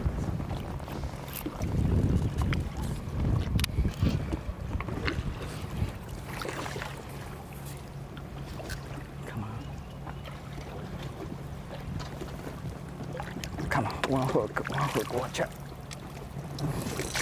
There you go. Yeah, he's decent. Ooh, I almost give up.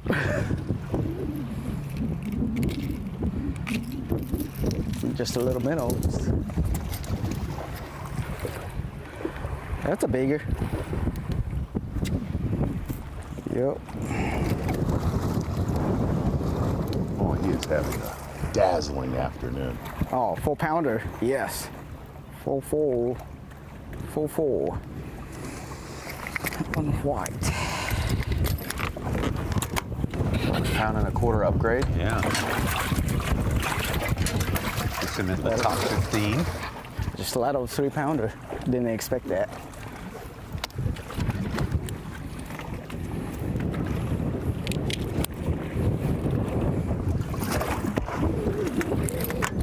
Now I got 17 pound.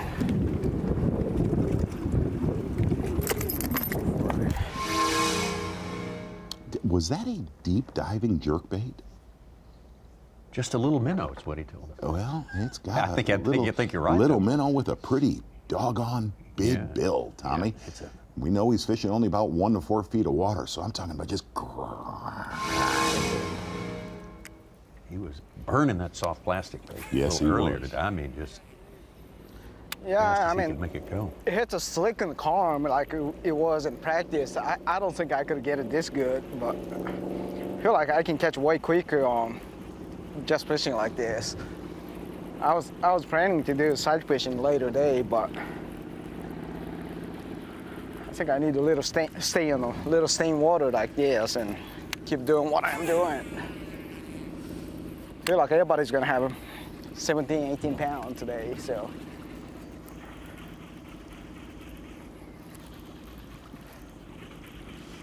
Well, that's where Kenta is sitting unofficially right now at 17.5 pounds.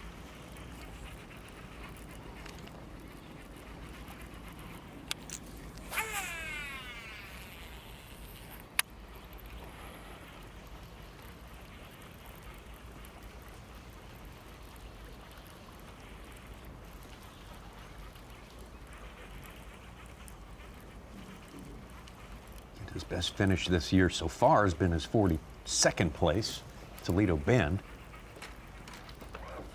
Everything else has been in the 60s, so I was a little surprised at the Classic. Kind of really thought he was going to shine at Grand Lake. He was so familiar with that place, and in fact won there before in an open.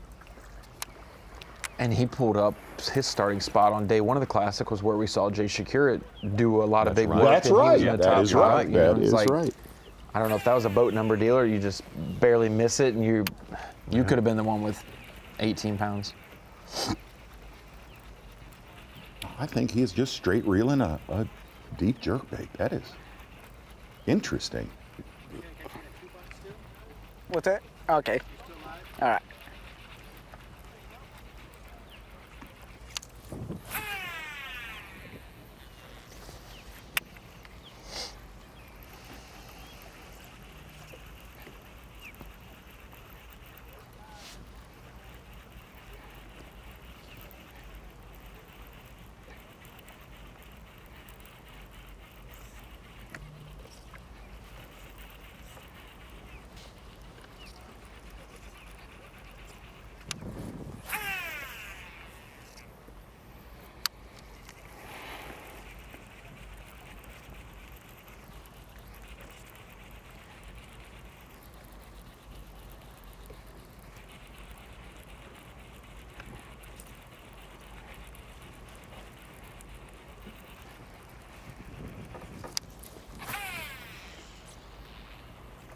You see one of the big bait guys get involved in this come tomorrow into Sunday? Everybody was saying they'd be involved today. Kennedy was going to do something for sure.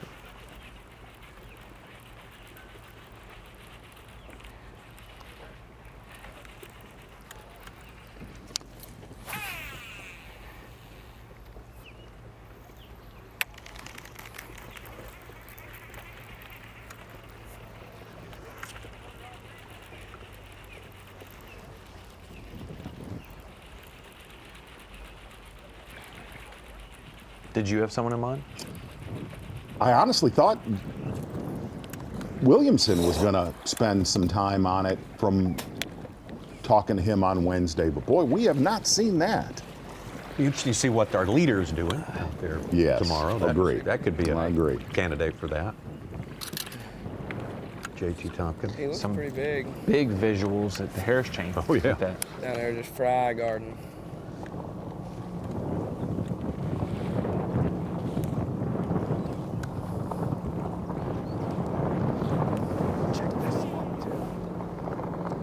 Anytime you put something above them, they'll hardly ever eat it, but they'll come look at it, see how big they are.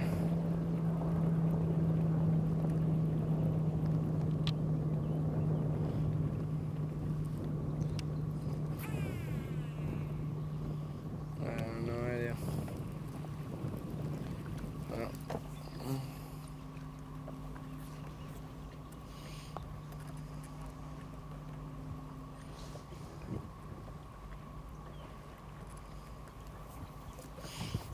I mean, usually the bite dies now at this time, but we're gonna run a few more schools down this way, see if we can get a bigger bite. I just don't want to catch any more fish that I'll need tomorrow.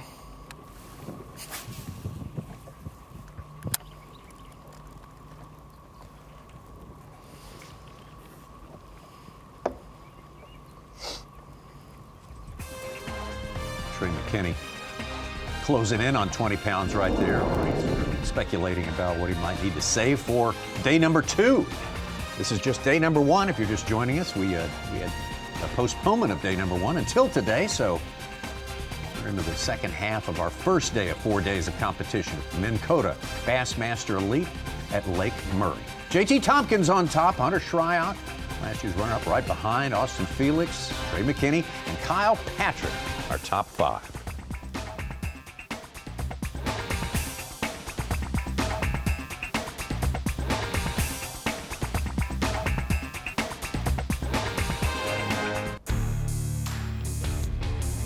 Minn Kota Bassmaster Elite Series event number 5 for 2024, sponsored by Mercury, by Power Pole,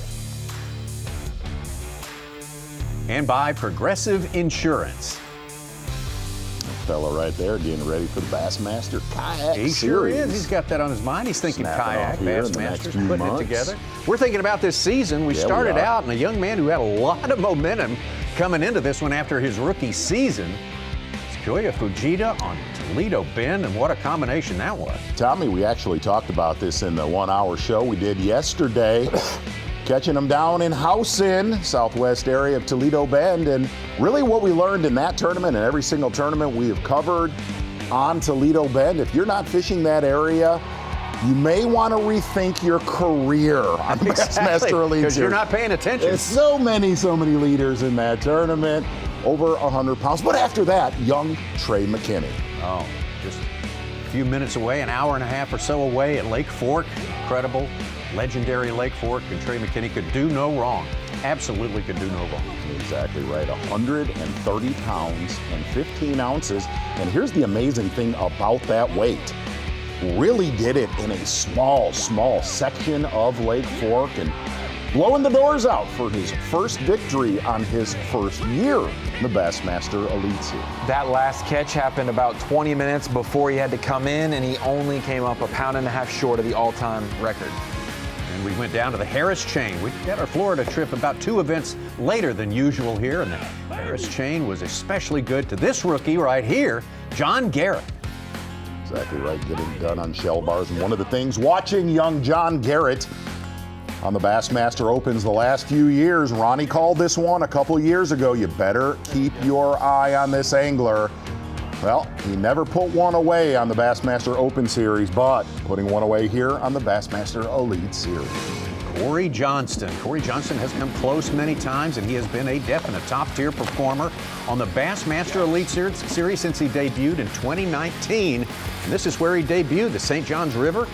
He was on a mission this time around. Oh, he was indeed, fishing in Salt Springs, an area that usually gets throttled by Bassmaster Elite Series anglers and anglers in general. Corey Johnston and only about 2 or 3 other anglers in the entire field absolutely blowing this tournament away. Corey Johnston getting his first victory in the Bassmaster Elite Series. A lot of first victories. First victories, yeah. Third Canadian to do it. So that's where we are right now as far as finishes go and blue trophies. Let's talk about points. After 4 events, this is the way it's stacked up before we started today, the 5th event of the year. Trey McKinney on top, but Jordan Lee back in the Bassmaster Elite Series after an absence is just as strong as ever, it would appear, just 5 points behind. Absolutely, and really looking at where we're going into the Alabama swing, Wheeler, Smith Lake, and then up north, somewhere Jordan Lee has done very well throughout his very young career. Well, let's get back out on the water now and head past Shoal Island there.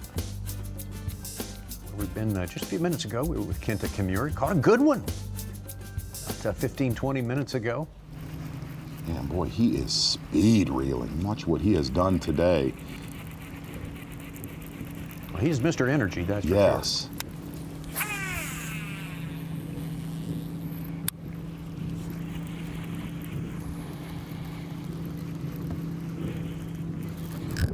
There you go. It's gotta be big. Oh my God, it can't be bass. Come on, he wrapped on a buoy. That's gotta be catfish or something. He didn't jump it. Come on, don't go that way.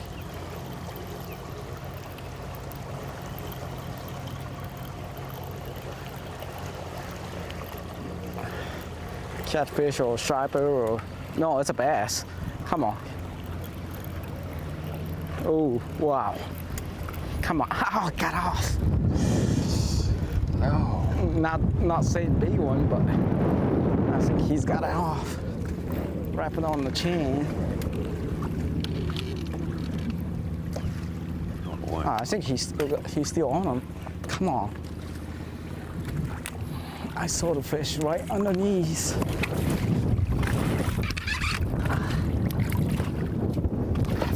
How does he wrap it? There we go. Oh, he just fired for it. He ain't biggin'. He might be.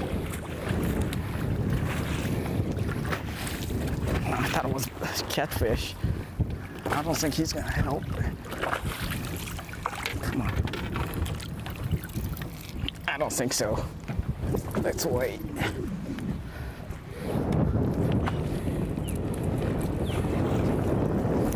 Yeah, but I think 3.5 is the smallest I got.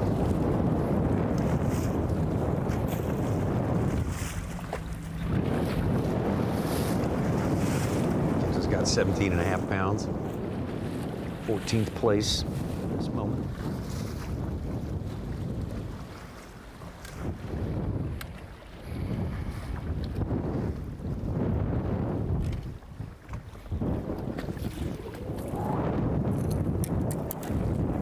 I don't think he is. The smallest one I had. A lot of our anglers that were really grouped up in the mid-lake section early this morning really spread out, but still it is eerily similar from the last time we were here, from Deer Island State Park to the dam. That is where the damage has been done. I think it's the same color I thought.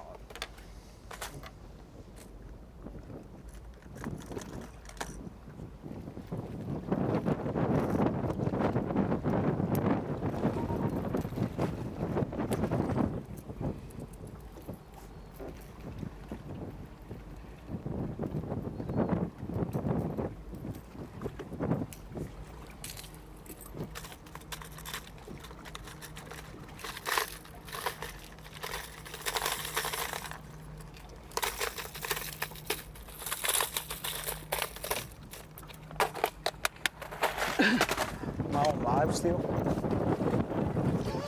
Don't believe so. But nah, they're playing back. They're playing back. Oh, okay, good. So I can smoke. Well.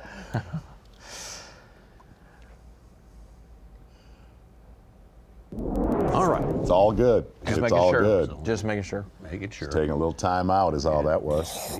All been Cautious. there. Yeah. Been there. We've been there. Sometimes it just slips through the cracks. You know what I mean? I'll be impressed.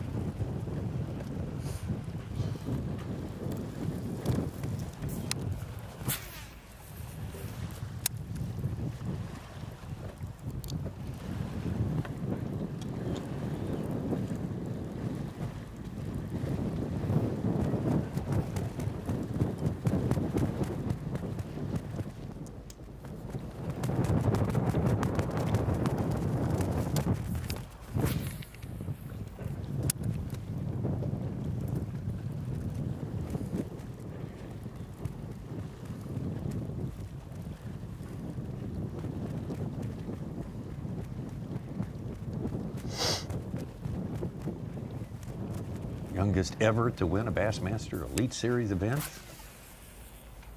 Just a few days after graduating high school. Wow. Yeah. 4 years to spare, Tommy. He would have had that record. We said he started his Elite Series career a week before he turned 19, so he would have the opportunity to break the youngest winner record for 4.5 seasons, and he was able to do it in the second week of the season. I guess he started fishing pretty good-sized tournaments in junior high, right? He pretty much. No, he was 4. Yeah. 4? Well, yeah, he was 4. Okay. All right. He was 4. I think most of our Elite Series field has gone through 2 major cicada hatches in their career every 13 years, and he's only seen 1. Yeah. So. At the age of 4. Yeah.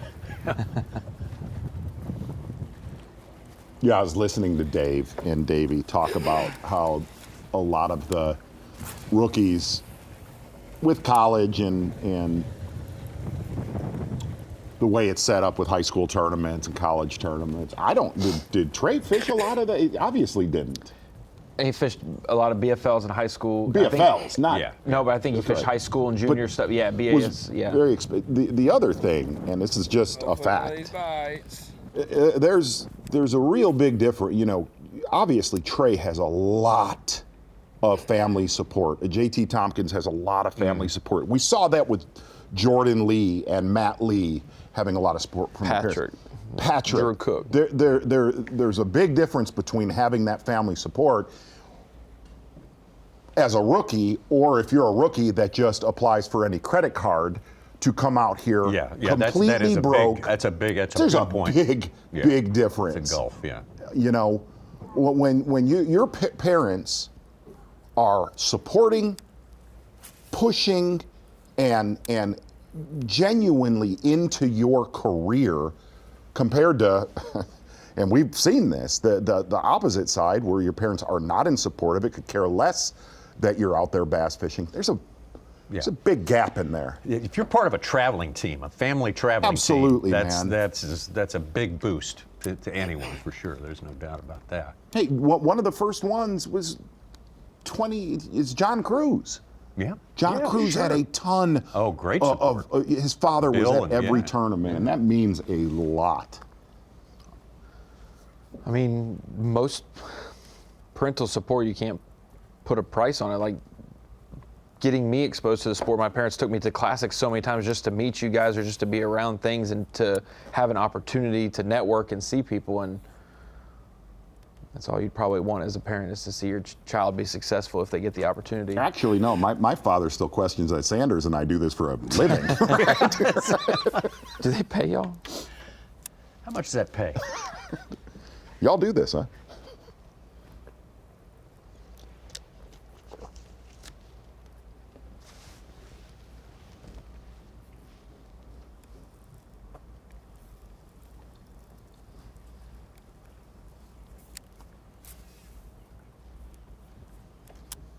Keep a close eye on this cicada emergence. Oh, look at that man. right there. Yeah. Oh, he is cute. Sure. I'm crushing your head. I will those tell big you. friendly eyes. Again, co-emergence, 2 different colors. A lot of people wondering, what are we going to have if they interbreed? So that is a question that I'd love to get answered. That before. is. Got a We're going to special head one? down near Shoal Island right here. Uh-oh. What? See these 2 cicadas right here? There's one right in it. Oh, no. There he is. No, That's stop. actually I the can't- reason I said that. I can't look. That is the product of a co-emergence. That's karma for having consumed one way Yeah, back. my man way Kerry back. Barrett liked that one because it made absolutely 0 sense. JT Tompkins, place makes sense to him. He's on top with 20.5 pounds. Only 2 anglers so far with 20 unofficially, but we got plenty more time to fish on this day. With 3 days of practice in day 1 of this tournament, that's more days than he's had on the body of water previous to this week. That's right. Crazy. Exactly. Cody Huff moving up the leaderboard very well. Also Austin Felix and more. Be right back. Minn Kota Bassmaster Elite. There's your leaderboard unofficially right there. Ben Milliken has now entered the top 10, tied up with fellow Texan Ray Hanselman.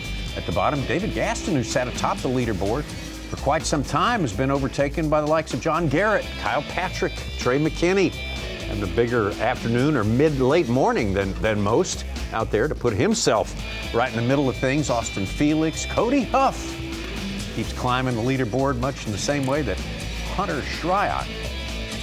JT Tompkins, though, is the man on top, and he's up for some honorifics right now. There is no doubt about it. Marathon peak performance. A lot of your leaders concentrating very close to the main lake of Lake Murray. And he started pretty early this morning, and he definitely, even though he's from Myrtle Beach, South Carolina, gorgeous area, just southeast of where we're at here at Lake Murray, started off early and kind of got it going all morning long. Last call was at about 10:37. I remember the suit screaming that one out to you, Tommy. Yes. Sitting with 20 pounds and 8 ounces, marathon peak performance, JT Tompkins, rookie, the Bassmaster Elite Series.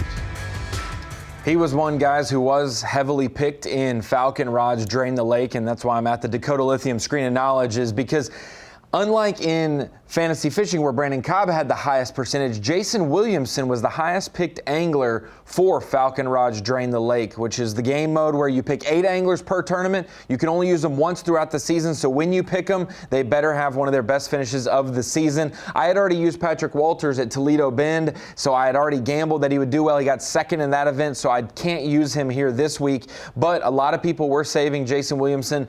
When you think about where these anglers are from, where they may do well, there's probably 15, 20 anglers that you could just put on any lake. Greg Hackney, Jordan Lee, Jason Christie, and be confident that they do well. And then there are some specialists, and Jason Williamson is one of those blueback herring specialists, we can call him. He's got top 25s on the Bassmaster Elite Series at Lake Murray, Lake Hartwell, and Clarks Hill, all lakes that are either on the Savannah River chain or, unlike those, Lake Murray, they all actually have blueback herring. And so knowing how that bait fish operates, how it changes the bass, that is one key thing of why 43% of the player base chose Jason Williamson and saved him for this week. Obviously having a good event last time we were here, which was just in the 2023 Elite season. So the question is, did you pick Jason Williamson? 43% say yes, 57% did not. Maybe they'll save him for later in the year, but if he doesn't make that top 50 cut, was it worth it? That's the kind of, did you get him on his high week? Did you get him on a low week? But for Falcon Rods Drain the Lake, Jason Williamson takes the honors for the highest picked angler. Ronnie, full disclosure, actually during one of our breaks earlier today, you were disappointed in yourself. Oh. Yeah. Yeah. Let's go. Well, I mean, full disclosure. Hold on. Maybe Drew will bail me out and catch one. But make it way easier. I swapped Patrick Walters for Steve Kennedy. Thank you, Drew, for the hookup.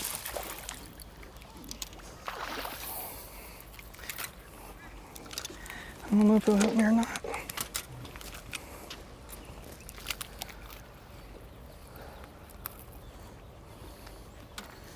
Thought he looked better than that whenever I first saw him. Did you originally have Patrick in? Yes. Yeah. But the more I thought about swim baits, the more I thought about possibilities. I broke one of my rules. I kind of. Yep. Kyle. You were honest. Kyle coaxed me Nope. on the podcast, and Don't help. Unless that was a female I saw in there. broke 2 rules. Don't doubt Patrick Walters, and don't listen to Kyle. I normally stay away from Steve Kennedy in fantasy because he is high and low, and I did both rules. Listen to Kyle. I could have swore I saw like a 3 to 4 pounder in there.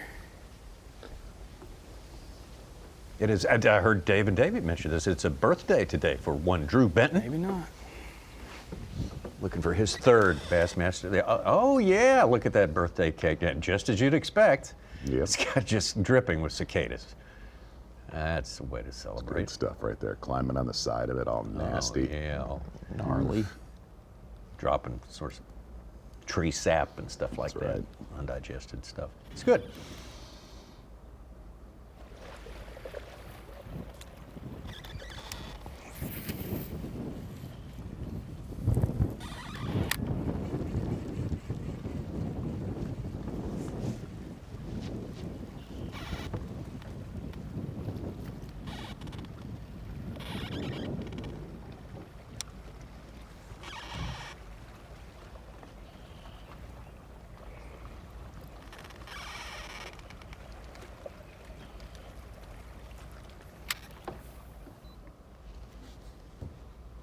Back over to Kenta Kimura.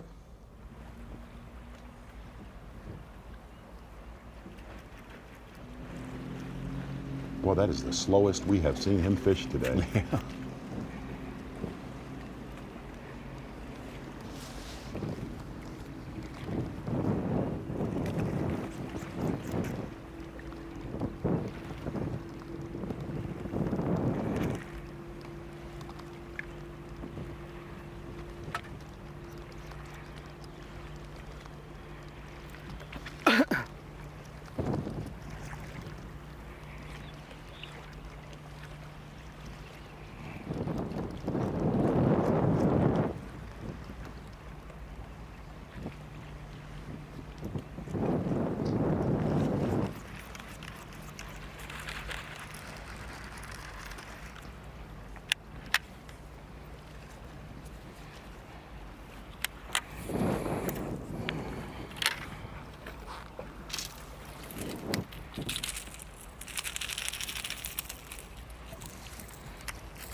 I believe the wind blew him away.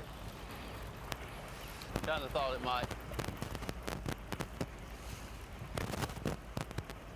Oh, wait, there's another one.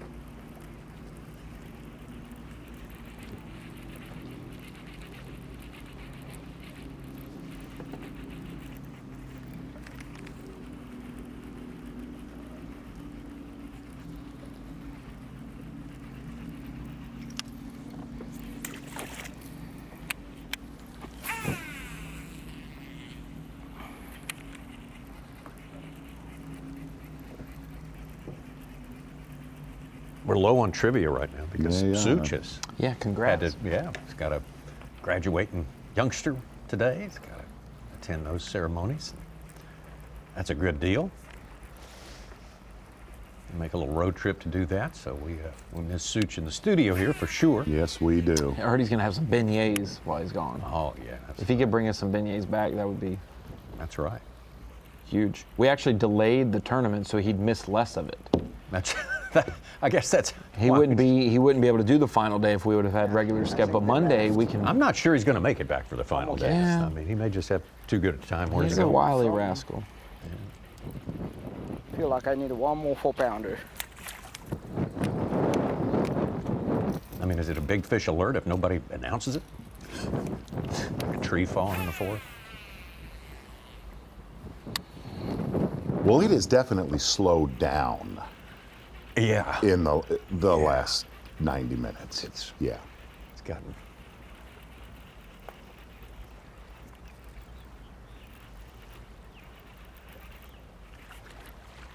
Well, really didn't think you'd see Brandon Cobb doing this let's right make here room. today. Yep. No, not at all. No. And I can confidently tell you he does not like fishing that way.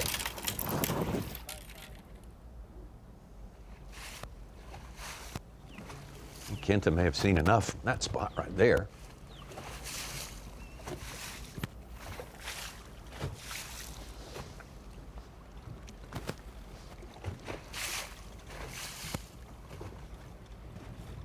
It's the fourth time the elites have been to Murray here. The first two times were in 2008 and 2011. Took about 65 pounds to win each of those, and then we come back last year after a long absence, and it takes 87 pounds to win.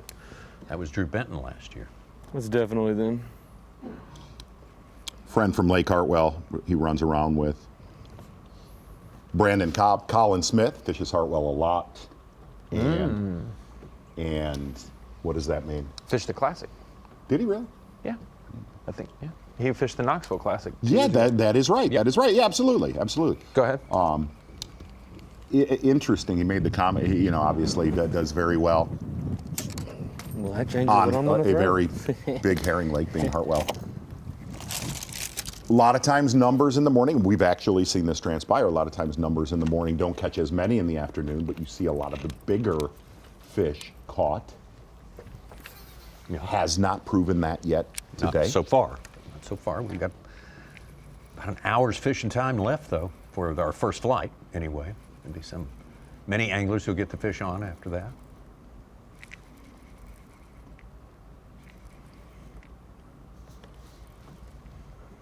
I believe you connected me with Colin years ago.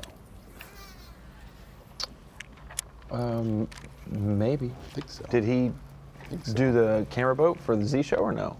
Yeah, Was he around? but he did dial me something. in. He dialed me Yeah, in. something. Yeah, he fished for Lander University right there, and that's where Brandon Cobb is a associate head coach or consultant or however he tunes them up.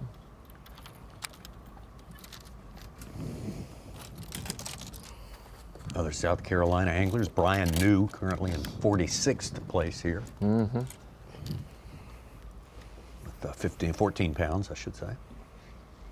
We were talking about this for the live well, Tommy, about how in the afternoon, if they're not visibly showing themselves, sometimes when it gets stale and stagnant and you hadn't gotten a bite in a while, you start to see guys with a jig or a shaky head off the sides of these points and fishing slower, and you're not going to probably catch 2 or 3 off a point. You'll catch just one bite here and there off a point, and it could be the 5-6 pounder that you may need.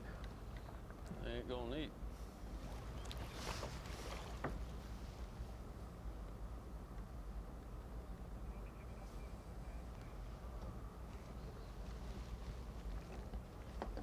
Got to talk to one of your Michiganders who calls Murray his home now, Lucas Murphy. That's right. That was my fault. Yeah. You just wanted to get him out of the state, honestly. You just wanted to get him out of Michigan. He's done a wonderful job. Fishes there pretty much every day.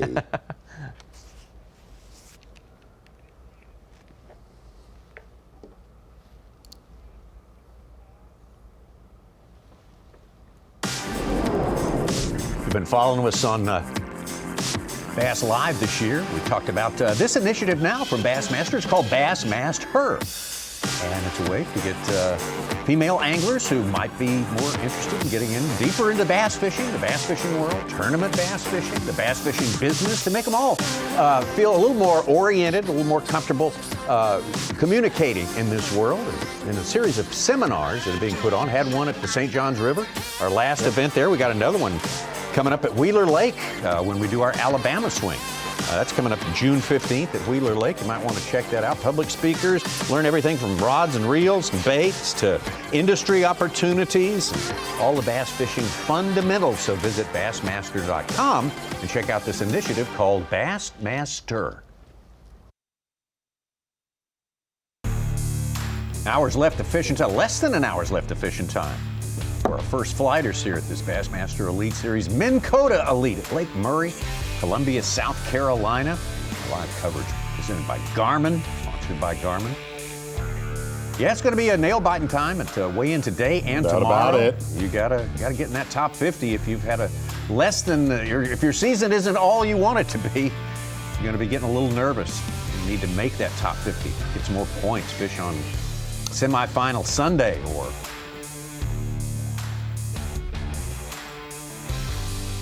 So we'll take a look at our 6 anglers that we have been with today. They have spread out. They have. They've sort of taken different ends of the lake then. Yeah, we got a. Okay.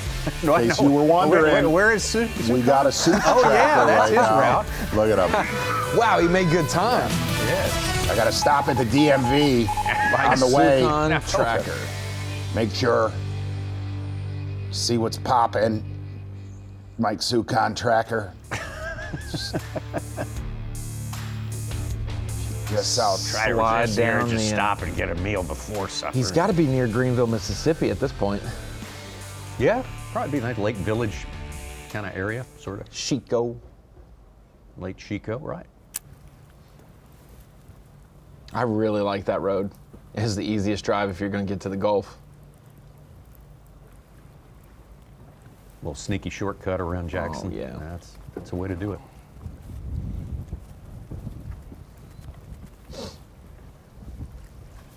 Is young Trey wearing a sash? I thought there was like an ascot or something on for a minute there. It's like. No, I think that would put it over the top. That would be nice. A blazer and an ascot. Big buff. Somebody's got to do that one tournament day. Zero.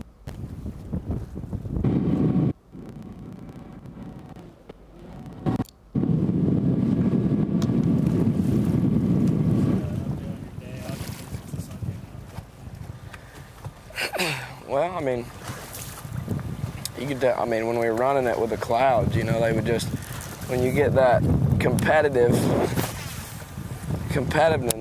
against all of them in the clouds, they could actually eat it, or they would actually commit. Now they can see it coming for a long time. Because I always have to put it like right on their head when we were in the clouds, and I haven't quite figured out. I don't know if it's a different cadence, a different color, but they just follow it in the sun. They just like, no. They just follow right underneath it. They might swipe at it here and there, but it's just aggravating. I don't know what to do when the sun comes out. Like tomorrow, I'm like worried like crazy. That's why I wish we would have went out yesterday, even though it was nasty. I still had clouds. I could do it all day long and probably get bit all day long. Now it's like 2 or 3 hours. Tomorrow I better catch like 15 pounds. Better do it quick.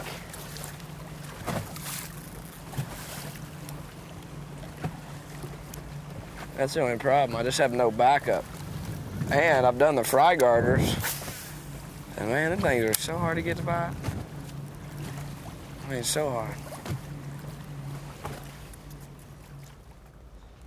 Well, he has pretty much lived with a soft plastic jerkbait all day long, and I'm really looking at that top 10. It'll be talking to Jason Williamson. He was convinced that a forward-facing sonar angler was going to win this tournament, and there are some of those creeping around in our top 10. Fun to watch them tomorrow on FS1. Have 10 cameras out here tomorrow. Get more things fired up.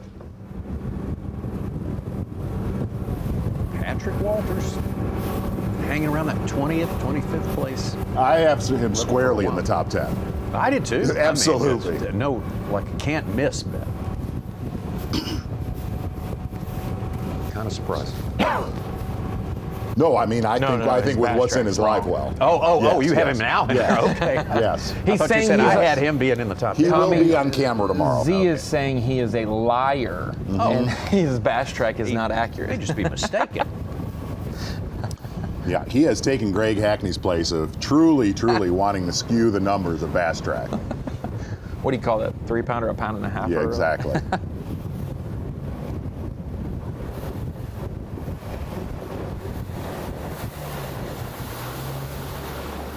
But I also think a lot of the... For what? A lot of the anglers that were on today, they're in search mode right now. Oh, we only got 50 minutes. Honestly, I done kind of did what I needed to do and went and scouted some different areas.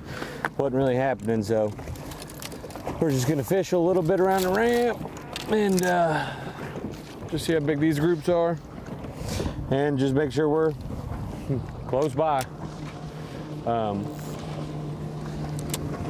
See if we can get lucky and catch us a big one.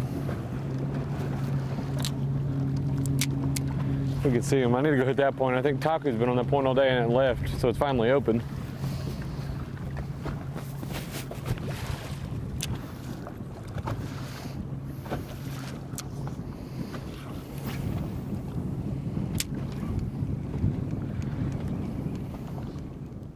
Ben, as we say, with Patrick all day long, in the boat with him, as he is one of the favorites coming in here.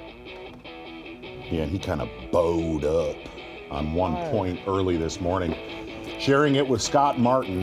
Take a look at Scott right there over his right-hand shoulder. But obviously, the area Patrick Walters was on, a little rough spot in 1 to 3 feet of water. Catching a limit very quickly, but it was after he left this main lake point is when he started putting meat in the locker. And really, you just had that vibe at 11 o'clock-ish, right about when we went to our midday break, that he was kind of in search mode. What are you doing? Looking for a few bigger bites. And as he told his cameraman, Brian Evie, that he was going to make sure other anglers got to see him in certain areas that he will utilize for the rest of the tournament. The Rocco! It's 2.5. That's the 4-pounder. Exactly. 2.5. Okay, gotcha. Yeah, let's go, dog. Yeah. So we got a 4 that's a 2.5. We got a 3 that's a 1.5, and there's your 3 pounds that'll have him in the There's top nothing 10. in that live well under 3.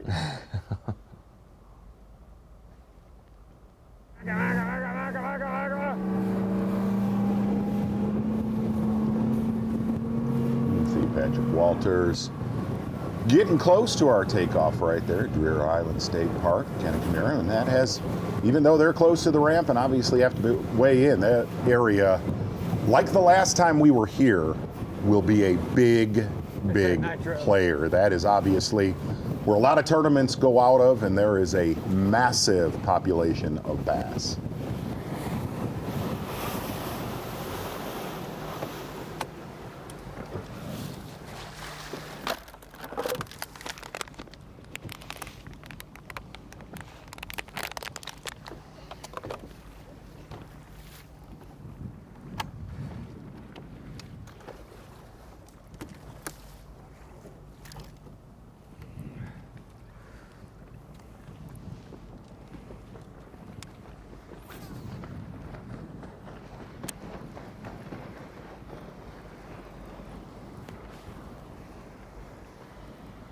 All right.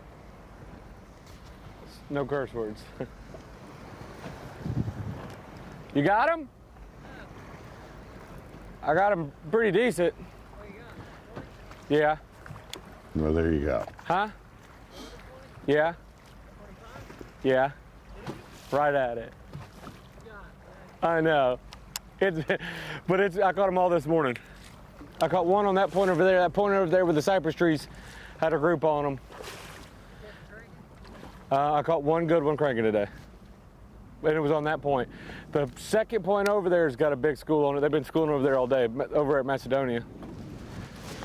The second point, the second long one. Nope, right there. Yep.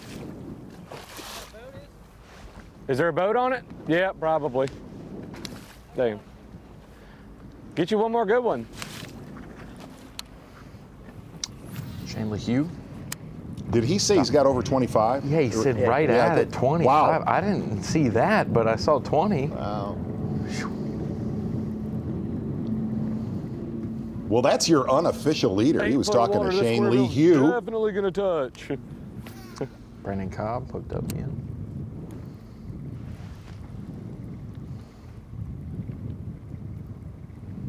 LeHue had a big day one with us last year. Yeah.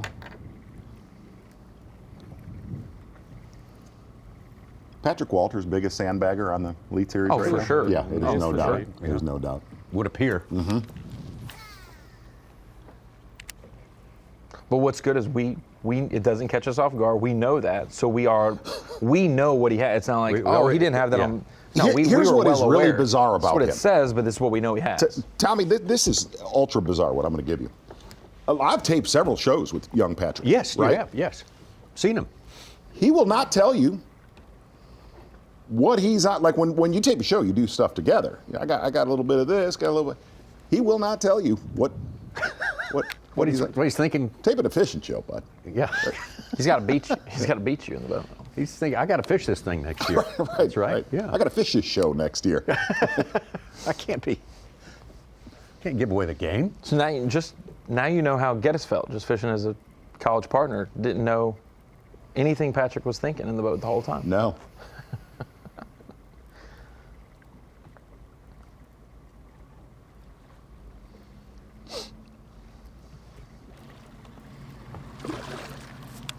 What he does, man. Patrick gets it done. And we joke, obviously, about his serious nature. He's real deal, man. And he is a very good guy as well. Yes. But when he's about his fishing, when he's about his like.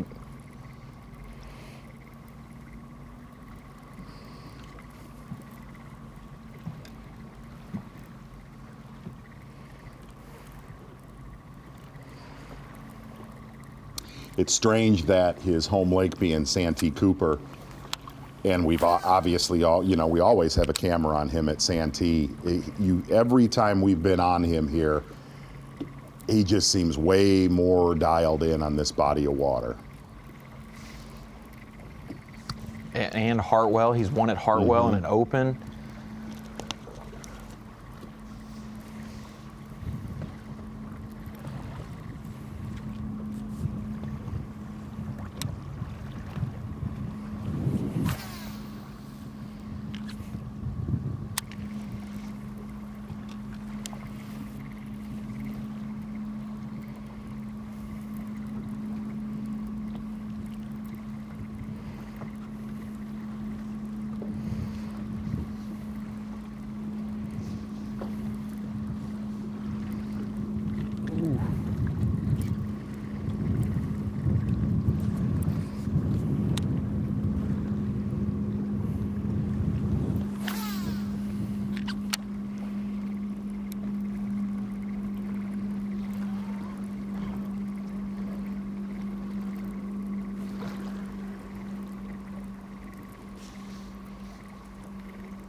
So it says that Patrick Walters is 4 pounds and 1 ounce behind himself. I just texted Brian Evie and said, no shot you have him at 16 and a half on Bass No, Track. Brian's been honest. Brian has texted me. Landed right in it. Made you look. I'm just kidding. Got him. That afternoon bite's been junk. There's only one way to really catch them in the afternoon consistently. It's with that drop shot. But I do not feel like doing that.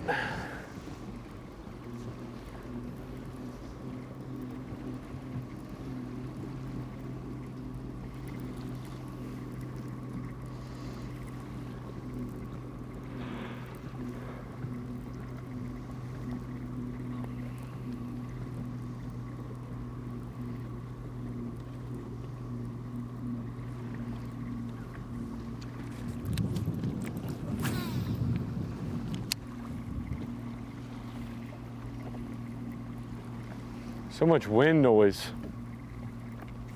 Oof. It's something right there.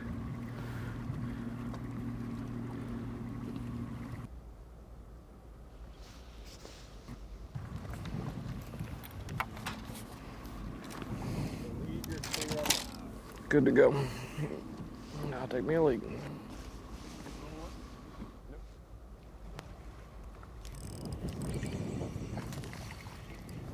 Little one again. Ah, threw my worm and my weight off.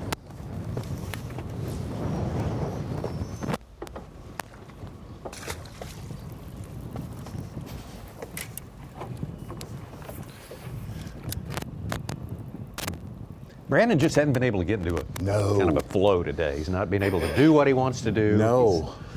Glorious flurry this morning, but the big one's not there. And he kind of caught what he thought he'd catch this morning. Just has not been able to add on to that later here today.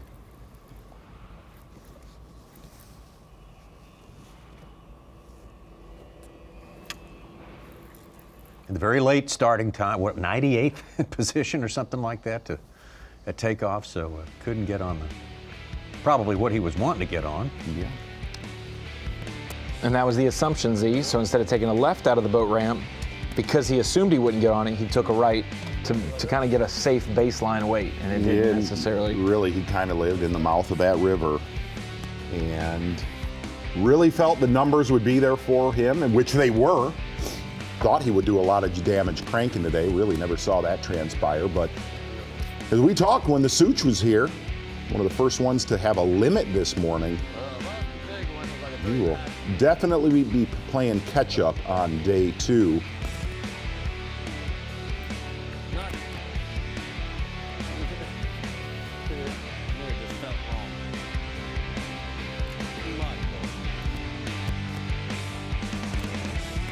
This year's kind of been an anomaly for him. He's usually one of the ones in the running from start to finish most years. Well, and He's adaptable. I think he was one of those anglers, and this is probably the most talked about event this season, where boat number was going to be really, really big for the first day of competition. Getting on some of those key schooling points, and he decided to bypass that. Being in the, what do you say, low 90s was his boat number.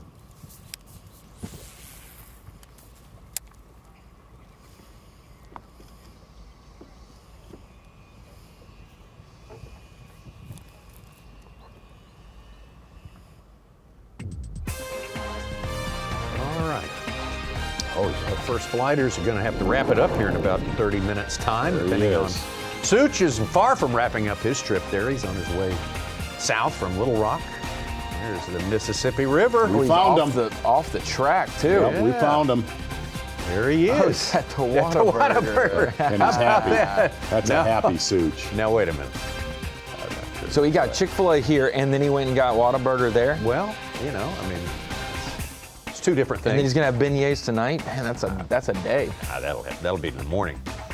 JT Tompkins, a man on top, 20 pounds and a half. Been on top for a long time. Well, the greater portion of the day, Hunter Shryock, last year's runner-up right here, continuing to show some mastery here at Lake Murray. Cody Huff. Cody Huff had a good classic. Austin Felix and the rest. Got 30 more minutes of fishing coming up. The Yamaha Right Waters Bassmaster Kayak Series going strong right now. It's so interesting to watch the development of this sport. Of course, kayaks have been around for a long, long time, but the technology is kind of catching up and advancing. It didn't look like that. Yeah, it didn't look like that at all. But this series catching on. When we had our classic at the Grand Lake of the Cherokees down at 10 Killer, they were doing their classic there, and congratulations to Drew Gregory. Caught 180 inches. They used the scoring system there, the Tourney X scoring system. That's like 15 feet of bass he caught in 2 days down there. Scan the QR code there. Learn more about the kayak series. Great entry into tournament fishing. You may be interested. You may want to be a part of it. Meanwhile, we are here on Lake Murray. We're watching the goings on here on this highly rated lake here. Voted the top southeast quadrant in the United States bass fishing lake by Bassmaster magazines. But it's getting a little bit of a tough conditions right now just because of the spawns they're going. A transitional time of year. We have been with 6 anglers all day. It's very relative to, and I thought about this, obviously from when we were here last year, you call this tough. And a lot of the anglers, they said the same exact thing. But at the end of this day, after this weigh-in is done with Mercer, tough is all relative on this body of water. Yeah. Because if you did not catch 15 or 16 pounds by the end of the day, you're out of it. Yeah. What the heck? Well, it's like we heard Davey Height say that when they're covered, it's too many 3 to 5 pounders in here for it to be. And you're not going to, you're not going to. Also, from the sense of being tough, we're 85. We have only seen one fish that was pre-spawn today. Yeah. These fish are at their lightest point of the year, of the entire year right now. And we think about the post-spawn funk for a lot of lakes. Those fish don't bite. They may not be biting great here this week, but they have so much forage with the blueback herring constantly going. You have a lingering of a shad spawn in the brim. These fish probably get a chance to eat much more frequently, so the funk isn't nearly as bad as it affects other lakes.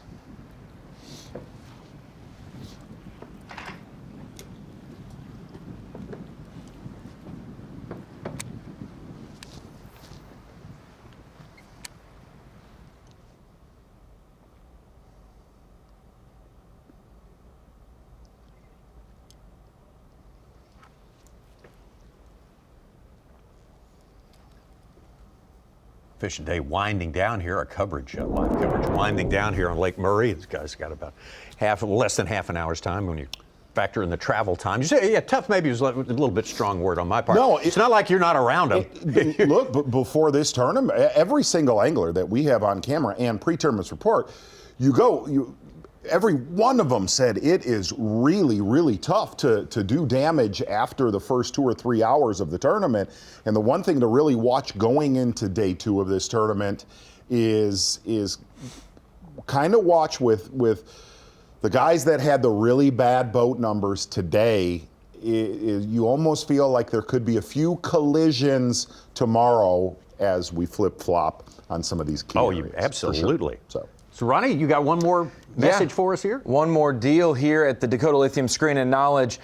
We've been talking about places at Lake Murray that have been prosperous. Where we're at Dreher Island State Park. When you go to the west, that is up the river. When you go to the east, you get to the mid-lake portion and you can go towards the dam. Plenty of places on the lake to choose from. If you just look at a lake map, how many points and secondary points there are. When we're looking at some Humminbird Lakemaster mapping, just a couple places that we pointed out at the bottom of the lake or mid-lake, these long extending points. There's the actual point extended to the land, and here's all the depth contours and how far they leak out onto the main lake or down into the channels.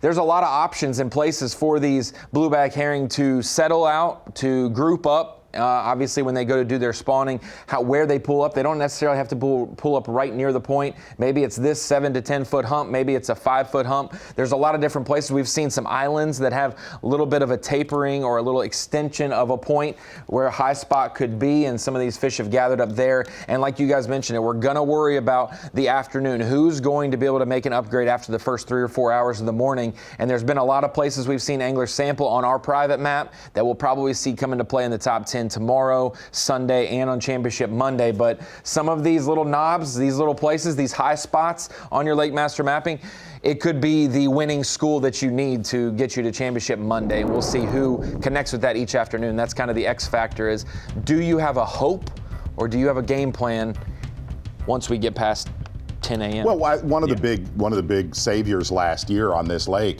was with this guy that won the tournament. After that shad spawn deal in the morning, for a lot of our leaders, Drew would start to catch big ones, right. That's sight fishing the rest of the day. That's really what's been absent, which has made this place fish very small this time around. Yes, sir. I get rid of that too, something.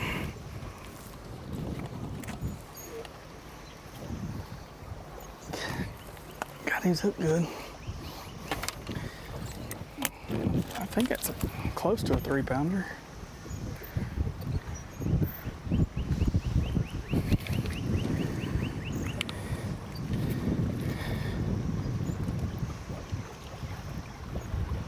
Yep, 3-pounder. Gives me a half a pound. Got 16 and a half. Patrick Walters still sitting with the same weight as Drew Benton right now. Or as you put it, he's 4 pounds behind himself right Exactly. now. More spots. Yeah. Patrick Walters is chasing the leader, being him. They're so hard to call up right now. You're almost wasting your time, probably. But he absolutely has backed away from a lot of schools to not burn anything. Here they come. Oh. Oh. Not enough distance.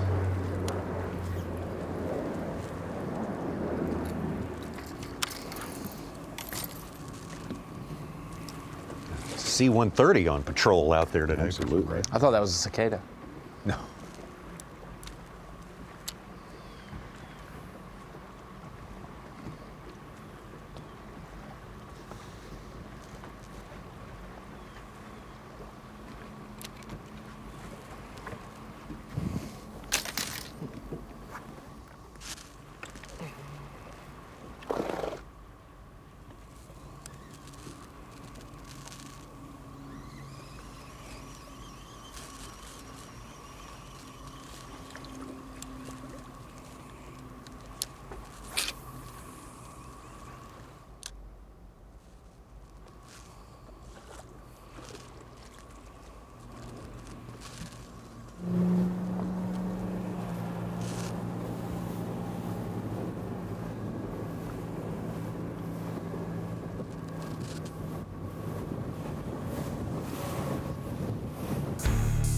Patrick Walters checking out as much as he can check out. Getting ready for tomorrow.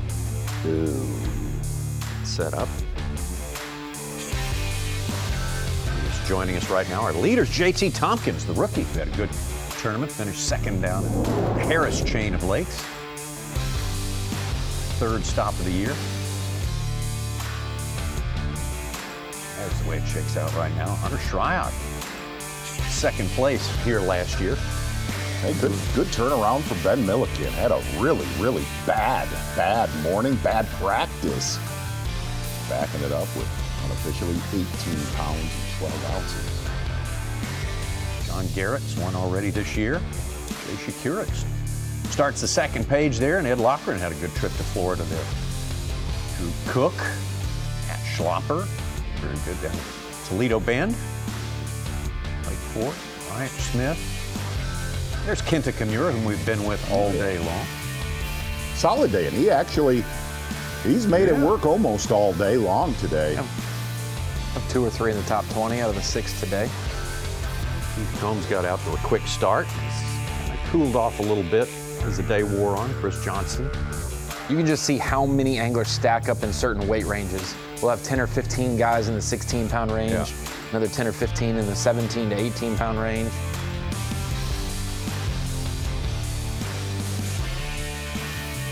Jordan Lee, 34th.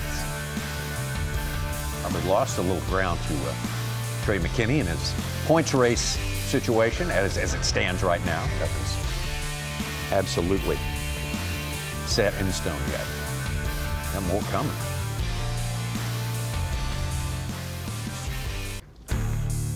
Bassmaster Live all day today, day number 1, here on a Friday. That's a little different because we were postponed from Thursday at the Bassmaster Minn Kota Elite, Lake Murray, South Carolina. Our live coverage sponsored by Garmin.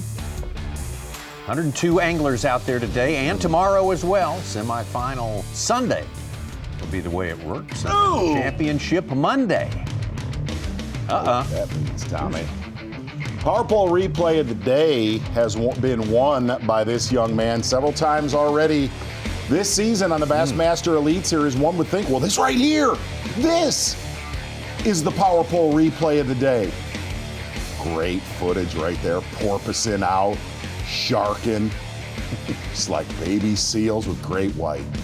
Well, you know what? That's not it. No? That's right. What? Took a right-hand turn. Power pole replay of the day is going to be this bass right here.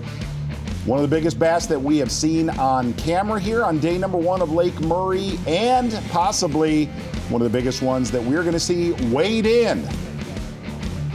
First day of competition. Trey McKinney, leading Rookie of the Year, Angler of the Year, wins the Lake Fork event. You are. Ooh. Exactly right, Tommy Sanders. And Trey McKinney, just like Patrick Walters, kind of backing out a lot of those areas that have bigger than average bass schools. You are yet again leading everything, winning everything, the hearts of so many. Trey McKinney, Power Pole replay of the day.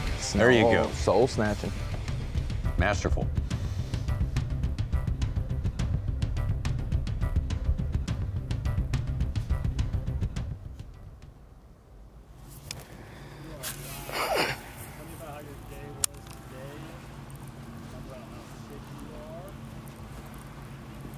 Yeah, boys.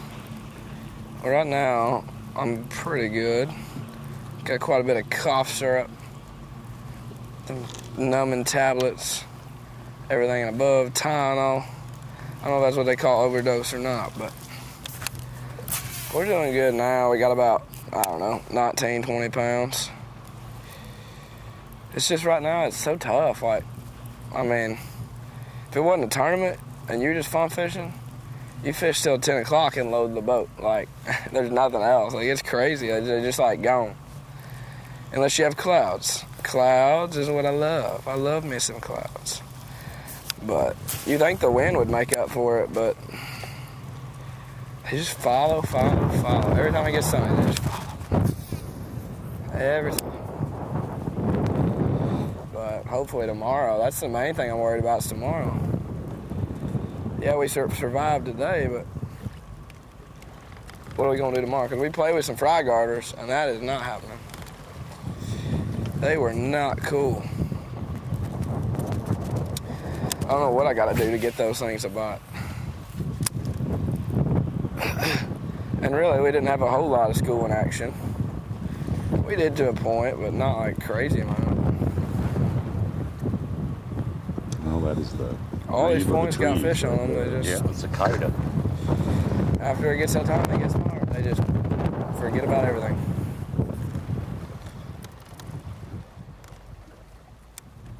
So many tournament reports, early tournament reports about that cicada bite for the, I think, 4th cicada event we had. I'm really hoping it transpires for one angler today on stage. Just one good cicada story? Just one actual. Oh, look at him. He is. He's just sick of it all.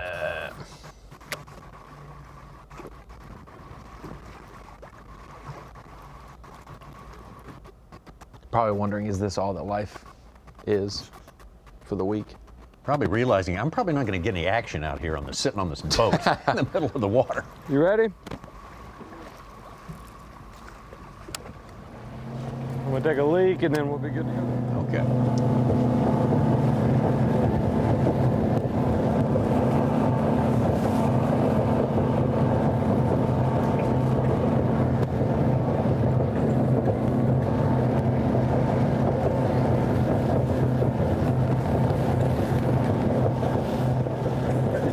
Boy, for being sick, he is. He has performed I was about well. to say, I thought not it was feeling his allergies. best today, but boys. Now that is what's called a cicada co-emergence skewer. It is. That is a skewer. It is a little bit. Exactly right. See the different colors. Yeah, that's.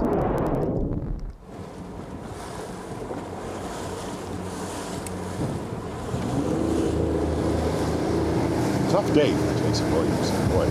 Yeah. A lot tougher for him than it was Brandon Cobb. Surprising.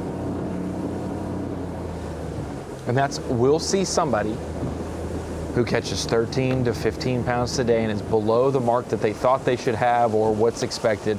catch 23 pounds tomorrow because they got on the right rotation at the right time, and they just, some of that's luck, some of that's order of operations, or maybe they ran it one way today and they're going to run it opposite way tomorrow. And they'll make a big comeback and make day 3. And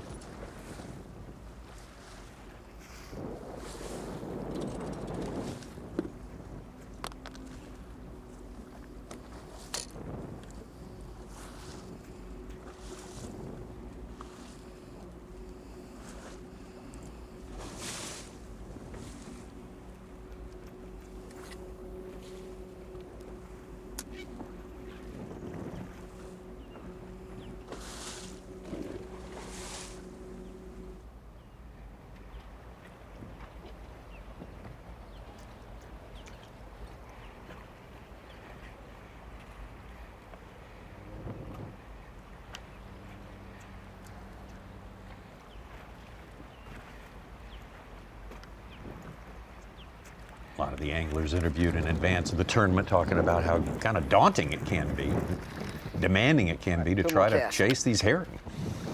Feeding fish all over the lake. It's not a free throw for sure. It's a. I'll tell with that, the last time we were here, obviously the field was spread out a lot more with spawners. This time around, if you really looked at your leaders early this morning, they kind of trenched in. Compared to the last time we were here. Yeah, they were not. There was a lot of rotation going on. Will be fun to watch tomorrow morning to see. You just kind of got that vibe. Some of these areas might get a little bit crowded tomorrow morning. Could be. Yeah, not as spread out. Which makes for a zesty ingredient. Contentious and exactly. Yeah, less competition. So through the leaderboard. Is this the Rick Clunn "We Are Marching to the End of the Show" song? It is. It is. Like it. Need more of that tomorrow. Jaunty. Need more of that tomorrow. Right there. Kenta Kimura, been with him all day. He's hanging in there. The top 20. Haku Ito, Chris Johnston right there in the middle of page number 3, right ahead of Patrick Walters. Chris Aldane's moved up a little bit. In the last few hours, Jeff Gustafson hanging in there in the top 30 all day long. Will Davis Jr. Got to be in that top 50 at the end of the day tomorrow if you want to fish on. Into Sunday, semifinal Sunday. 15 pounds, 40th place. Yeah, Rick Clunn in it as it stands right now. Brian New on top of it. 50 bubble as it stands right now as well. But we got one more day of fishing. They'll invert the field and go out in that opposite order is what they went out today. You got that vibe that 50th place today is still going to be right at 15 pounds? Yeah. I do. I know you do. Yes, I do.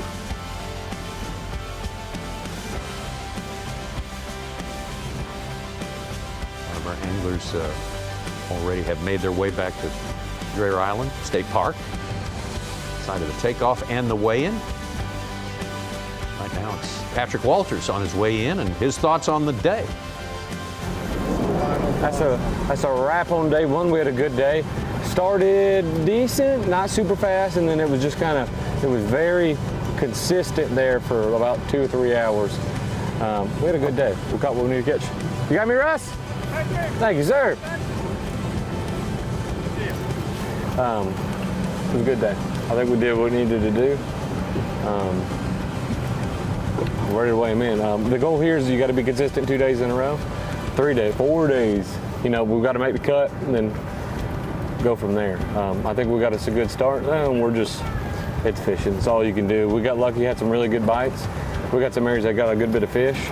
And we've got some areas that don't have fish. That's the thing. It's just we did a lot of looking today and a lot of canceling out. So I feel pretty good that we're going to focus in one kind of general area tomorrow. One section of Lake today, not just one general area. But hey, we got what we needed to get today. Let's put these babies on the scale. Absolutely. He is starting to get a state trooper look to him. He sort of is. Really is. Yeah. Man of law and order. Standing 12th in the Angler of the Year points is Patrick Walter, Progressive Bassmaster Angler of the Year points. There's your number one man in points. On his way in, Trey McKinney. Yet again, Trey McKinney talking about a tough practice and more than likely going to have a camera on him yet again tomorrow. And you say probably Patrick Walters as well. Oh, I would say so. Yes. About that. 5.5 pounder helping out Trey big time. 3 o'clock p.m. is check-in time for flight number 1 today, and the weigh-in will commence immediately thereupon. 3 minutes. Tomorrow morning, we're on FS1, a little 30 minutes earlier than usual tomorrow, 7:30 a.m. Eastern Time on FS1. Have 3 hours of coverage. We want some of that morning action. Yes, we're going to get a little bit better starting position there tomorrow. That is for sure. Sunday, we'll start back at the regular time, 8 a.m. on FS1. I think we got about 4.5 hours on FS1 on Sunday as well. So that's, and you will definitely see a sense of urgency. We got to see that early this morning with a lot of our anglers. Lasted a little bit longer with the cloud cover, but tomorrow, prediction of 0 clouds all day long. So first 90 minutes is going to be critical for your leaders in this tournament.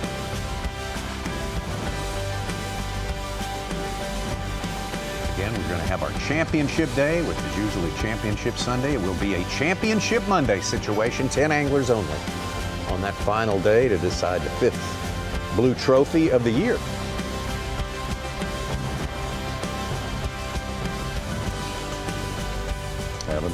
Yeah, Patrick Walters. He said, I got done what I needed to get done today. That's not good news for everyone else, though. Really. He seems to be on top of his game there. Coming up next is going to be Dave Mercer.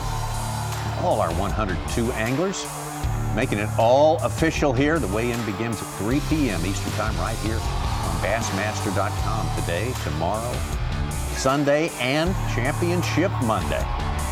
Thanks for being with us today. Day 1 got her underway here today at Lake Murray in South Carolina. We will see you at 7:30 a.m. tomorrow, FS1.